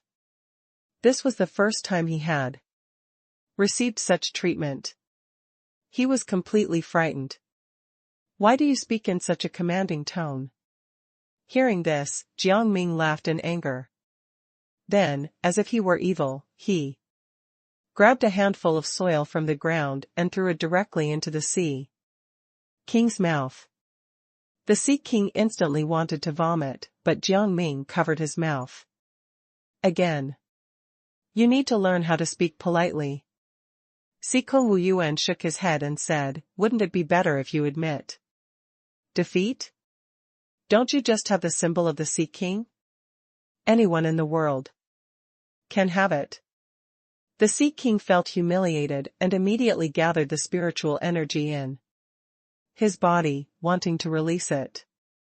The spiritual energy suddenly became faintly discernible, and the blue light became less obvious in the surroundings. Jiang Ming used his spiritual energy to suppress the blue light. The Sea King felt shocked. You coward." The Sea King said that many times, making Jiang Ming feel a headache coming on. In fact, he wanted to call Jiang Ming a fool. He did not know how he ended up calling him a coward. "You can't even understand what you're saying, and you're still thinking of cursing. Go back to where you came from." Jiang Ming kicked the Sea King away. The Sea King immediately entered the vortex in the sky, and with this, the sky immediately returned to normal. Siko Wu Yuan was somewhat incredulous. "Who summoned this guy? This phenomenon in the sky is really strange. I think I know who summoned him." "Follow me first," the child said warily. The child's voice was very low. It was obvious that he was looking for something. Jiang Ming could not help but be curious. Then, he followed the child. The child circled around and sneaked behind the person he was talking about. As they circled around, they instantly saw this person's back. His back was covered in scales. He looked like a fish, but judging from his intact human limbs, he was not a fish. The child went forward and grabbed the person's neck. That person's entire body changed colors. Then, he broke his neck and turned to Jiang Ming. Although his neck was broken, there was no blood. Instead, there was a lot of powder. The powder fell on Jiang Ming and the others. Jiang Ming felt that there was something wrong with the powder, so he took this time to quickly check if he was okay. As expected, the immune system in his body was damaged. He sighed. At this rate, even a small wound would take his life. The others would suffer the same fate as him. The head of the man with the broken neck began to jump up and down like a spring. He shouted, Are you all here to see me perform a trick? You guys should like it very much. He grinned widely. An inconspicuous scar appeared on the back of his neck. The scar was very long and bloody. Jiang Ming raised his eyebrows. He felt that this was a little abnormal. He might as well take this opportunity to treat his illness. After thinking for a moment, Jiang Ming turned around and planned to leave. When the man saw that Jiang Ming was about to leave, his face instantly darkened. Ning Kaichen, where do you plan to go? You haven't settled the matter with Li Nanchu yet. As he spoke, darkness appeared in front of Jiang Ming's eyes. The black line in the man's hand happened to touch Jiang Ming. A golden ring appeared. This ring had a gravitational pull, and there was a flow of spiritual energy. In the middle, the spiritual energy emitted a maroon light. There were some tiny bugs in the ring, but they did not enter Jiang Ming's body. Due to the darkness in front of him, Jiang Ming could not see the situation outside and started to panic. He had encountered such a situation before, but this time it was more serious than the previous one. He tried to focus his mind and conjured a white object in his palm. Yuan Hehe looked up in wonder. The item now had a dark color to it, and with a whoosh, it appeared in front of the man. This thing directly destroyed the internal organs of the man. They proceeded to fall out of him. Seeing that scene, Sikong Wu Yuan almost vomited. This man was quite special. His heart would fall out if he was not careful. Jiang Ming also saw it clearly and could not help but feel a little strange. This man looked uncanny. After his heart fell out, the man continued to jump on the spot as if nothing had happened. At this moment, he also launched an attack. His head extended directly in front of Jiang Ming and the others. Jiang Ming and the others' hearts skipped a beat. He raised his hand and slapped the head back. However, the moment he did this, the man bounced up again, and his head once again appeared in front of Jiang Ming and the others. Jiang Ming realized that this method was useless, so he conjured an array. Just as the head was baring its teeth at them, he opened the array and trapped the head. Because of the array, there was no way for the man to retract his head. However, at this moment, a clone of the man appeared behind Jiang Ming and the others. The clone did not attack them with his head. Instead, he jumped in front of them and slashed at them with a dagger in his hand. Jiang Ming saw the dagger and hurriedly broke it. However, the clone's eyes were empty. In the midst of the frenzy, Jiang Ming and the others saw that they were trapped in a space and could not leave at all. Knowing that this was a trick played by the man, Jiang Ming simply fell silent. He felt that the man should also be in this space. Otherwise, there was no way to use this space. However, he could not find the man now, so he could only wait for the right opportunity. The man did not wait for long as he had expected. Instead, he revealed a part of his body, but it quickly disappeared. A few mirrors appeared in front of them, but these mirrors did not reflect themselves. Instead, they reflected clones of the man. They seemed to be conscious as they attacked them in unison. These attacks clashed together and released a huge force that almost sent Sikong Wu Yuan and Yuan Hehe flying. The child was deeply hurt. He was dizzy and almost fell to the ground. Jiang Ming regretted bringing the child over. Although he was a beast, he was really weak. It was better to let him stay in a safe place. At this moment, the child closed his eyes. Huge vines and all kinds of strange animals appeared in the mirrors. These animals chased after Jiang Ming and the others. Jiang Ming took a step forward.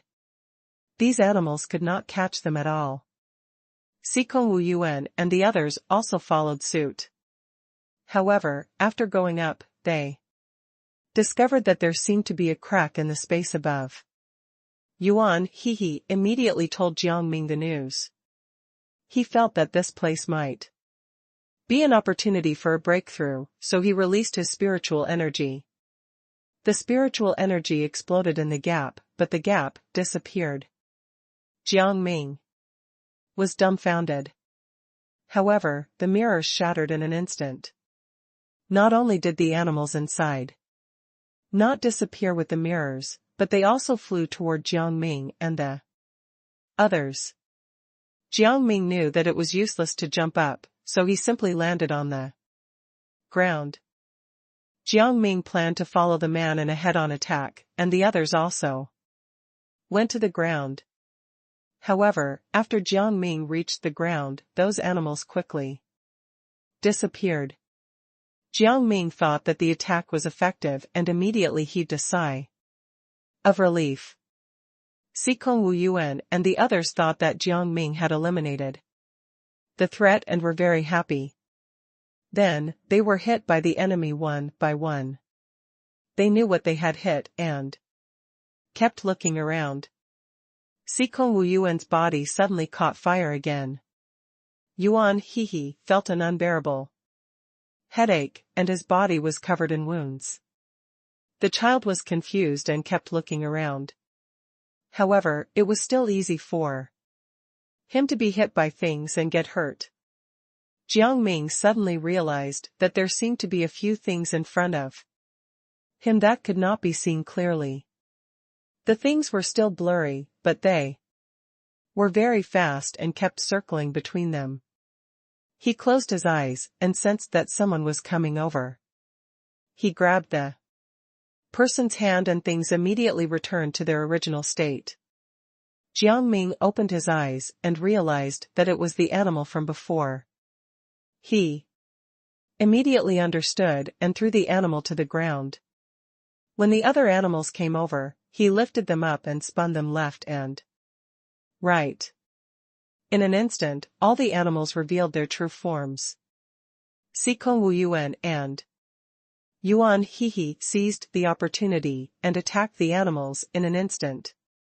They cut the bodies of the animals into 4 pieces, but they instantly became untouchable again. It did not seem to be of any use to them. It did not take long for Jiang Ming to find that the animals seemed to be able to continue attacking him. He could not help but feel strange. He felt that he still had to capture the man, so he immediately looked around for traces of the man. However, Sikong Wu Yuan and Yuan He could not detect the invisible animals and were constantly attacked by them. Not long after, many bloodstains appeared on their bodies, and their blood flowed on the ground. Jiang Ming realized that time was running out. He chanted a spell and released a huge amount of spiritual energy at the same time, breaking the space. The man also revealed his true appearance. It was actually a man wearing another man's skin. This man was extremely thin and weak. He did not look like he had any spiritual energy at all and kept coughing. The corners of his mouth curled into a smile. I really didn't expect to be discovered by you guys, but so what? I don't have long to live. You can do whatever you want to me. Jiang Ming looked at the man in front of him and saw that he had various diseases in his body, but they were not impossible to remove. Your illness can be cured. I don't know who told you that you would die. He laughed.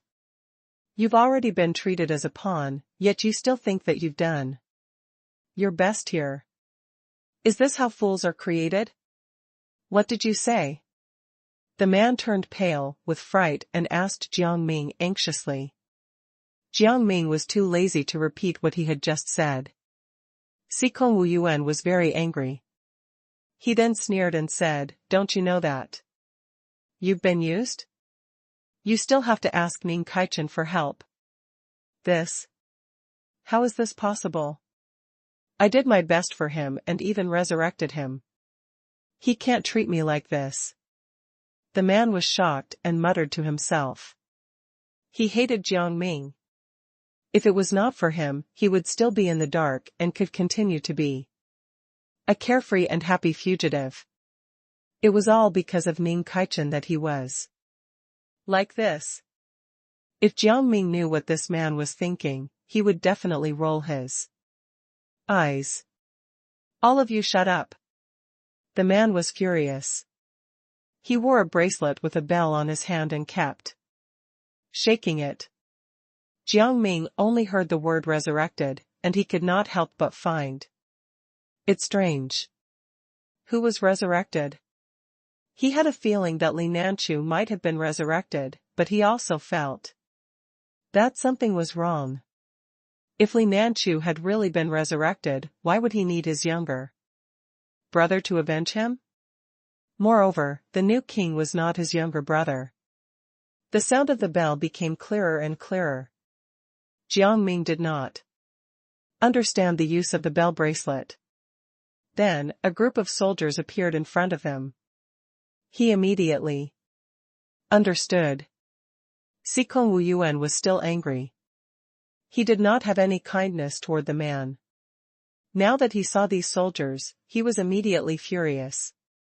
He raised his hand and threw a large gold bracelet over. The bracelet expanded and bound the soldiers. Not long after, these soldiers were tied up. Blood flowed like a river, and the man could not help but be stunned. Sikong Wu Yuan stood in front of him and imitated Jiang Ming's cold tone. I advise you to think a little. Besides, even if you die, it won't be quick. There are many ways to torture you. When the time comes, what will you do? The man's expression changed drastically, and he got up to leave. However, Jiang Ming saw through his thoughts and tied the man up. He was deliberately scaring the man. We wanted to torture you. How can we let you go so easily? The man panicked. He begged for mercy. Lord Ming Kaichen, you can have anything you want. Besides, why are we even enemies? Those people used me.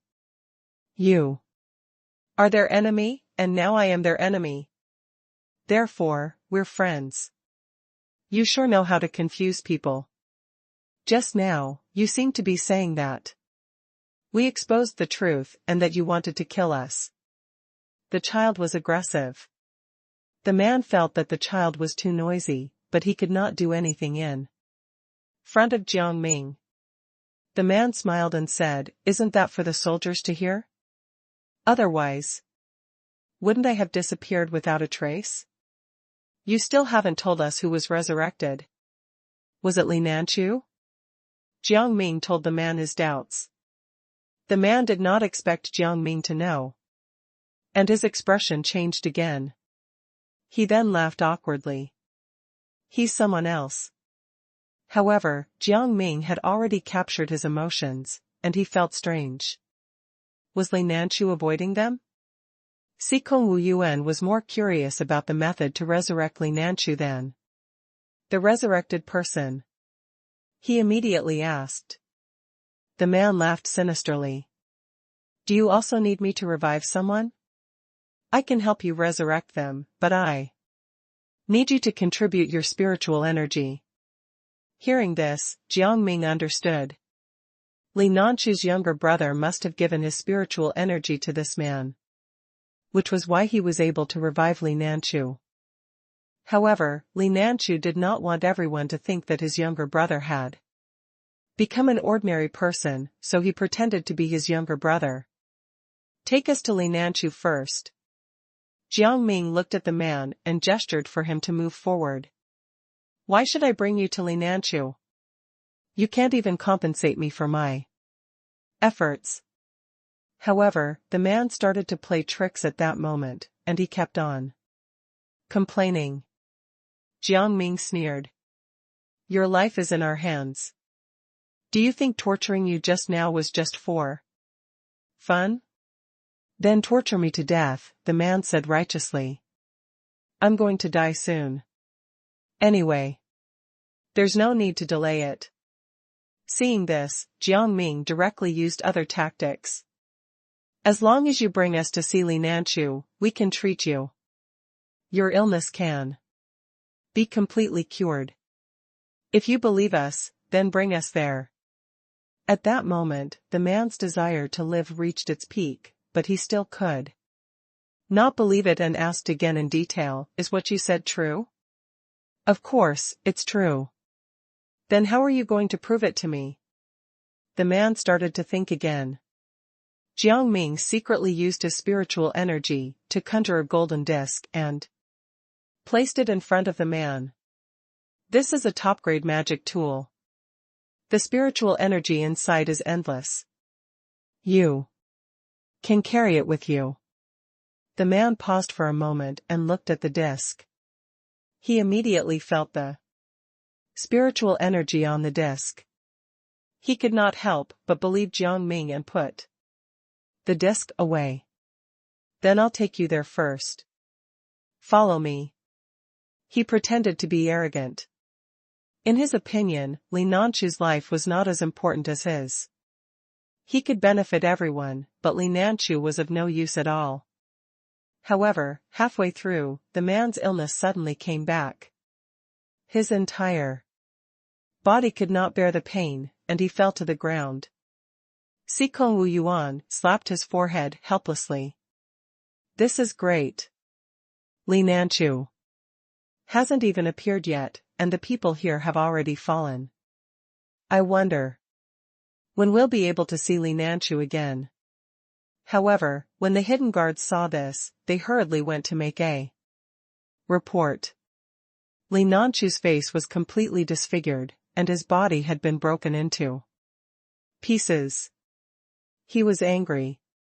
He never thought that the man would betray him. If he had known earlier, he would have killed this man. However, there was not enough time for him to act like this. Li Nanchu did not hesitate and turned to look at the guards. Send these soldiers to stall them. The guards accepted the order and left. Li Nanchu picked up his clothes. The only thing he could do now was to leave as soon as possible. He had just been resurrected, and there was still a lot of spiritual energy that he had not completely absorbed. He could not beat Ning Kaichen in the first place, and now he was even weaker. On Jiang Ming's side, they were about to save the man when they saw a large group of people coming toward them. The group was aggressive and carried a hint of coldness. It was obvious that they were here to attack. Jiang Ming could tell that someone had informed Li Nanchu. He smiled lightly and said, I'm afraid Li Nanchu is running for his life. What? Sikong Wu Yuan was still in a daze, but he quickly reacted. He gritted his teeth and said, Li Nanchu treated us like this. We can't let him escape, just like that. We'll hold these people back here. Jiang Ming, you go and find Li Nanchu. No need. Let's go and find him together. Jiang Ming immediately released a huge barrier. He trapped these people inside it. Those people slapped the barrier, wanting to get out. However, Jiang Ming had used all his spiritual energy, so they could not break the barrier at all. Jiang Ming sighed in his heart. This barrier was really useful. He raised his hand to signal for the others to follow him. He sensed Li Nanchu's aura, and that man was also taken away by Jiang Ming and the others. The man was especially grateful that they did not abandon him and could not help but sigh. If only his master was not Li Nanchu, but these people. However, things did not go as he wished. It was too late now. He only hoped that after someone cured him, he could enjoy his twilight years. When they arrived at the side hall, Li Nanchu was about to leave when he bumped into Jiang Ming and the others. "Your Majesty, where are you going?" Jiang Ming smiled in a friendly manner. "We should really celebrate your resurrection," Sikong Wuyuan said in a strange tone. He did not understand. Why did Li Nanchu want them dead? Li Nanchu smiled gently. "What do you mean? I'm not Li Nanchu, but Li Nanchu's younger brother." "You're mistaken." He felt that his disguise had not been removed, so he quickly spoke up for himself. Then, he said innocently, "I won't attack you anymore. I don't know what's going on with this person either. You can punish him." The man could clearly see Li Nanchu's act. He could not help but say angrily, "Li Nanchu, you have to have a conscience when doing things. I've done so much for you. Is it really okay for you to treat me like this?" Li Nanchu pretended not to know the man. "I don't know who you are at all. Don't pester me here." In the end, he said to Jiang Ming and the others, "I have something to do now. I want to leave. If you have anything to do, please do as you please." As he spoke, he lifted his feet and wanted to leave, but he was stopped by Jiang Ming.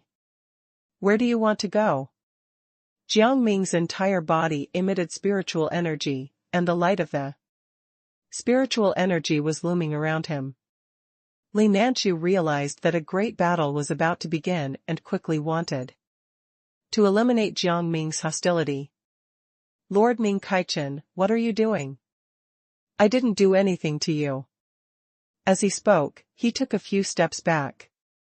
The best outcome for him now was to take advantage of the good opportunity and escape. "Where do you want to run to?" Sikong Wuyuan saw through Li Nanchu's thoughts and immediately went behind him. Yuan Hehe and the child also came to his left and right, obviously wanting to surround him. Li Nanchu was speechless. "I didn't want to run at all. I just wanted to get out. You guys are too paranoid." "It's time for us to settle the score," Jiang Ming said unhurriedly. "What?" Li Nanchu took a deep breath. He was extremely anxious. Was he really going to use his secret weapon? If he could, he really did not want to use this secret weapon. He could only use it once. "You let people beat us up for so long. You should give us an explanation." "I don't understand what you're saying. There must be some misunderstanding between us." Li Nanchu took a deep breath and realized that he was about to die. Then, he raised his hand and sprinkled some golden powder in front of him. He quickly said something. The golden powder immediately emitted a light that enveloped the surroundings. Jiang Ming felt a powerful force and quickly signaled Sikong Wuyuan and the others to retreat with him. As this power was too excessive, Sikong Wuyuan and the others did not feel it. However, they were shaken by this power until their entire bodies became weak. They could not help but tell Jiang Ming about their weakened senses. Jiang Ming did not feel anything at all. When he heard this, he could not help but worry about his 5 senses and divine sense. At this moment, a saintess appeared in the area, enveloped by the light. The saintess was flawless, and she was wearing exquisite and shiny jewelry. The jewelry on her body seemed to weigh at least 5 pounds. Jiang Ming seriously suspected that this woman was a man in disguise. Otherwise, how could she bear such heavy jewelry? "I'm the saintess of the Shagwa kingdom. If you're rude to the king, you're rude to me. The royal family must have a successor." The saintess raised her hand and released a long thread in her palm. These long threads wrapped around Jiang Ming and the others. Jiang Ming wanted to block it through the barrier, but then he realized that these long threads could pass through things. He thought of the animals from before. After a while, he seized the opportunity to cut the thin threads while the saintess was not paying attention. The saintess was dumbfounded. She immediately released her spiritual energy to make up for the thin threads being cut. However, Jiang Ming went directly behind the saintess. In front of him was his doppelganger. The saintess did not know at all. She thought that she had killed Jiang Ming. And finally became smug. Xikong Wu Yuan and the others were frozen by her, and their faces became expressionless. Jiang Ming cut off the saintess' head, and the head fell in front of Xikong Wu Yuan with a grunt. They were able to move immediately. However, the saintess was not dead. Her body could still move. She looked for her head aimlessly and shouted, "You be *****. How dare you hurt me? I'm going to make you die a horrible death." Jiang Ming deliberately crushed her head and sneered. "I've already crushed your head. I don't mind crushing your body too." The saintess felt the terrible state of her head and could not help but feel resentful. There was no head, but blood and tears appeared on her body. The bright red color attracted Jiang Ming. The saintess immediately raised her hand, and a huge holy light was released from both sides. This holy light actually allowed her to grow a head that was exactly the same as before. The saintess burst into laughter. "Isn't it just a single head? I still have many more. I'll give them all to you when the time comes." Seeing this light, Xikong Wu Yuan could not help but feel terrified. Could this be the headless technique? How could you know such a spell? The Shagwa kingdom didn't have such a spell passed down. You are merely visitors of this place, but I am the person who is above everything in this kingdom. You should all address me as the supreme leader. The saintess began to gloat again, her eyes filled with disdain. Jiang Ming was very unhappy. He hated pretentious people. He felt that this saintess was asking for a beating.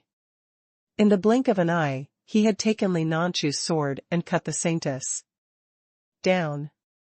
The saintess was immediately cut into two, and even her body disappeared. However, this cut did not cause the saintess to lose a single drop of blood.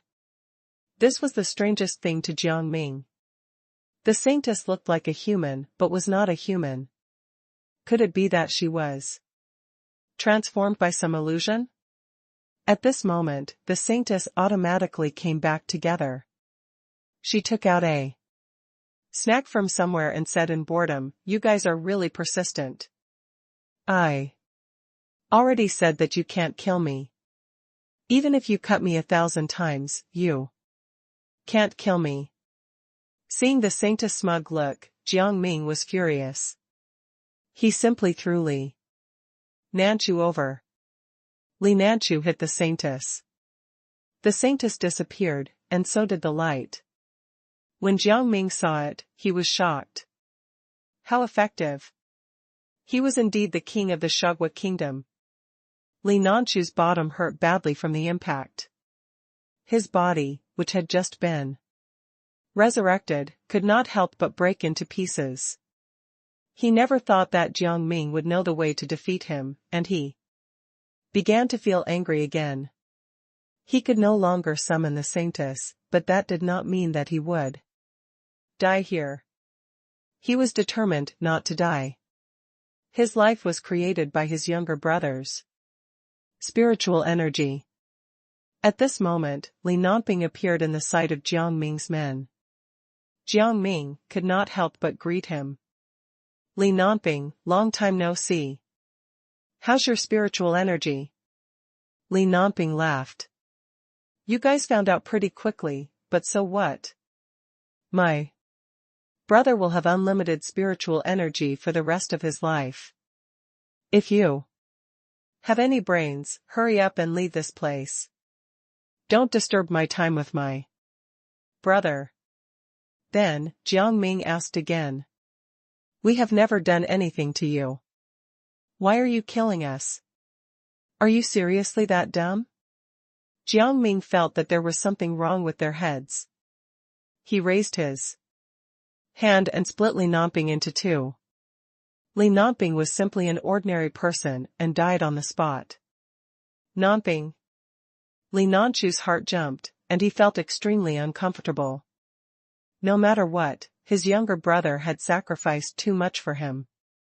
He really did not want him to die now. Li Nanchu had no idea where he got his courage from, but he went straight for Jiang Ming, as if he wanted to kill him.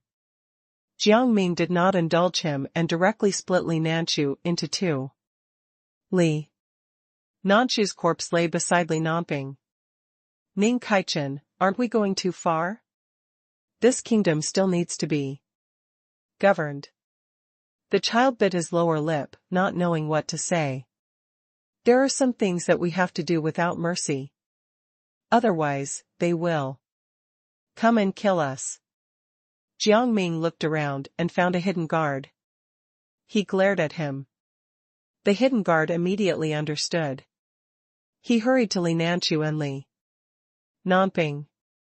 Then, he smiled and said, Lord Ning Kaichen, should we throw them into the mass grave? Anything is fine, but you have to torture them first. Jiang Ming looked at the thin man. He was the key to solving the problem now. When Jiang Ming turned, the others also looked at the thin man. The thin man panicked. He waved his hand. Why are you all looking at me? I don't have any intentions of killing you. Now that the Shagwa kingdom needs a new king, aren't you planning to take the throne? He quickly changed the topic and looked around. When a new king took office, it was inevitable that he would need prestige. He usually provided relief to disaster victims and would be known as a benevolent person among the people. If Ning Kaichen became the new king, his life would be saved. I don't plan to take the throne. Anyway, we should leave. Jiang Ming turned around. Sikong Wu Yuan and Yuan He nodded. My new king, how can you abandon the Shagwa kingdom? At this moment, a group of people suddenly appeared in the palace. The old man in the lead suddenly knelt in front of Jiang Ming with a sly look in his eyes. Jiang Ming was stunned for a moment. Then, he shook his head. I'm not your new king at all. Don't try to make things up. The old man calmly took out a bowl of blood. He smiled and said, whether or not you are the new king, you can verify it by dripping your blood in here. When the blood fuses, it will be the time for the new king to come. Jiang Ming felt that it was troublesome and was about to refuse. Unexpectedly, a group of commoners followed the old man and knelt on the ground. Please fuse with the new king's blood, they shouted. Otherwise, we'll all die on the streets. Jiang Ming smiled awkwardly. Ning Kaichen, why don't you give it a try? Sikong Wu Yuan quickly suggested. No matter what, these people are innocent. It's just some blood. Yuan He felt that it made sense. He also tried to persuade Jiang Ming. Yes. Ning Kaichen. You should try. This is not a small matter. Jiang Ming thought for a moment, then cut his finger and dripped the blood into the bowl. Miraculously, the blood of the two sides fused and formed a dragon. The old man was so excited that he broke the bowl.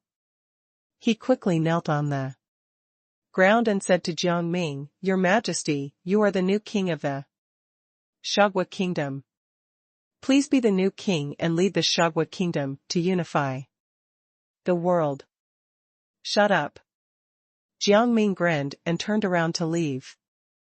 Unexpectedly, those people and the commoners surrounded them in a circle and knelt down non-stop. It was obvious that they wanted to force them to take over. They knelt down and begged for a new king to ascend the throne. Seeing this, Jiang Ming had no choice but to agree. He was heartless, but he could not kill people indiscriminately. Jiang Ming had mixed feelings when he entered the palace. Along the way, he really did not expect that he would become the new king of the Shagwa kingdom. The old man went forward to help Jiang Ming, but Jiang Ming waved his hand. The old man knelt on the ground again. Lord Ning Kaichen, I'm General Shagwa. I'm here to support you. I think we should change the way we address you. You have already become the new king, so you have to give yourself a title. Sikong Wu Yuan thought about it and said, why don't we call him savior? He had always thought that Ning Kaichen was the savior of the world. Savior. This is good. General Shagwa's eyes lit up, and he immediately knelt down. Your Majesty, I am very grateful that you have become the new king of the Shagwa kingdom. It's all right, Jiang Ming muttered to himself and smiled. Yuan he thought for a moment. Usually, the first thing a new king does when he ascends to the throne is to rebuild his home. You'll be busy later. General Shagwa nodded. That's true. The people are in dire straits now. Please take a look. Walking on the streets, some residents had already lost their homes. They made their own tents. The outside of the tent was open, and it was not done very well, so people could see the scene inside. Many people were injured, some had broken arms and legs, and some could not speak. Jiang Ming sent the royal physician to treat them. However, he shook his head and said, Your Majesty, some people's conditions cannot be completely cured. My medical skills are not up to par. The skills of the royal physicians of the Shagwa kingdom are lacking. Jiang Ming could not help but complain. He glanced around and found that those people could be treated. The royal physician was flustered. He quickly knelt down and said, Please don't punish me, Your Majesty. If you have anything to say, please continue. I didn't punish you, did I? Jiang Ming yawned and pondered. Sikong Wu Yuan could not stand it anymore. He quickly said, I know some medical skills too. I think these people can be cured. I think I should go and treat them. Royal physician, you can be my assistant. I think you'll be the next royal physician. Yuan teased Sikong Wu Yuan. Sikong Wu Yuan hurriedly shook his head. I don't want to be a royal physician. It's so annoying. All right, the royal physician hurriedly replied. Sikong Wu Yuan followed them to the treatment room. Jiang Ming thought of some people scattered in the Daliang kingdom and planned to find an opportunity to bring them back. Yuan and the child wandered around. Let's see what the civilians need. Those people are quite pitiful. Feel free to take a look. Jiang Ming continued to walk forward and found a civilian area. The injured people here were the same as those in front of them, but they were all thin and weak. They were obviously hungry. Some people did not dare to go forward when they saw Jiang Ming. They could only shout from the front. Your Majesty, please give us a sip of water too. Drink. We haven't had a sip of water for several weeks. Why don't you have water to drink? Jiang Ming asked carefully. Didn't the Shagwa country just have a disaster a few days ago? He was asking a pregnant woman who was holding a baby in her arms. The child looked at Jiang Ming innocently. The pregnant woman did not seem to know how to speak. The baby helped her. My mother is coughing so much that she can't speak. She hasn't been able to eat or drink water here. Last year, a batch of locusts came and directly wiped out our food. The old king felt that we were the ones who killed the food, so he cut off our water sources. He sent people to suck away the water. How bizarre. Jiang Ming was speechless. Then, he said, "Can you take me to see that field?" He thought about it, maybe he could solve this problem. The baby and the pregnant woman immediately had hope. The baby held the pregnant woman's hand and led Jiang Ming forward. They turned right into an alley. The alley was very dark, and Jiang Ming could not see the scene inside at all. He could not help but feel a little suspicious. Can we really enter that field by walking in here? Don't lie to me. We can indeed reach that field, the baby said with tears in his eyes. However, the houses here have collapsed and blocked our view. It's dark here. Jiang Ming was about to speak when he saw a sharp light appear in front of him. That light was obviously the light of a sword. Seeing this, Jiang Ming quickly became vigilant and then fought with the light. In the darkness, a long sword appeared in his hand, and the sound of the long sword rang out in the air. The baby trembled in fear and did not dare to make a sound. The pregnant woman also covered the baby's mouth, afraid of disturbing the attacker. At this moment, Jiang Ming heard a rough voice. "Boss, this person is the new savior. He must have a lot of food on him. If we kidnap him, those people will have to give us half of the food." Jiang Ming immediately understood that these people had become thieves, because they were extremely hungry. He then shouted, "You don't have to fight me. You can get food. I'm here to solve your problem." "How is that possible?" The boss laughed in the darkness. "The previous king also said the same thing, but in the end, he still killed and plundered us, forcing us to become bandits. The old king isn't much, but the new king is definitely not a good person either." Jiang Ming knew that these people couldn't be reasoned with, so he simply snapped his fingers. A flame appeared in his palm, illuminating the faces of the bandits. All of them were thin and weak. Jiang Ming found it hard to imagine how they practiced martial arts on their own. "Don't hurt my mother," the baby said as he hugged the pregnant woman. The baby's words also attracted the attention of the bandits. "How could you do such a thing to a baby?" the boss couldn't help but say angrily, "And to think that you said you could give us food. You must be lying to us." Jiang Ming suddenly was confused. He was a little speechless. The pregnant woman and the baby are unharmed. How could something have happened?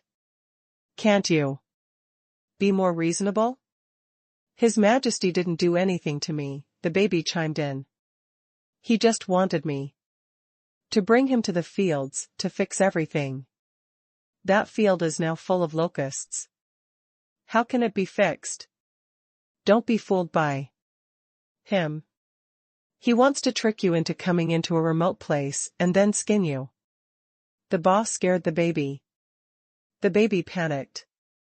He looked at Jiang Ming in horror and retreated with the pregnant woman. Jiang Ming suddenly felt strange. He did not seem to have done anything, right? What? The leader did not allow him to explain further. He sneered and said, "Didn't His Majesty say that he would give us food? We're short on meat now. Why don't you give us your meat? You will die if you eat human flesh."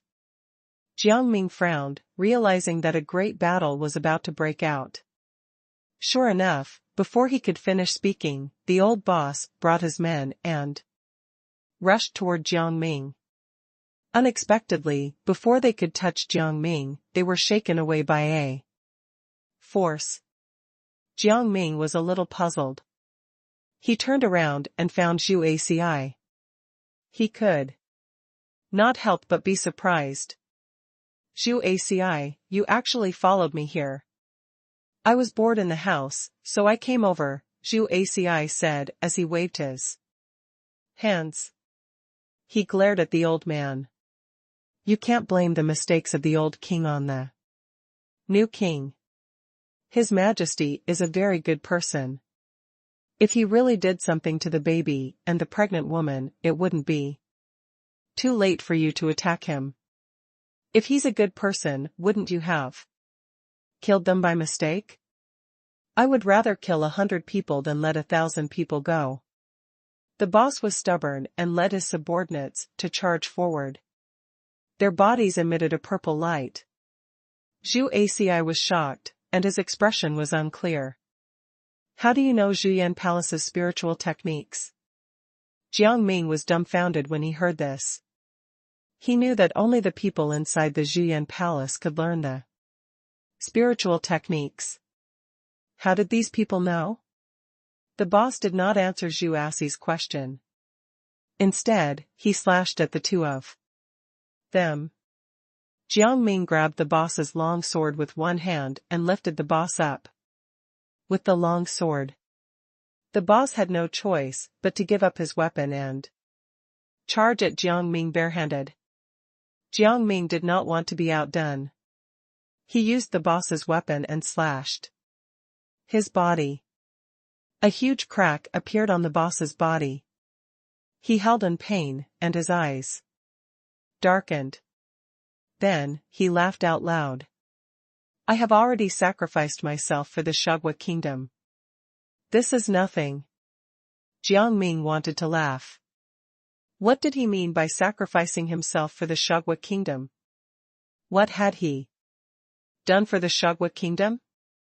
Zhu Aci's expression turned cold, and he wanted to take the opportunity to escape. Don't think that I don't know what kind of place the Zhuyan Palace is. The boss panicked, but it was too late. He threw down a ball of spiritual energy, which exploded in the air. A cloud of smoke blocked Zhu Aci and Jiang Ming, but Zhu Aci grabbed the boss. Leave quickly, don't worry about me, shouted the boss. The subordinates were a little hesitant and left. After the smoke dispersed, only the boss was left. It won't be easy for you to catch me, the boss said rather than surrender. As he spoke, he quickly jumped up again. Spiritual energy kept appearing in his hand and he threw it at Jiang Ming and Zhu Aci.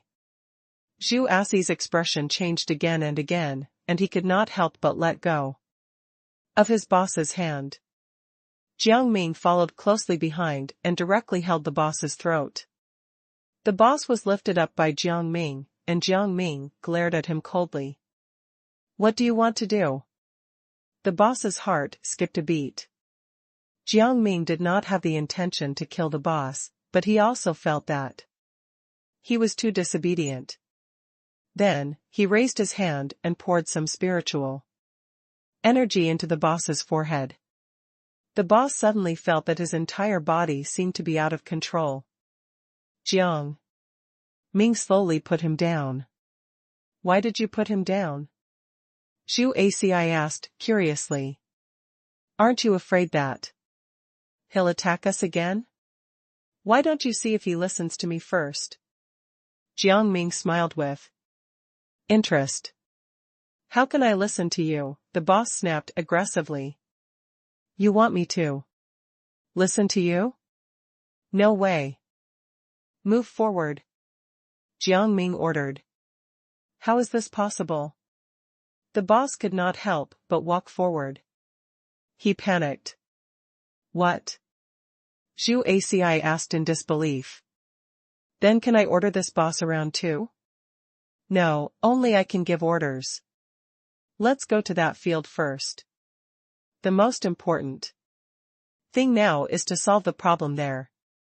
Then, Jiang Ming glanced at the baby and the pregnant woman. Are you guys still going? If you don't want to go, then go back. I'll look for it myself first. The baby thought for a moment and then said firmly, No, I want to go with you. It's not easy to find that field. The less time we spend searching, the more time we can save the people. The boss could not help but sigh. If you think like this now, who will be grateful to you? You will also lose your life in the future. Why do you always think that we will kill you? If I wanted to kill you, I could do it right now. Jiang Ming was speechless. He did not say anything more to the boss and brought the baby and the pregnant woman to the field. At this moment, the locusts were all resting together in the field. Zhu Aci was shocked. This is the first time I've seen so many locusts. Who lured them here? The locusts can still be dealt with. Jiang Ming was very calm as he pondered in his heart. These locusts definitely could not be driven away or eliminated. Even if they were driven away or eliminated, the food crisis of these poor people would still not be solved. The water was easy to obtain, but the food was hard to obtain. The boss mocked Jiang Ming at the side. Your Majesty, how can you save the kingdom? How can you solve the problem of food? These locusts are not to be trifled with. No matter how much food there is, they will eat it up. The last sentence gave Jiang Ming a reminder. Jiang Ming thought for a moment. Locusts ate food, so they could eat locusts too. These locusts were also delicious to eat. Help me catch these locusts, he said to Zhu Aci. Then, he turned around and looked around. He walked to the left and took a bag. He opened the bag and covered it with a layer of spiritual energy. He said to Zhu Aci, you just need to put the locusts inside. This spiritual energy will block the locusts. I didn't expect that I would be able to catch locusts one day. Zhu Aci held his arm and went straight ahead before Jiang Ming could rush over. His spiritual energy circled around the locusts. After a while, he caught many locusts. Jiang Ming wasn't willing to be outdone and instructed the boss to follow him. The three of them spent about an hour catching all the locusts. The boss could not help but pant. He said helplessly, if you didn't instruct me, I wouldn't have caught these locusts. I'm exhausted. These locusts can help the people. Jiang Ming smiled mysteriously. How can these locusts help the civilians? What nonsense are you talking about? Do you want us to eat these things? The boss could not help but twitch his lips. He did not believe what Jiang Ming said at all. However, Jiang Ming's eyes lit up. You're right, he said. These locusts are edible. Are you crazy? These things are poisonous. Are you going to poison these poor people to death? You're no different from the old king. The boss became aggressive, his eyes cold. You haven't eaten them before, Zhu Aci retorted. How would you know? You only care about yourself. Then, he looked at Jiang Ming and said, Ming Kaichen, why don't you use this guy as your first test subject? I think he's quite suitable to be a test subject. Hey, how can you do this? I'm a commoner. You should be the ones to try it yourself. The boss was unhappy, and his subordinates suddenly appeared in front of everyone, bringing a group of commoners with them. Let go of our boss, the subordinates shouted angrily. Otherwise, we'll make you pay with your lives. That's right, the commoners chimed in. You're just our king. We have no love for you. You should love us commoners, not treat us like this. Jiang Ming sighed. Since you think I'm lying, I'll try to show you. He picked up a locust. The locusts were still alive and jumping around randomly. The poor people thought that Jiang Ming was going to throw the locusts in front of them. They quickly stepped back and said with panic in their eyes, Are you going to attack us with locusts? Jiang Ming raised his hand and attracted the firewood over He used the firewood to make a simple device. He snapped his fingers again and ignited the match. The flames burned fiercely. Jiang Ming placed a thin wooden branch and inserted the locusts into the wooden branch one by one. Those locusts were originally still alive and kicking, but they were immediately stabbed to death. Zhu Aci sat at the side. He had never eaten locusts before, so he could not help but feel a little uncomfortable. Jiang Ming placed the branch on the match. Not long after, it immediately emitted a strong fragrance. Zhu Aci could not help but get excited. I can't help but want to try it first. I don't think it's poisonous. I think we should let the boss test the poison first. Jiang Ming deliberately made fun of his boss. He took a step forward and motioned for his boss to come over and eat. That's impossible, the boss said with his mouth tightly shut. I would rather die than eat it. Jiang Ming nodded unhurriedly and forcefully opened the boss's mouth. The boss opened his mouth and smiled bitterly in his heart. When you kill me? Then, he faced death calmly. Forget it. He was about to die now. It was useless whether he released this spiritual energy or not. Then, his expression changed again. Why was he about to die? The subordinate rushed forward with a dark look in his eyes. He rushed forward to snatch the locust, but he was stopped by Jiang Ming. Today, your boss must eat this locust for me. As he spoke, he placed the locust in front of the boss. The boss followed Jiang Ming's instructions and bit down, then swallowed. The taste of locusts spread in his mouth. Zhu Aci watched eagerly from the side. If he did not have any problems eating it, he would like to try it too. This deliciousness made the boss take a few more bites. He was surprised. How could these locusts be so delicious? However, at this time a sallow and emaciated old man suddenly appeared in front of Jiang Ming. He recklessly inserted the locust into the firewood and started roasting it. Again. I'm starving, he muttered to himself. Whether it's poisonous or not, I still want to eat something. Let me try it. I'm dying. Upon hearing this, Jiang Ming took a step forward and said to the old man. Don't worry. It's not poisonous. The man will be fine even if he eats it. Although the boss thought it was delicious, he said with disdain, it's not poisonous now, but it doesn't mean it won't take effect later. Who knows? The subordinate thought that his boss was going to die and hurriedly asked. Boss, are you going to die? I'll bring you to see a doctor now. With that, he immediately rushed over, wanting to bring his boss back. Come back. Jiang Ming said calmly again when he saw the subordinate take the boss away. The boss did not want to leave, but he had no choice but to go. He had a bitter look on his face, making Jiang Ming and Zhu Aci want to laugh. The boss could not help but feel excited. Why did these locusts seem to be a little delicious? He wanted to eat more. Jiang Ming used a wooden branch to skewer the locusts again. He made several skewers. Zhu Aci followed suit and strung the locusts together.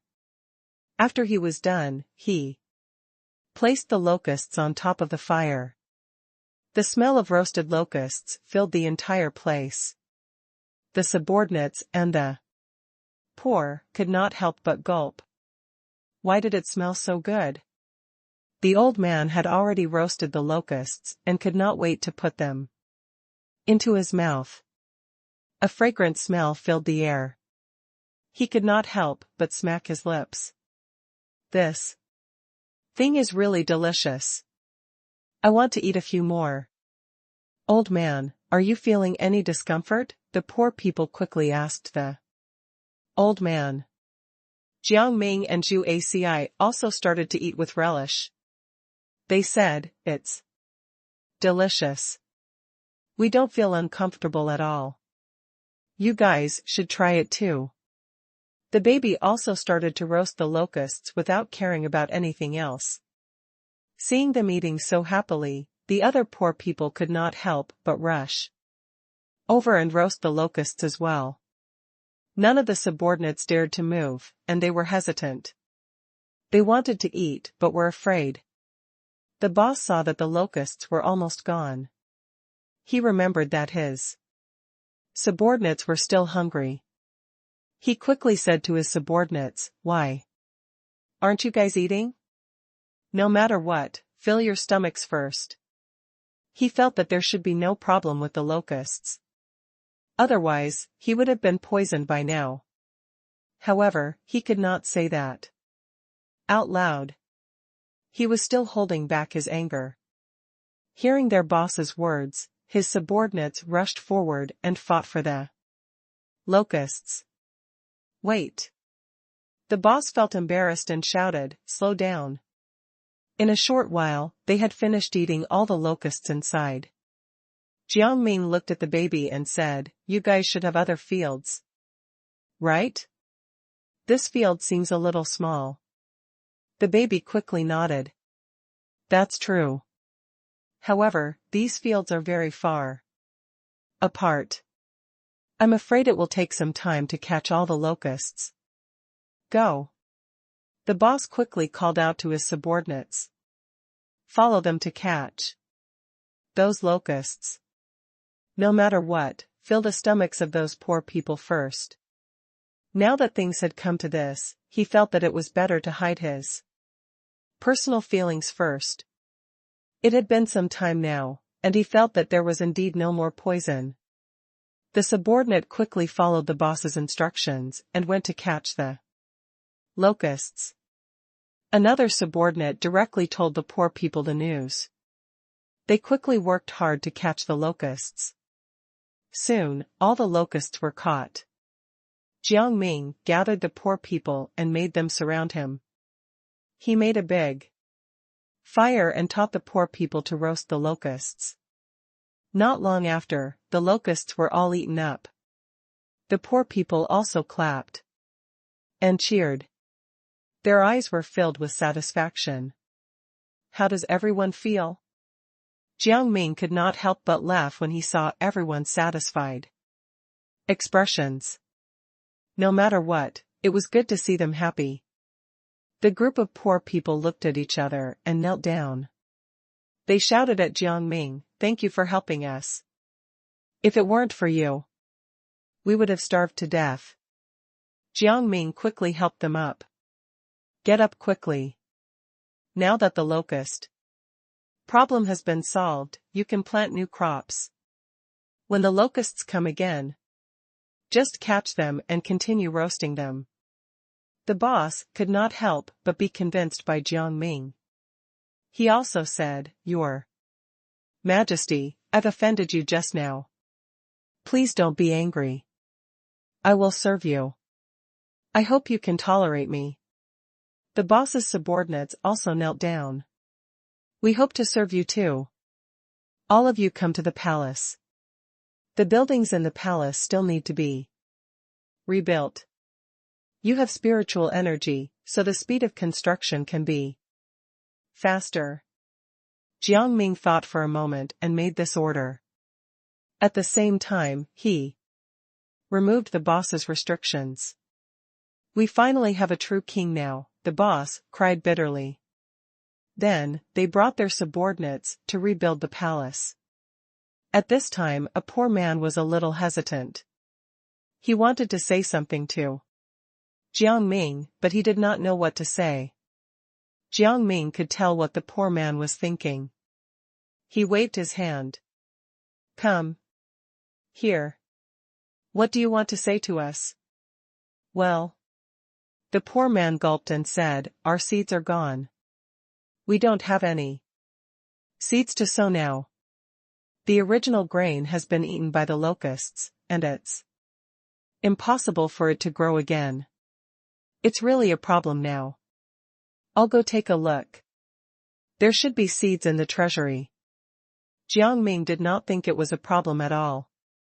A servant appeared beside Jiang Ming and said with a bitter smile, "Your Majesty, there are no more seeds now. The seeds in the national treasury have been eaten by the maggots. If we want seeds, we have to buy them from other kingdoms." Jiang Ming remembered Liang Sisi and quickly asked someone to pick her up. As soon as Liang Sisi returned, Jiang Ming told her about the issue. "I'll go back and tell my father now." She nodded immediately. King Liang was still reading his memorial in satisfaction. When he heard that his daughter had returned, he went to welcome her excitedly. As soon as he received her, he heard what his daughter said and immediately pulled a long face. After such a long time away, his daughter had actually sided with a foreign kingdom. Such seeds could not be easily given away. Moreover, he was giving them to Ning Kaichen. Did his daughter not know about the grudges between him and Ning Kaichen? King Liang smiled awkwardly. "Sisi, it's not that I don't want to give Ning Kaichen the seeds. It's just that you know the situation in the Daliang kingdom. If I were to give the seeds away..." Liang Sisi understood what King Liang meant and started arguing with her. Father, Ning Kaichen has helped me a lot. Moreover, he is now the new king of the Shugwa kingdom. He will definitely repay us. You won't lose out if you help him. He became the new king of the Shugwa kingdom? King Liang could not help but be shocked. He then began to ponder. Since Ning Kaichen had become the new king of the Shugwa kingdom, it meant that he could borrow the resources here at will. One had to know that there were many gold mines in this kingdom. When the time came, he would be rich. The new king has just taken office. All the neighboring monarchs have to celebrate. I think I'll have a party with Ning Kaichen. Otherwise, we'll look cheap. Thank you, father. But father, you can't call him Ning Kaichen anymore. He's the king now. The matter of the seeds had been perfectly resolved, so Liang Sisi quickly smiled. At the same time, she could not help but look forward to the future. Usually, there would be a marriage alliance between royal families. Perhaps she would marry Ning Kaichen. If she really married Ning Kaichen, how blissful would she be? As she thought about it, she quickly sent the news to Jiang Ming, who was far away in the Shugwa kingdom. Jiang Ming roughly understood King Liang's intentions and immediately decided to host the banquet. This was not the first time he had attended a banquet proposed by King Liang. He did not know what King Liang wanted to do this time. The banquet was held in the Shugwa kingdom. King Liang sent some people to help Jiang Ming rebuild the palace. Jiang Ming also brought the others over. Feng Yunche looked around and could not help but be surprised. This is really a fortuitous encounter. It didn't take long for you to become a king. I'm still the same person. You guys can stay here in peace. Princess Qingmiao thought for a moment and then said, "The Qingmiao kingdom sends their congratulations. Do you want King Qingmiao to come here too? It's better not to make him come over. The royal palace is still being rebuilt, so there won't be that many people. I'm just borrowing some seeds. There's no need to make it a big event." Jiang Ming shook his head and rejected Princess Qingmiao. The princess was extremely disappointed, but she could not help but exclaim in her heart. She had really looked down on Ning Kaichen. He had actually gone from a servant to a king step by step. If they could take down Ning Kaichen, how glorious would that be? However, at this moment, the poor people suddenly gathered and shouted in front of the palace, "Return our seeds! Return our kingdom!" When Jiang Ming heard this, he could not help but feel a little confused. He then turned to look at the boss, who was diligently rebuilding the palace. "What's going on?" the boss asked with a strange expression. "I'll go take a look first." His subordinates followed him. After they finished taking a look, the boss's face became flustered. He said to Jiang Ming, "Your Majesty, they seem to have been bewitched. They think that you attracted the locusts here, so they want to chase you away." Jiang Ming was speechless. He had clearly saved these people and even fed them, but these people had started to frame him instead. If that was the case, he should not have saved these people. Zhu Aci frowned. "What should we do now?" "I think it's best to stop them. It's useless to reason with these people. They won't understand. No, we have to find the source. We don't know who the person who bewitched them is." Jiang Ming thought for a moment and conjured another version of himself in his hand. He told Zhu Aci, "Follow this clone to reason with them. I'll go to the back and see who's bewitching them. I think the perpetrator should be behind them." "Alright, I'll go take a look first." Zhu Aci quickly brought the clone forward. When they arrived outside the door, the number of people had increased. They had no idea where they had made the sign, but it said, "Boycott Ning Kaichen and return our kingdom." Zhu Aci still could not understand. Why was the slogan completely different from what was written on the sign? As they had all eaten a full meal, they were now full of energy. Jiang Ming wore a black shirt to cover himself and kept looking behind him. The fake Jiang Ming and Zhu Aci were surrounded by the people. The people seemed to have forgotten about the good things Jiang Ming had done for them just now. They kept raising their signs and shouting at him and Zhu Aci. "Give us your lives. It's all because of you that these locusts are here. If it weren't for you, the Shagwa kingdom would still be safe and sound. You must pay for your actions." Jiang Ming's eyes were cold. This group of people really took themselves seriously. If he was not forced to be their savior, he would not have bothered with them. At this moment, he noticed someone. That person was very thin and weak, but his eyes were gold. He kept saying something to the others. His words seemed to be guiding the people. After thinking for a moment, Jiang Ming disguised himself and turned into a beggar.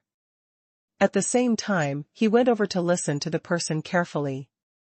That person was indeed muttering something and telling the people what to say. "Please continue. I want to see if Ning Kaichen will give us something extra. Just say that Ning Kaichen made us unable to afford food and water, so he should compensate us." As he spoke, the poor people also began to follow his words and began to speak. Jiang Ming's face turned cold. He secretly took out a dagger and stabbed the man to death. He died immediately. He fell down and blood flowed like a river. The rest of the poor people also saw this person's miserable state and could not help but feel afraid. Their eyes were filled with timidity. Now that they were left with no leader, they did not know what to say. Zhu Aci could tell the problem with that person at a glance. Combined with Jiang Ming's words, he immediately knew that this person had been killed by Ning Kaichen. He instantly heaved a sigh of relief. Jiang Ming used an illusion to dispel the signs and turned back to his original appearance. Then, he said to the crowd, "I am Ning Kaichen. Do you have anything else to say now? Logically speaking, shouldn't you be grateful to me now? I'm almost done getting you the seeds, and you're about to have a new harvest. Do you still want to be my enemy? If you become my enemy, not only will you not be able to get these seeds, but you will also not be able to eat and wear warm clothes. Do you think you can defeat my soldiers? Jiang Ming deliberately made the situation sound a little more serious. The poor people immediately became nervous. They retreated one by one and knelt on the ground. Please forgive us, Your Majesty. It's all our fault for saying such things. We will never say such things again. This person will be a warning. If anyone dares to say such words in the future, their fate will be the same. Yes, Your Majesty. We already know. Now, who can tell me who this person is? Jiang Ming felt that this person's face was a little unfamiliar, and he suddenly had a strange feeling in his heart. After Jiang Ming said this, the rest of the poor people became a little uneasy and could not help but fall silent. We don't know this person, and we don't know where he came from. You don't even know who he is, yet you still listen to his orders. This is not the way a smart person should do things. Jiang Ming was almost impressed at how stupid these people were. Now, everyone, go and rebuild your homes. The plan now is to rebuild your houses. Jiang Ming gathered the people around him and asked his servants to help the people. These people remembered that their homes had not been fixed yet, so they quickly followed the servants to rebuild their houses. Zhu Aci did not know whether to laugh or cry. What a farce. Fortunately, nothing crazy happened. Do you want to take a look at the secret chamber here first? Yuan Hehe suddenly said something. How did you know there was a secret chamber here? Jiang Ming turned to look at him and asked, curiously. And didn't the secret chamber collapse? Yuan Hehe said mysteriously, no, there's one more. Follow me. Sikong Wu Yuan has already gone over. There should be a lot of things inside. Upon hearing this, Jiang Ming and Zhu Aci hurried over, and Feng Yunche followed. Yuan Hehe led them to a long corridor, which was completely dark. Wasn't this place brightly lit just now? He asked curiously. Why is it all black now? That's not a problem. Jiang Ming snapped his fingers. As he spoke, the long corridor was lit up according to his actions. When they saw what was in the corridor, they could not help but take a step back. The corridor was filled with stone statues that looked exactly like them. However, they clearly did not come to the Shagwa kingdom earlier. Jiang Ming found that even the people around him who did not come here had stone statues of themselves. He suddenly felt an inexplicable sense of fear. None of them had come here, which was enough to show that someone could predict what would happen here. Ah! A shout suddenly came from afar. Jiang Ming hurriedly ran forward. He felt that these sounds should hold some clues. Sikong Wu Yuan had shouted. At this moment, there was something hurting him. His eyes were closed tightly, and he could not stand the pain. Yuan Hehe took a step forward and wanted to help, but he realized that it was a little hedgehog. The little hedgehog kept biting Sikong Wu Yuan's foot. Bear with it for a while, I'll help you. Yuan Hehe signaled Sikong Wu Yuan to endure the pain and continued to pull the hedgehog away. The other party tried to pull back, but the hedgehog seemed to be fixed in place. It bit down hard, not giving the two of them a chance to pull it out at all. Seeing this, Jiang Ming simply cut the hedgehog off. The hedgehog died instantly and let go of Sikong Wu Yuan's foot. Sikong Wu Yuan stepped back. He could not help but be shocked. I tried to use spiritual energy to attack this hedgehog just now, but it was useless. How did you attack it? Ning Kaichen has his ways and means, Feng Yunche said. Then, he noticed something else. It was a painting, but it was not a painting on paper. It was a painting on a stone slate. He felt that the painting was very familiar and could not help but take a step forward. However, when he went over, the painting suddenly disappeared. What's going on? He asked in shock. I saw a painting here. Sikong Wuyuan quickly said, I saw it just now. I think there should be an appointed person to see it. This painting won't just disappear. Take a step back first. This painting will appear again. Is that so? Feng Yunche was skeptical and did as Sikong Wuyuan said. After he was far away, the painting appeared again just as Sikong Wuyuan had said. He looked around and asked, but who is this destined person? Sikong Wuyuan. Have you seen that stone statue? That stone statue is the strangest thing. Perhaps I am the one chosen. At this moment, Yuan Hehe spoke boldly. Then, he followed them forward, but the painting also disappeared. He could not help but feel disappointed. Sikong Wuyuan thought for a while and said, I've seen those stone statues, but there wasn't one for me. Have you seen my stone statue? I saw you in the stone statue. Jiang Ming scratched his head and then said, I didn't see mine. Immediately after, Feng Yunche continued, No, I saw yours. From the looks of it, we can't see our stone statues. Those stone statues might have formed faces based on our memories. After thinking about it, Jiang Ming felt that it made sense. At this moment, the stone wall suddenly rumbled. Jiang Ming and the others' attention was caught by this sound. By the time they looked over, a door had already appeared above them. Jiang Ming looked around and asked, Should we go in? Although he said that, he had already decided that he had to go in. He did not expect so many things to happen in the Shugwa kingdom. Perhaps they could discover something secret. As he thought about it, he took a step forward and realized that the painting had not disappeared. As he approached the painting, it began to glow. Jiang Ming's mind suddenly flashed with images of the previous dynasty of the Shugwa kingdom, and he could not help but be a little stunned.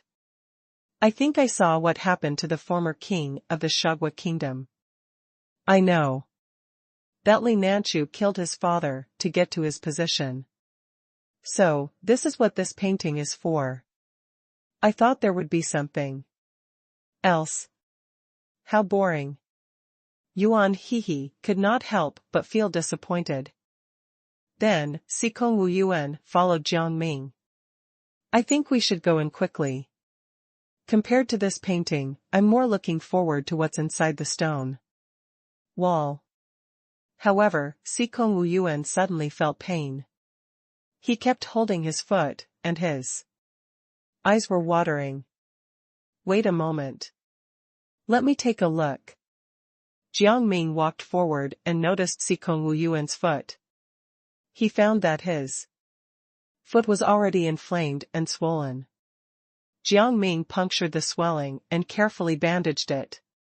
At the same time, he signaled Feng Yunche to help Sikong Wuyuan up. Sikong Wuyuan's leg still needs to recuperate. You can take him back first. Let me go back. Sikong Wuyuan shouted in pain. Feng Yunche looked at Sikong Wuyuan helplessly and brought him back. Jiang Ming and Yuan Hehe went into the stone wall. Before they could enter completely, they heard a hissing sound. This sound made Jiang Ming and Yuan Hehe alert. It looks like we won't be able to get in, Yuan Hehe said in a panic. It's pitch black inside. Jiang Ming tried to snap his fingers, but the darkness in front of him did not disappear. "What's going on?" he asked, curiously. However, Yuan Hehe immediately felt a pain in his hand and threw something out. However, after he threw it out, the hissing sound became even more intense. Jiang Ming felt that his ears were a little damaged. After thinking for a moment, he decided to attack according to his instincts. However, these hissing snakes were very agile, and their movements were silent. The hissing sound also disturbed Jiang Ming. He had no choice but to pull Yuan Hehe out. When they reached a spot that was lit up, Yuan Hehe realized that there was a puncture wound in his hand that was still bleeding. However, there did not seem to be any blood anywhere, as if it had been licked clean by something. Jiang Ming was about to bandage Yuan Hehe's wound when he realized that those snakes had also come out. They were rushing over as if they were here for Yuan Hehe. The colorful snakes looked very strange. They stuck out their forked tongues and were about to go forward to draw Yuan Hehe's blood. He lifted his leg and kicked the snake. However, these snakes were extremely agile and climbed onto Yuan Hehe's body. He could not help but shout in shock. He wanted to drive these snakes away. He even released all the spiritual energy in his body, but it was useless. "What should we do now?" he asked. Jiang Ming wanted to stop the snakes on Yuan Hehe's body, but he found that some snakes were already in front of him. He gripped one snake tightly and threw it toward the stone wall. However, the snake seemed to be sticky and stuck to his hand. The snakes also found the wound on Yuan Hehe's body and kept sucking his blood.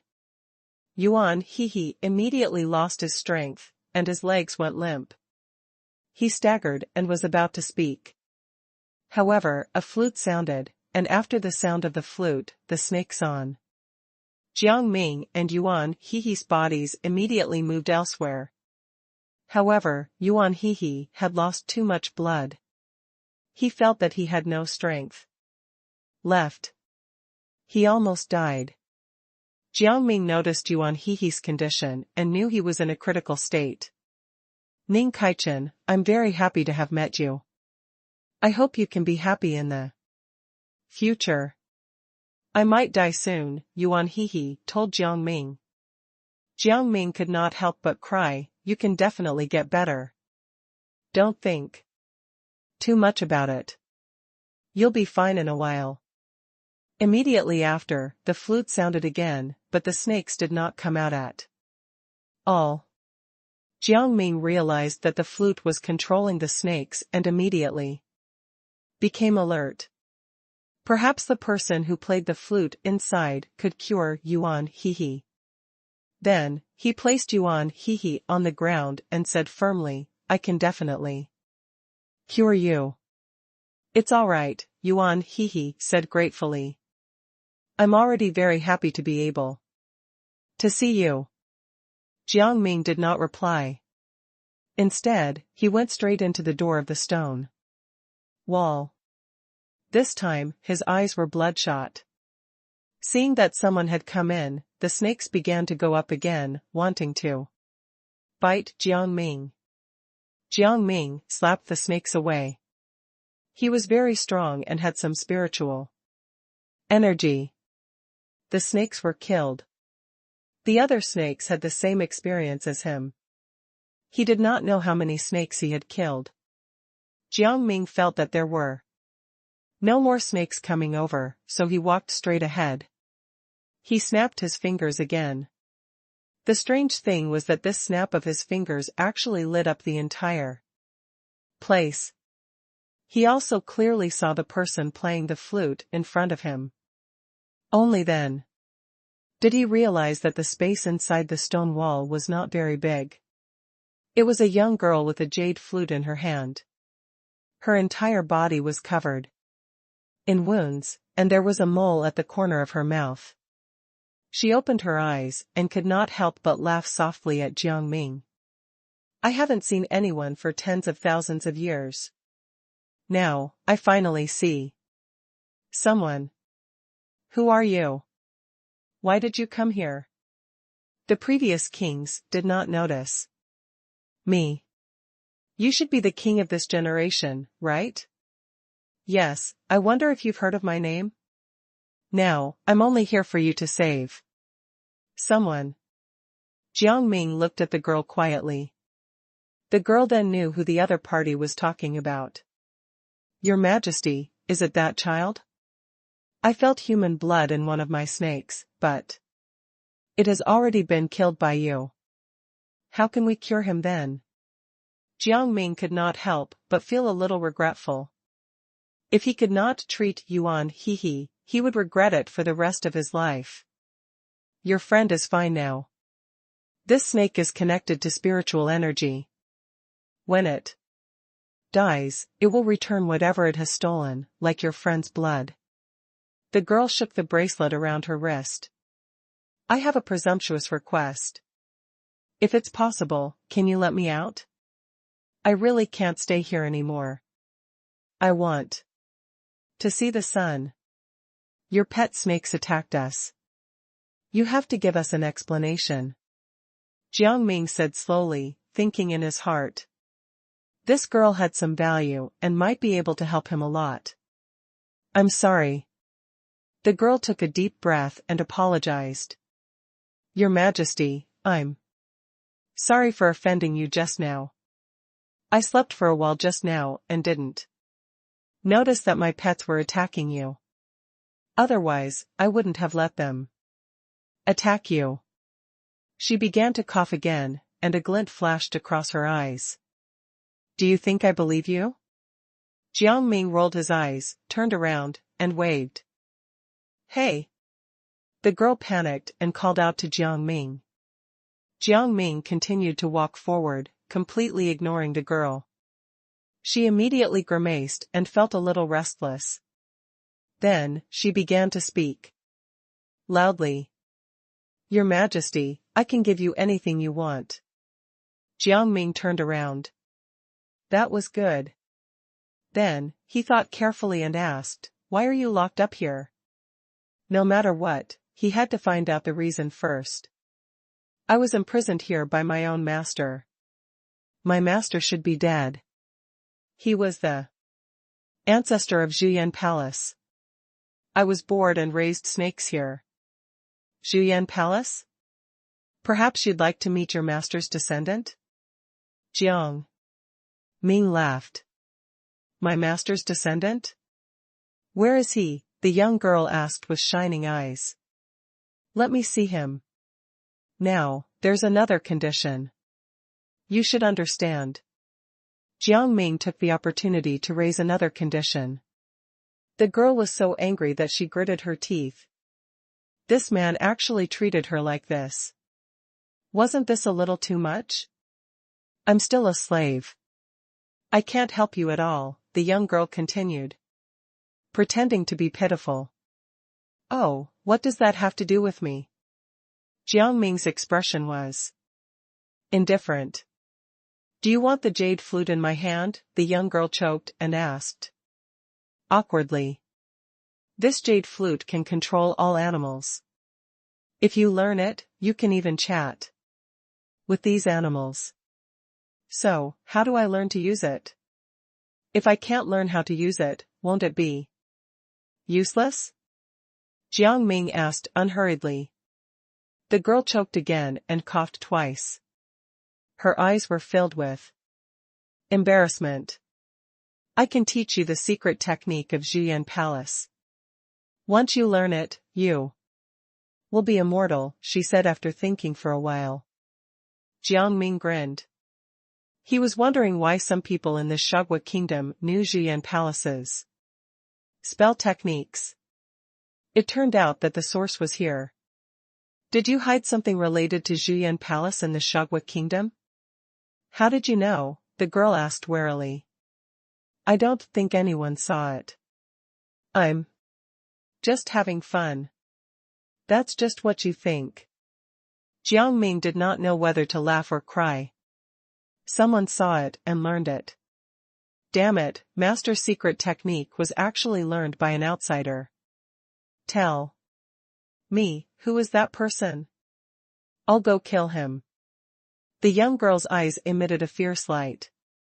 You obviously hid it yourself. Jiang Ming did not know whether to laugh or cry. The girl shook her head. It doesn't matter. What if that person put it somewhere else? Jiang Ming rolled his eyes and said, do you have anything else you can exchange with me? Perhaps I can consider removing your handcuffs. The young girl thought for a moment and then pointed at herself. Do you want to use your body in exchange? Jiang Ming asked, curiously. How is that possible? The young girl spat. What I mean is that I can do a lot of work. If you unlock my handcuffs and let me work, I definitely won't let you down. Jiang Ming smiled. I have so many servants. Do I need you? You also know that I am the king of the Shugwa kingdom, right? The girl thought for a moment and then said, then you definitely don't have the shell in my hand, right? This shell can help you stabilize your kingdom. Perhaps you're willing to take this shell. As she spoke, she took out a golden shell from her pocket. The shell emitted colorful light and had layers of barriers. These barriers surrounded the girl. The girl then knocked on the barrier and said to Jiang Ming in her heart, Your Majesty, you should have seen it. This barrier doesn't make any sound. And it's extremely strong. Is this all you have? Jiang Ming felt that this girl could not take out anything good at all, so he turned around and wanted to leave. The young girl immediately became anxious. She had finally managed to get close to Ning Kaichen, and she did not want to continue being locked up. Hey, I still have a necklace in my hand. This necklace can open the otherworld for me. At that time you can enter the otherworld and obtain many treasures. Don't you want it? Jiang Ming did not understand what she was mumbling, but he roughly understood what she meant. Can I really obtain treasures? He asked after some thought. If you can't get any, you can kill me. I'm a trustworthy person. The girl straightened her back, her eyes filled with coldness. She threw the shell over. She knew that Jiang Ming wanted the shell, but she was not sure of its quality. The moment he took the shell, Jiang Ming touched it and immediately felt a strong spiritual energy coming from it. Alright, this thing is pretty good. I'll uncuff you now. Jiang Ming released his spiritual energy and slashed at the girl's wrists. The girl's handcuffs and fetters were instantly torn apart. Her body was already extremely weak, but the moment she regained her freedom, she could not help but jump up. After tens of thousands of years, she finally had her own freedom. Then, tears welled up in her eyes. She could not help but kneel down to Jiang Ming. Your Majesty, thank you so much. I'll give this shell to you. I'm leaving now. Just as she lifted his foot, she was pulled back by Jiang Ming. What are you thinking about? You still have things to do for me. Just stay by my side. I think you're quite useful. He smiled, showing his friendly side to the girl. The girl could not help but cry. Do you really want to trap me again? I've been trapped here for tens of thousands of years. How can this trap you? You can still play freely, but when I call you, you have to come back. However, I probably won't call you most of the time. Jiang Ming comforted the girl. The girl continued to nod bitterly, but she knew that she had no choice now. Her body was very weak, and she could not beat Ning Kaichen. She finally had freedom, so she did not want to die. On the other side of the stone wall, Yuan Hehe had indeed become better, just as the girl had said. He was about to walk outside when he happened to meet Jiang Ming and the girl. Seeing the girl's tattered clothes, he could not help but look at Jiang Ming. "What are you guys doing?" Jiang Ming quickly stopped Yuan Hehe. "Don't let your imagination run wild. We didn't do anything. From now on, this girl is your partner." "What is her name?" Yuan Hehe looked at the girl a few more times. "Second fool," the girl said embarrassedly. "Huh?" Yuan Hehe's eyes were wide open, and he let out a croak. Hearing this, the girl's face turned green. "Why is there the sound of a rooster laying eggs here?" she asked, pretending to be frightened. "Where did you hear that?" Yuan Hehe did not think that the girl was talking about him. He quickly turned around and looked around. "You're such a fool." The girl could not help but laugh. Yuan Hehe gritted his teeth. "I'll settle the score with this rooster later. It's best if I change my name to Ching Shuang Shuang now." Ching Shuang Shuang narrowed her eyes and pretended to be arrogant. "Deal."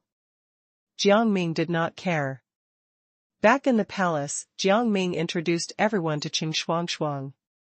Seeing all kinds of strange people inside, Ching Shuang Shuang could not help but widen her eyes and nod. As expected of His Majesty. She had thought that this person was an idiot.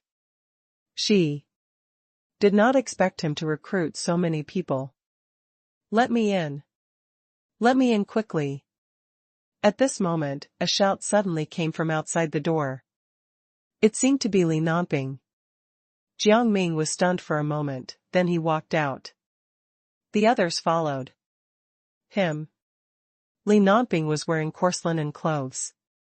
They were unlike the luxurious clothes he used to wear. There was only a wooden hairpin on his head.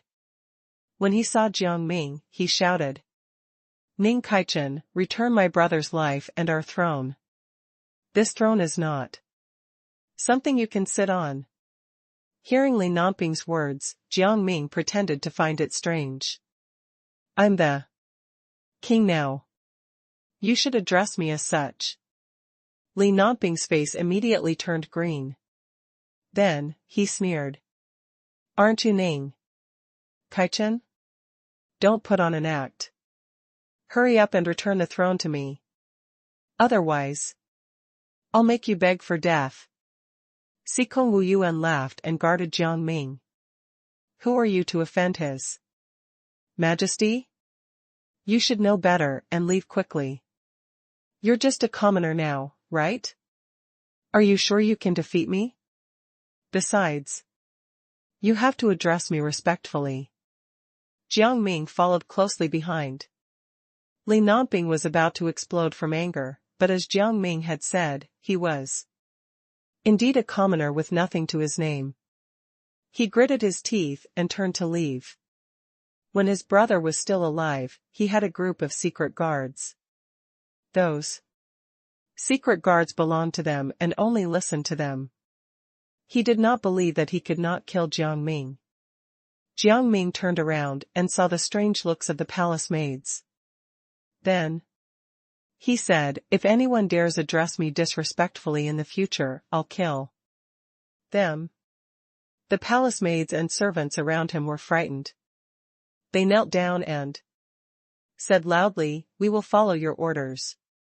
Jiang Ming was very satisfied with these people's attitudes. After entering the house, Princess Qingmiao secretly praised him. His Majesty's temperament was simply overwhelming. Li Nanping fled in a panic to a rundown temple. The air in the rundown temple was also very turbid, and there was also an inexplicable smell around the premises. He could not help but want to vomit when he smelled it, but there was nothing he could do. He needed help. He took out a glittering flute and began to play it. The sound of the flute quickly attracted a group of secret guards. These secret guards were thin and weak. They did not have any equipment on their bodies, but their eyes were sharp. "Are you the secret guards raised by my brother?" Li Nonping was stunned. He had thought that these secret guards would be powerful, but he did not expect them to be so thin. The secret guards felt Li Nonping's contempt and could not help but sneer. "Before judging us, tell us what to do." "That makes sense. Help me kill the current king." Li Nonping's eyes were filled with killing intent.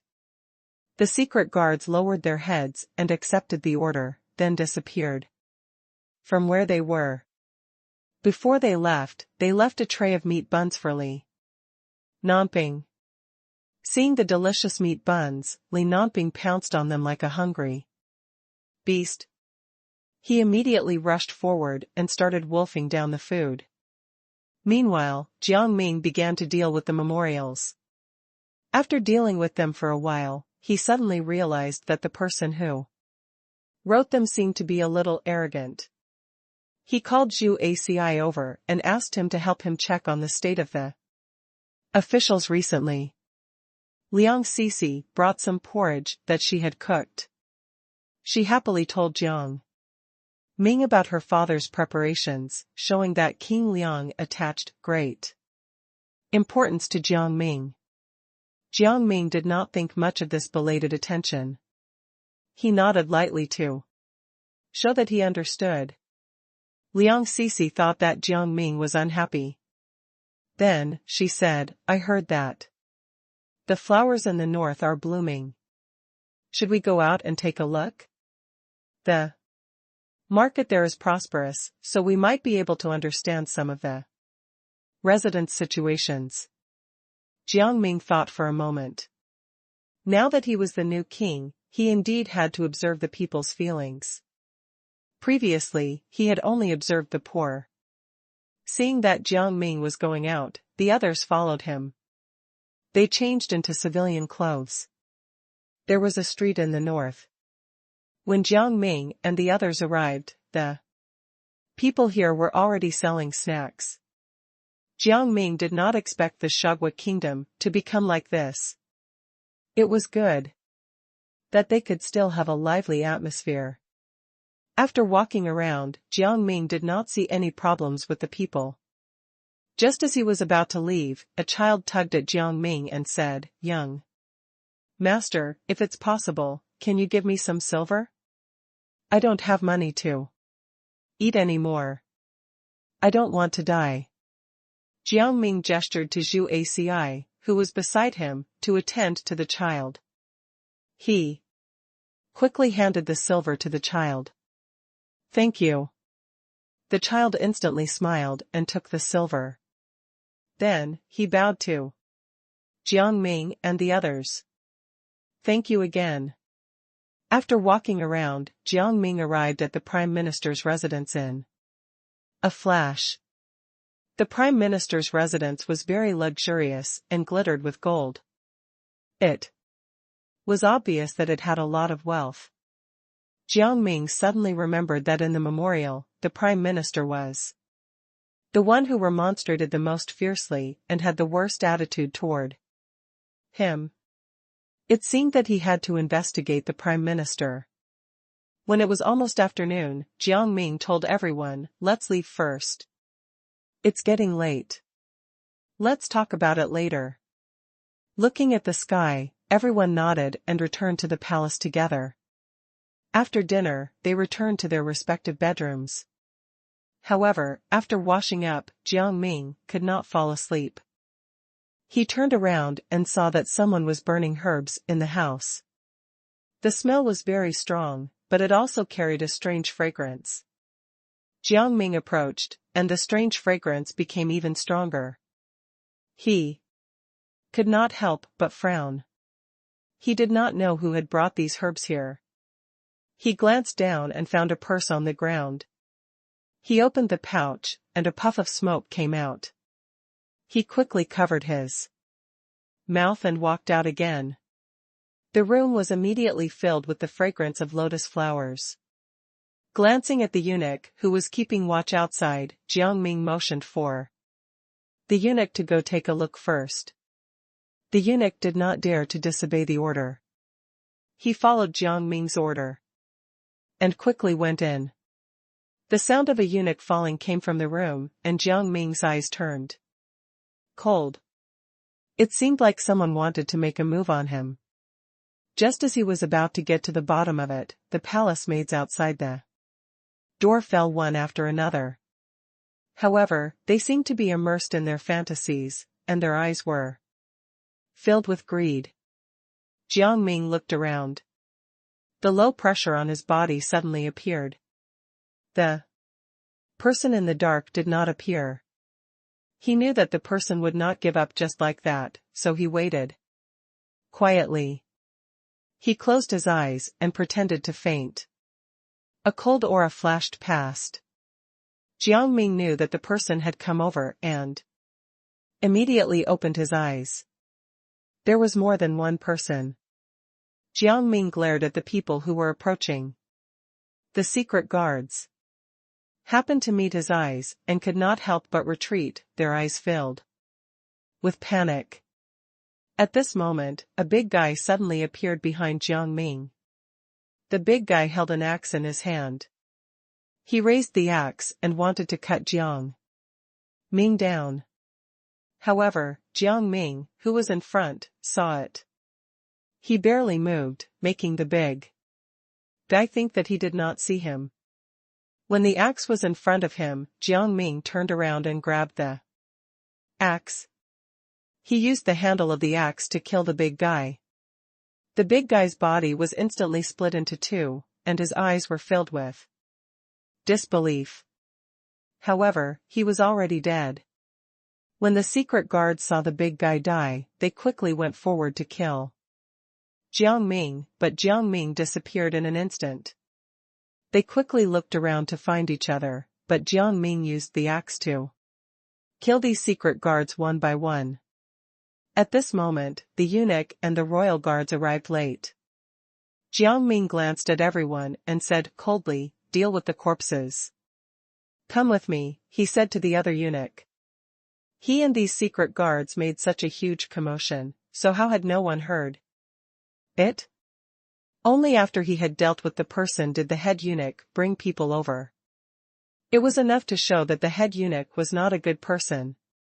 "Your Majesty, is there anything else you want to talk to me about?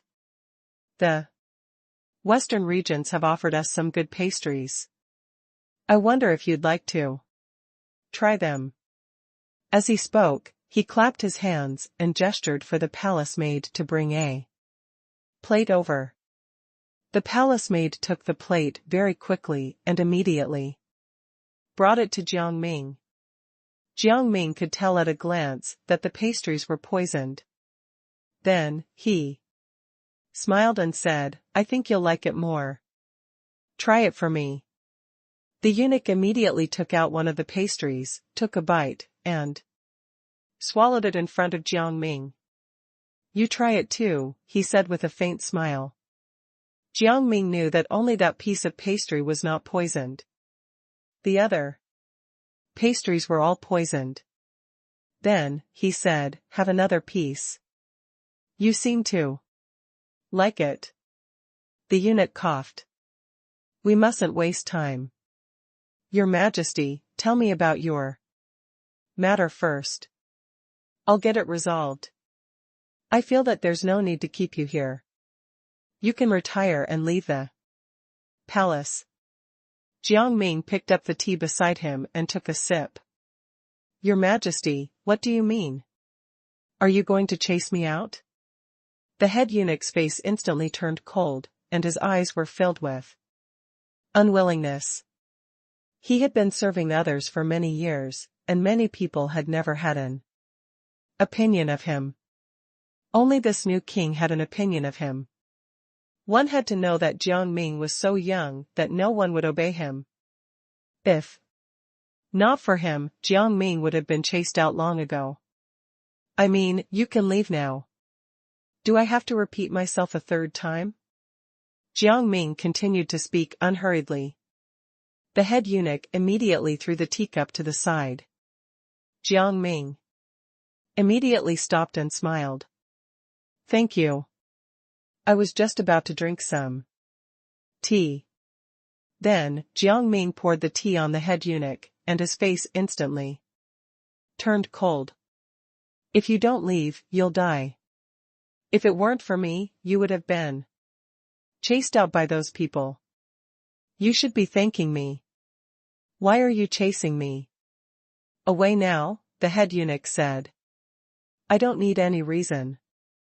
I only know that you can die now. Jiang Ming lost his patience and threw the teacup again. Those teacups were directly controlled by Jiang Ming and smashed onto the head eunuch. The head eunuch felt as if his bones had broken. He became angry and did not hold back at all. He directly shot out his spiritual energy. However, it was ineffective. What? The head eunuch could not believe it. He looked at his palm and trembled. Am I going to die now?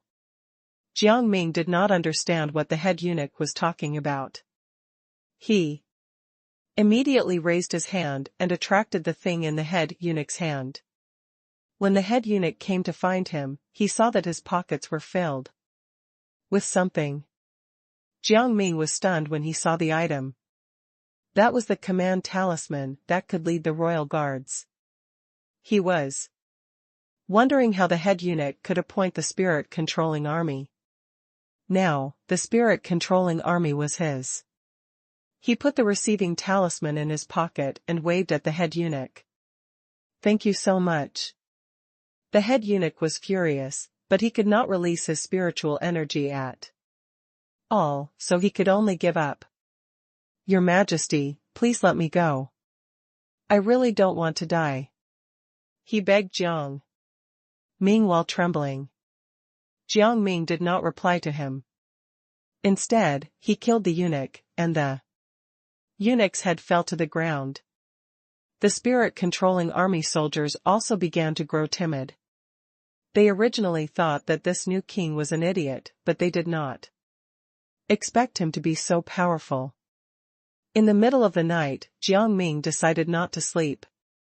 He wanted to check out the Prime Minister's estate. In the end, he did not find the Prime Minister's residence.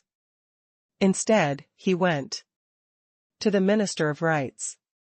He saw that someone was about to enter the door, so he knocked out the original Minister of Rights and disguised himself as the Minister of Rights. The person who came was the county commander, Huang Dasheng. He greeted him with a smile. I still need you to continue taking care of the goods in Jiangnan, Huang Dasheng said to Jiang Ming with a smile. Jiang Ming nodded casually, but the teacup in his hand was already ready to move. He planned to knock Huang Dasheng out. Huang Dasheng noticed that Jiang Ming's mood was not right and could not help but feel strange. Sir, you seem to have changed. I remember that you weren't like this before. Jiang Ming pretended to be innocent. The new king is dealing with corrupt officials. Aren't we afraid of being discovered by him? He explained this to test the commander's attitude towards him. He felt that these officials did not take him seriously. As expected, Huang Dasheng sneered and said, Who the hell is that king? He's just a brainless kid. What's there to be afraid of? To be honest, those officials don't really like this new king. They're just nodding along. I'd like to see what that king has to say to us in court tomorrow. What are you planning? Jiang Ming was not angry. Instead, he was curious. From the looks of it, he would encounter a huge crisis in the court tomorrow. However, he did not know if this huge crisis could be considered a real crisis. His expression turned cold. Huang Dasheng suddenly felt his body turn cold. He took a sip of hot tea and said, "Why does it feel a little cold here?" "We plan to force the king to abdicate tomorrow. The king's position is not stable yet. We need him to deal with the problem of the canal in the south. Now that the water is flooding, it is very troublesome. That king definitely has no solution for that. When the time comes, we'll blame him and make him abdicate. The Prime Minister's influence is currently very strong. Once we rope him in, our influence will also grow even stronger. This is a good plan." Jiang Ming praised Huang Dasheng while drinking tea. Huang Dasheng suddenly became alert. "Why are you asking this all of a sudden? Are you thinking of betraying us? You brats never ask about these things." Jiang Ming quickly said, "Not at all. I feel so useless, so I want to learn more about the plan to help out." "Is that so?" At this moment, a man suddenly came in from outside the door. The man had a full beard and stared at Jiang Ming sharply. Huang Dasheng quickly stood up and knelt on the ground. He bowed to the man. "Prime Minister, why are you here?" "Greetings, Prime Minister." Jiang Ming quickly knelt down and said, "We've already settled our matters. We'll just wait for tomorrow." However, the Prime Minister slapped Huang Dasheng. "Don't say what you shouldn't say. Don't you know this?" Huang Dasheng's face was swollen. "That's true.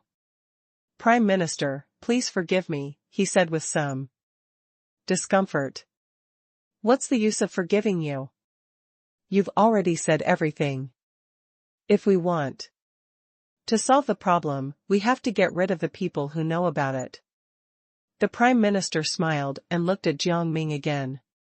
"What do you mean, Prime Minister?" Jiang Ming laughed as well. "I'm your colleague. Without me, you might suffer a few more losses. You seem to be a little arrogant recently. I've long disliked you."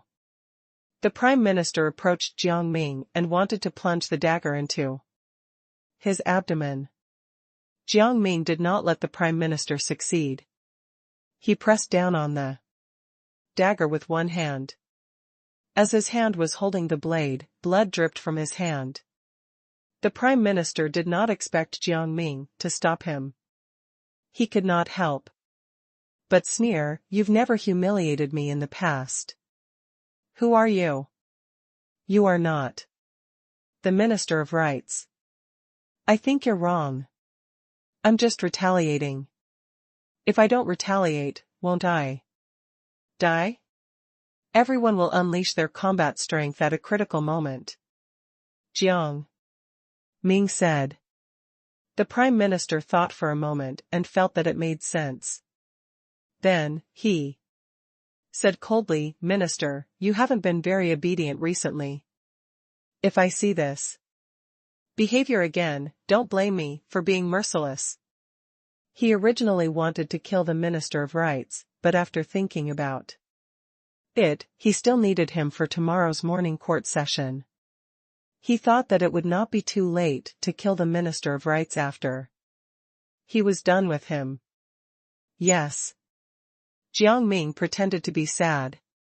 Then, he let go of his hand, and the Prime Minister wiped his dagger and put it back to its original position.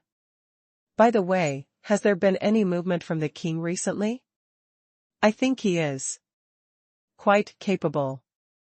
I'm afraid he'll become a big obstacle for us when the time comes."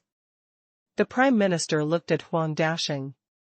"Prime Minister," Huang Dasheng replied seriously, "I don't think there's any need to worry about the king. If he causes trouble again, it won't matter. In the end, he's just a piece of trash."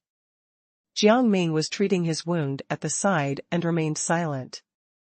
There was no need to say anything to these people now. Everything was waiting for tomorrow's court session. He would come and fight with these people again. Minister, why aren't you saying anything? Aren't you usually very noisy? It's really strange that you're being silent. Huang Dasheng could not help but suspect Jiang Ming and kept observing him. Jiang Ming pretended to be a coward. My wound hurts too much. I just treated it. Besides, I offended the Prime Minister just now. I don't want to make him angry again. It's good that you know this. You're not allowed to do such things in the future. The Prime Minister suddenly became arrogant and looked at Jiang Ming at the same time. Where are the silver tails I asked you to collect? Is everything settled? Get someone to bring them to my residence later. I want to count them. Jiang Ming quickly replied, of course. Prime Minister, you're so smart. I definitely can't lose to you. I'll definitely bring them later. What? Huang Dasheng laughed. Prime Minister, I think that kid might need our power to stabilize his position. Why don't we extort him? The Prime Minister could not help but smile. Huang Dasheng, you're really smart. I'll leave this matter to you. Remember, don't tell anyone about me. I don't know what kind of personality the king has. Don't alert the enemy. Yes. Then let's end our conversation here. Huang Dasheng could not wait to make preparations. Let's stop here. The Prime Minister and Huang Dasheng left. Jiang Ming snorted coldly, erased the memories of the Minister of Rights, and left. Jiang Ming went to sleep when he returned to the palace. He had to go to court tomorrow, so he had to conserve his energy. In the court, Jiang Ming sat on the throne and looked down. The officials lowered their heads. When they saw Jiang Ming, they knelt down and bowed to him.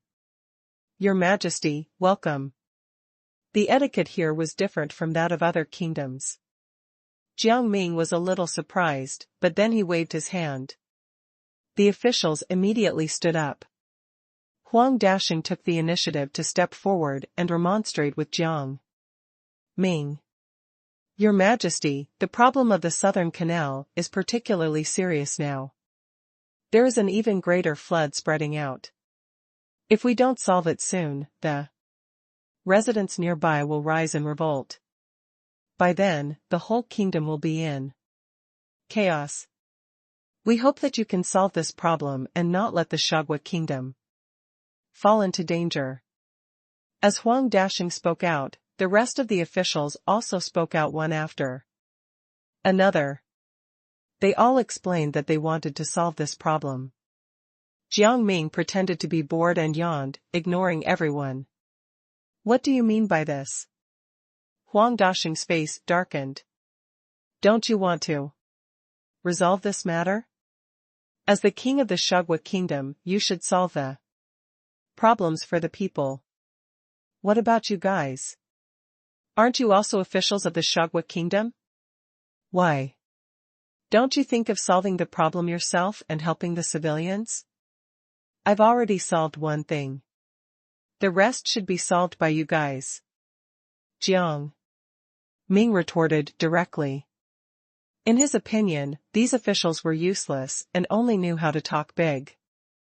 Huang Dasheng coughed and said awkwardly, we still have our own things to manage. As for you, as the king of the Shagwa kingdom, it's a big problem for you to ignore it. I think this flood will cause a lot of poor people to riot. Your food and clothing expenses will be halved to help the poor. As for the matter of the canal, I will take care of it, Jiang Ming said lazily. Hearing this, Huang Dasheng's expression changed. He had always focused on having good food and clothing. If his budget was halved now, wouldn't he be unable to maintain his lifestyle? He shook his head anxiously. Your Majesty, I've always been thrifty. If I continue to be thrifty, I won't be able to live well. The officials under me will also be the same. If they can't afford food, clothing, housing, and transportation, how can they govern the affairs of the public? As officials, can't you even make a small sacrifice for the kingdom? Those commoners are going to starve to death, but you guys aren't. Just see it as going on a diet. You guys really need to lose weight. Jiang Ming completely ignored them. The group of officials immediately began to complain. If there's nothing else, you can leave the court. Jiang Ming waved his hand. The Prime Minister could not take it anymore. He quickly stood up and said, Your Majesty, when the previous king was alive, he never deducted our allowance. He even opened the national treasury to help the commoners. But what did you do? You want to have our allowance. Isn't this making things difficult for us? You've said it yourself. As a ruler, I have the responsibility to deal with some problems. Then why can't you, as officials who usually enjoy life, make a temporary sacrifice?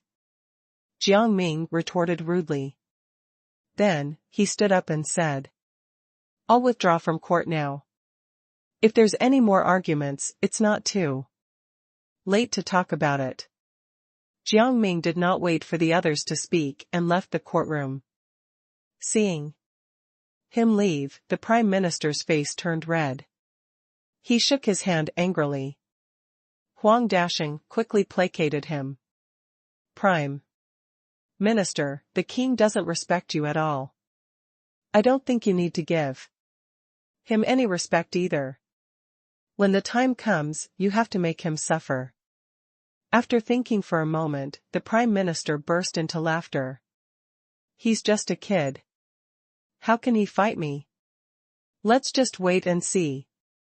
After returning to his bedroom, Zhu Aci learned about the situation in the royal court and asked Jiang Ming about it. Jiang Ming smiled. I think they will make their next move soon. Let's wait and see. Princess Qingmiao continued, Do we still have to postpone the banquet at King Liang's place? He organized it just for you. It's not good to postpone it. Right? It's better to postpone it until the matter of these officials is resolved. Jiang Ming's expression was indifferent. At this moment, a servant suddenly rushed out and knelt in front of Jiang Ming. Your Majesty, the commander is here to visit you. He said he has something to tell you. Jiang Ming smiled secretly. Huang Dasheng was finally here. He had been waiting for a long time. He chased those people out and met Huang Dasheng alone. Seeing Jiang Ming's strange behavior, Zhu Aci and the others did not quite understand. Their eyes were filled with curiosity. This was the first time they saw Jiang Ming wanting to talk to someone alone. What could Jiang Ming have to do with the commander? Besides, wasn't this the first time he would meet the commander? Why did it feel like something big had happened? Greetings, Your Majesty. Huang Dasheng walked into the side hall and knelt down to greet Jiang Ming. Get up. What do you want? Jiang Ming gestured for Huang Dasheng to sit down. You've just ascended the throne, Huang Dasheng said with a smile. Many matters are unstable. You also need some help, right? Not at all. Jiang Ming showed no mercy and did not give Huang Dasheng a chance to explain. At all. Huang Dasheng's expression changed. Then, he smiled awkwardly. Your Majesty. Do you really not need help? There's only the two of us now. You don't have to hide it from me. I sincerely want to help you. I don't think I need anyone to help me consolidate my current position. Besides, as an ordinary commander, how can you help me? Jiang Ming pretended to be suspicious as he sized up Huang Dasheng. Of course, I can't help you if I'm just an ordinary commander. Huang Dasheng smiled. But what if I'm not ordinary? In that case, are you colluding in private? Do you know that collusion is a capital offense? Jiang Ming sipped his tea slowly, not letting Huang Dasheng off the hook. Your Majesty, Huang Dasheng said awkwardly. I'm just hanging out with my friend. You're overthinking. He felt a little angry. What was going on with the king? Why wasn't he moved at all? Was his bribe not enticing enough? You can leave now. Don't let me catch you. Otherwise, you won't be able to. Leave now. Rest in peace. Jiang Ming started to chase them away. Huang Dasheng was still useful now. Your Majesty, why are you so stubborn? Huang Dasheng sighed. It's impossible for you to sit still on your own. Let's go. Jiang Ming glanced at Huang Dasheng. I'll take my leave now. Huang Dasheng retreated awkwardly. When he left, Huang Dasheng and Zhu Aci brushed past each other.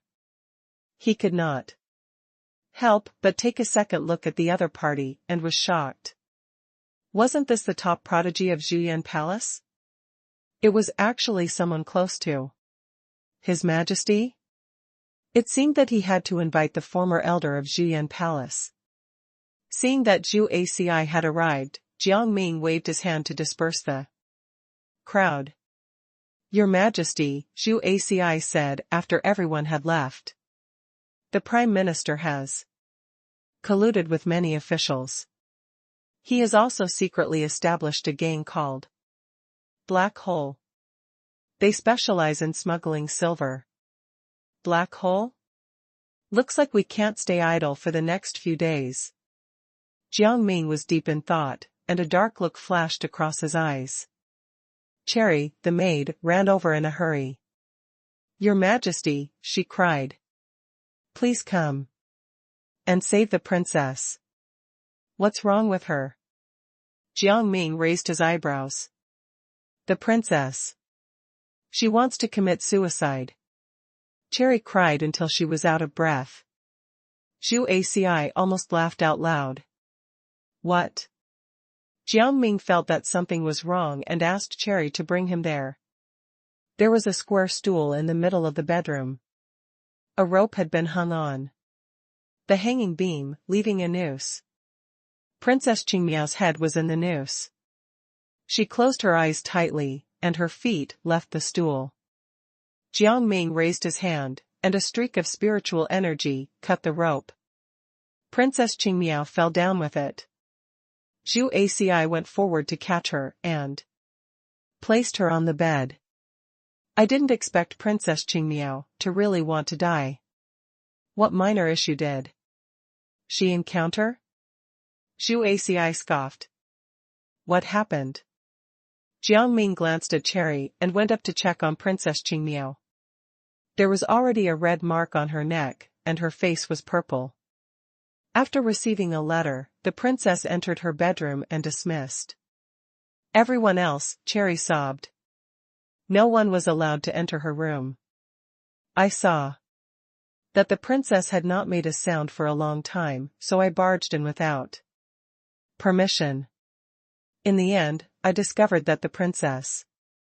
Cherry could not finish her sentence. Jiang Ming sat in front of the bed and took Princess Qingmiao's pulse. However, he found that her pulse was disordered and did not seem like a normal person's pulse at all. Confusion gathered in his heart. How was this possible? What's wrong? Can't she be cured?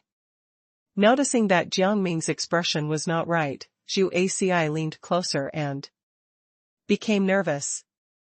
Although he was not on good terms with Princess Qingmiao, he did not want her to die for no reason.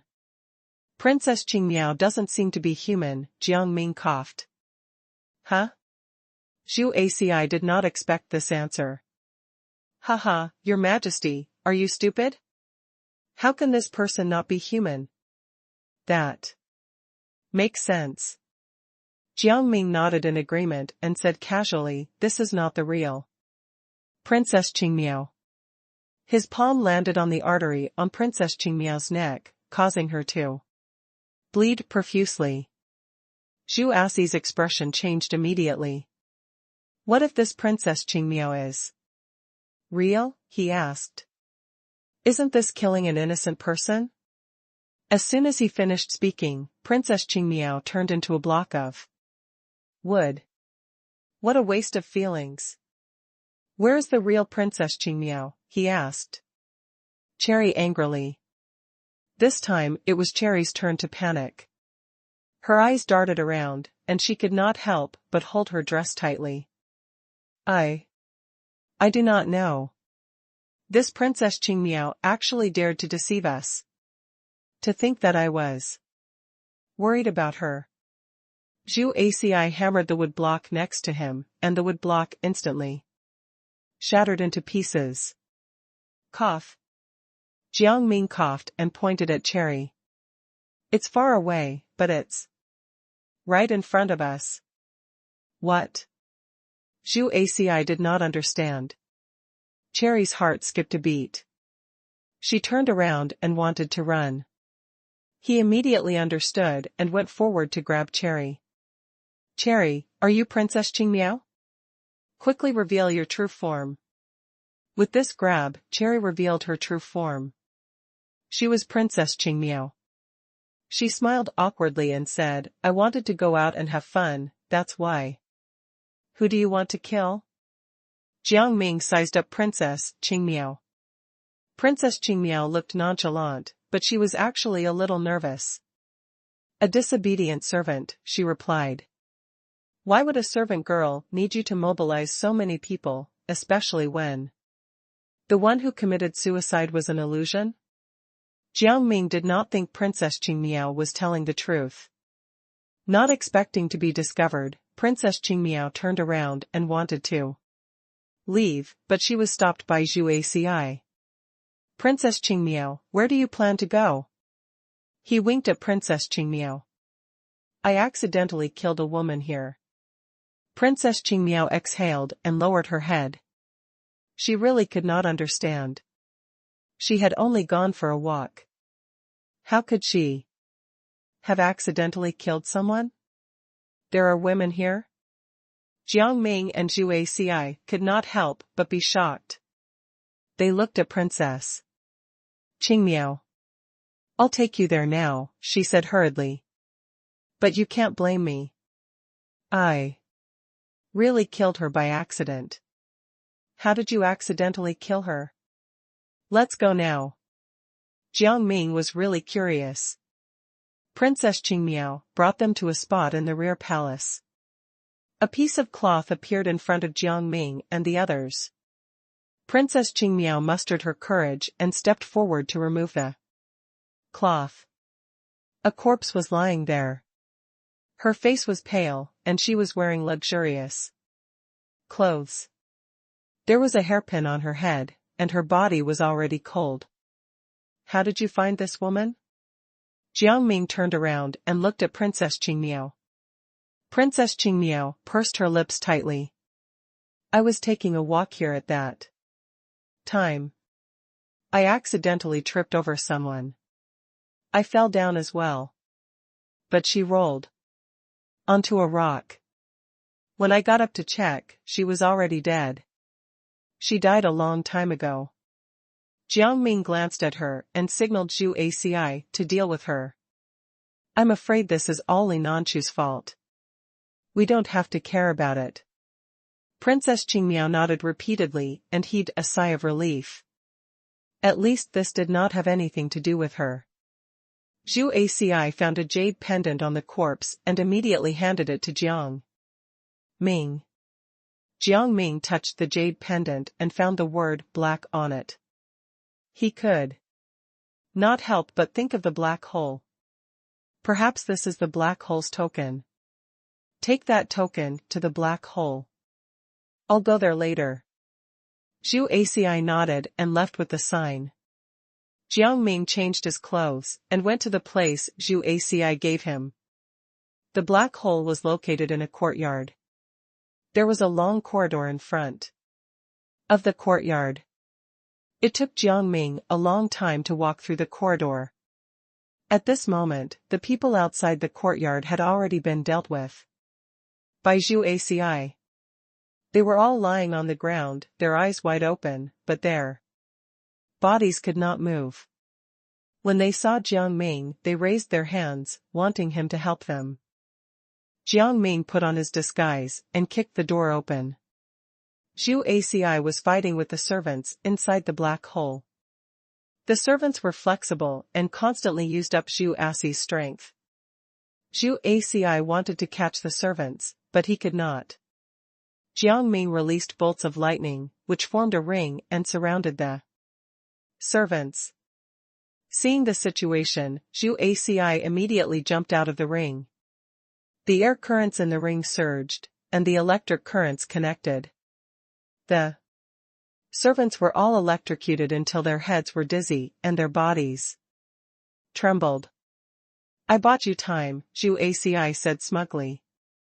Jiang Ming did not say anything and just looked ahead. A short middle-aged man walked out of a dark corridor. The middle-aged man was wearing a cloth jacket, his eyes darting around. Jiang Ming pondered for a moment. This person had dwarfism. "You're not okay," he told him kindly. The middle-aged man was speechless. "What are you talking about?" "Ha ha ha." Zhu Aci burst into laughter and clapped his hands. "Your Majesty. You are truly discerning." Was this the wrong word? Jiang Ming shrugged and did not reply. The middle-aged man's face turned green. He frowned and said, "What nonsense are you talking about? I am the master of the black hole, Xia Zimu. What are you doing here?" As he spoke, he sized up Jiang Ming and sneered in his heart. This person wanted to die. "We're here to take your life," Jiang Ming said unhurriedly, and his eyes suddenly sparkled. Lightning flashed and thunder rumbled. The room shook as all the furniture surrounded Xia Zimu. "You can't even withstand a single blow." Xia Zimu's palm was facing up, and a bolt of lightning flashed through the furniture. His eyes darkened. With a raise of his hand, all the furniture was beside Jiang Ming. Universal attraction. Zhu Aci clenched his fist and punched down. In an instant, everything in the surroundings stopped moving, and the buildings outside shattered into pieces. After that, there was a rumbling sound, and the furniture was all shattered. "Are the top prodigy of Zhuyan Palace?" Xia Zimu recognized Zhu Aci. He frowned and looked confused. Why did Zhu Aci want to serve such a young boy? "Do you know me?" Zhu Aci returned to the distance and waved his hand. "That's good. Close down the black hole." "Is the top prodigy so rude?" Xia Zimu's face darkened as he snorted coldly. "You don't have any manners." Zhu Aci was completely unmoved as he tried to recall anything about Xia Zimu.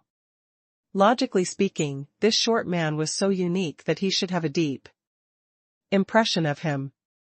Why was he so unfamiliar? Xia Zimu coughed and said, "Zhu Aci, these servants don't know etiquette and have offended you. However, you have also offended me just now. Everything is even. All of you, come in and take a seat. For the sake of Zhuyan Palace, I won't say anything. We have nothing to say. We want your account book." Jiang Ming went straight to the point. He did not want to waste any more time. Zhu Aci put his palms together and sat on a stool at the side. "Since it's for the sake of Zhuyan Palace, then take out the account book. Still, don't go too far." Xia Zimu pressured the two of them. Jiang Ming was not afraid at all. He exerted more pressure. We're here to investigate the black hole on behalf of His Majesty. Are you going to disobey the king's orders? The king? Xiao Zima laughed and said disdainfully, who the hell is that? I don't know him. Then who do you obey? Jiang Ming took the opportunity to get information. He wanted to see if there was anyone else standing by the Prime Minister. Why should I tell you? Xiao Zima reacted quickly. All right, it doesn't matter if you don't tell me. Hand over the account book. First. Jiang Ming sized up Xiao Zima. No.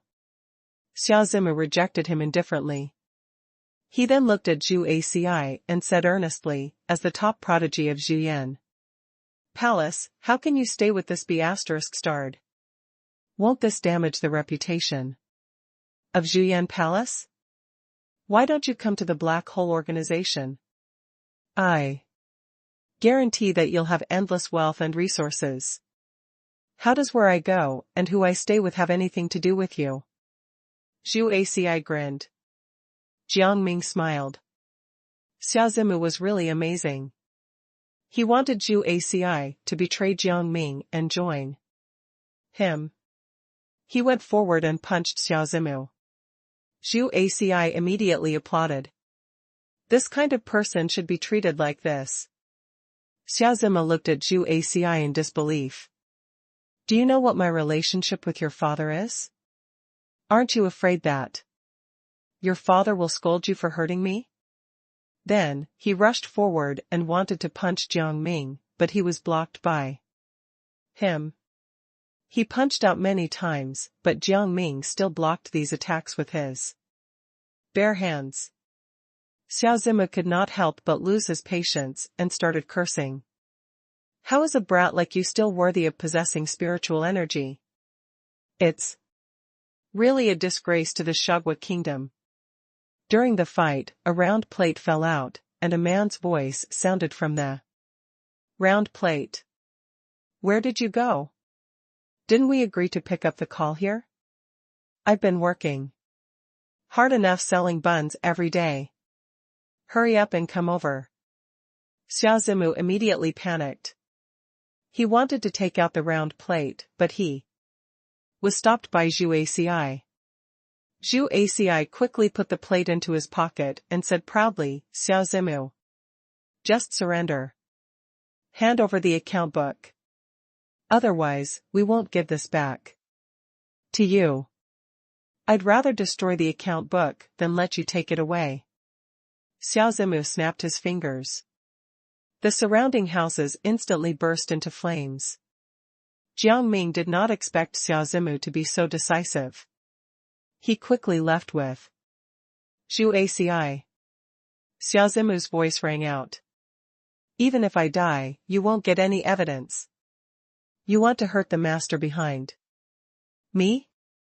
That's impossible. Zhu Aci could not help but feel dejected.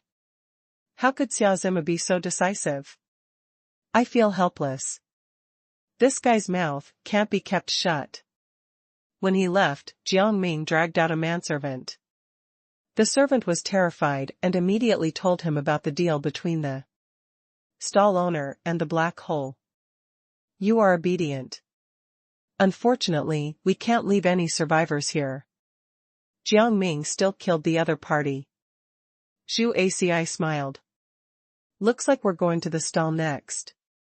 Why don't we set up a stall as well? Then, that stall owner has to say something to us. I don't think it's a problem. Let's go and disguise ourselves first. Jiang Ming laughed secretly. Soon, they appeared on the street. It's time to sell buns. Meat buns. Jiang Ming pushed the food cart to an empty space and stopped. He looked around. People were coming and going around, and it was extremely lively.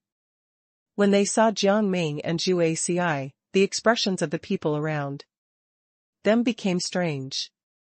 Jiang Ming found it strange, but he did not think too much about it. It was probably their first time setting up a stall. Hey, who allowed you to do business here? This is my territory. Beside him, a bearded vendor pulled a cart toward Jiang Ming. Go find another place to set up your stall. Jiang Ming casually glanced at the stall owner and turned his attention to the passers-by. He had heard that the vendor selling the meat buns would wander around to sell them. He had looked around, but he did not see the vendor. The weather was hot, and Zhu Aci kept fanning himself as he kept complaining. The weather is really hot. Seeing that the two of them did not pay attention to him, the stall owner immediately shouted angrily, "Get lost. Find a place yourself." The loud roar attracted Jiang Ming and Zhu Aci's attention. Zhu Aci was originally feeling restless because of the hot weather. First come, first served. Don't you understand? He glared at the vendor. The stall owner was not afraid at all. Instead, he straightened his back and said, "Do you know who is behind me? I was wondering why you were so arrogant." "So, there's someone behind you," Zhu Aci said sarcastically. Jiang Ming instantly understood the reason for the strange gazes of the surrounding vendors. After all this time, it was because this was the vendor's fixed territory. Perhaps the stall owner was the one selling the meat buns. Jiang Ming's heart skipped a beat. "I'm really sorry," he said hurriedly. "We've taken your place. As an apology, we'll buy a few buns from you." "Heh, do you think you're worthy of eating my buns?" Unexpectedly, the stall owner became even more disdainful. He waved his hand, like he was driving a dog away. "Go away. Don't affect my business. I must eat one of your buns today." Zhu Aci was so angry that he went up and opened the steamer. Steaming buns appeared in front of everyone, and the stall owner hurriedly stopped them. Zhu Aci refused to give in. He raised the steamer. "Damn it, if it wasn't for the fact that I don't know spiritual techniques, I would have killed you." The stall owner was about to go crazy. Zhu Aci's teasing almost made his head explode.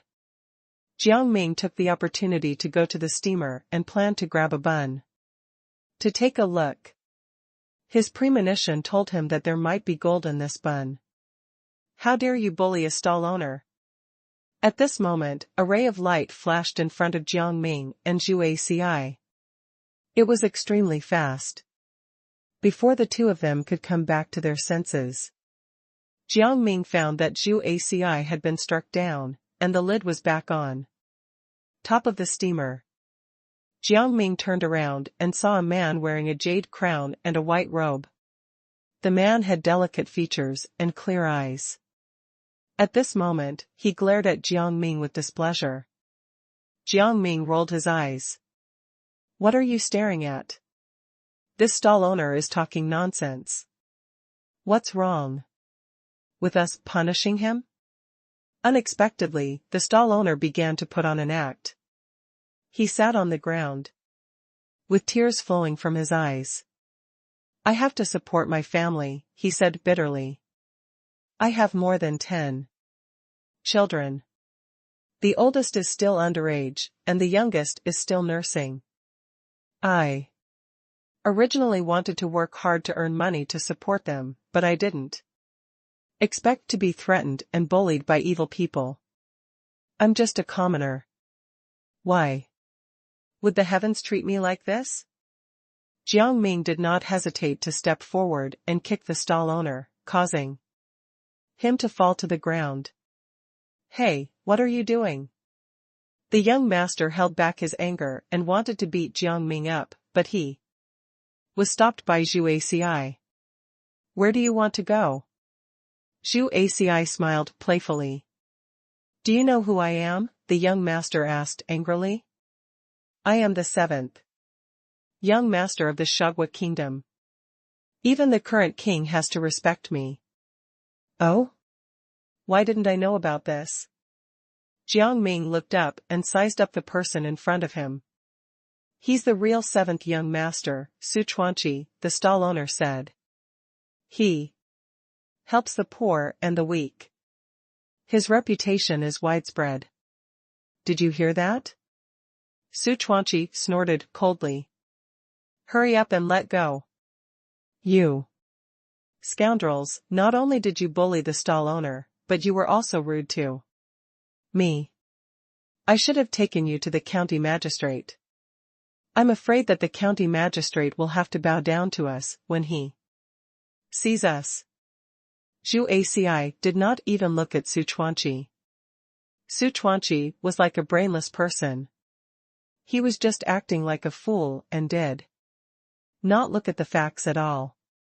Nonsense. You guys are quite bold. Su Chuanqi was disdainful. He went forward to help the stall owner up and said to him carefully, Sir, we can't reason with these people. I'll help you push the stall elsewhere. I'll buy all your buns. Thank you. The stall owner pretended to be grateful, but he had other plans in his heart. When they reached a safe place, they would find an excuse to not sell the gold, and all the gold would be saved. Su Chuanqi was easy to talk to. I didn't say that you could leave. Jiang Ming opened his folding fan. Zhu Aci took out some silver from his pocket. We're not making things difficult for you. We just want to buy a bun. You can leave after that. As he spoke, he threw the silver at the stall owner. Su Chuanqi was furious. How can you throw silver at people? People like you don't deserve to eat this. Old man's cooking. Sir, don't listen to him. We'll leave now. He quickly pushed the stall, and the stall owner followed him. Jiang Ming and Zhu Aci quickly stopped them. Aren't you a kind person? Zhu Aci asked lightly. Are you going to walk right in front of us? The two of you are worthless. Even if you die, no one will care. Su Chuanqi continued to walk forward. What a good way to say that our lives are meaningful. Jiang Ming stepped forward and waved his fan. Su Chuanqi immediately fainted. That's all. He glanced at Su Chuanqi. The people around them immediately shouted. Seeing that he had no one to rely on, the stall owner panicked. He turned around and wanted to escape, but he was pulled back by Jiang Ming. Hand them over to the people of the Supreme Court. I need to know the result.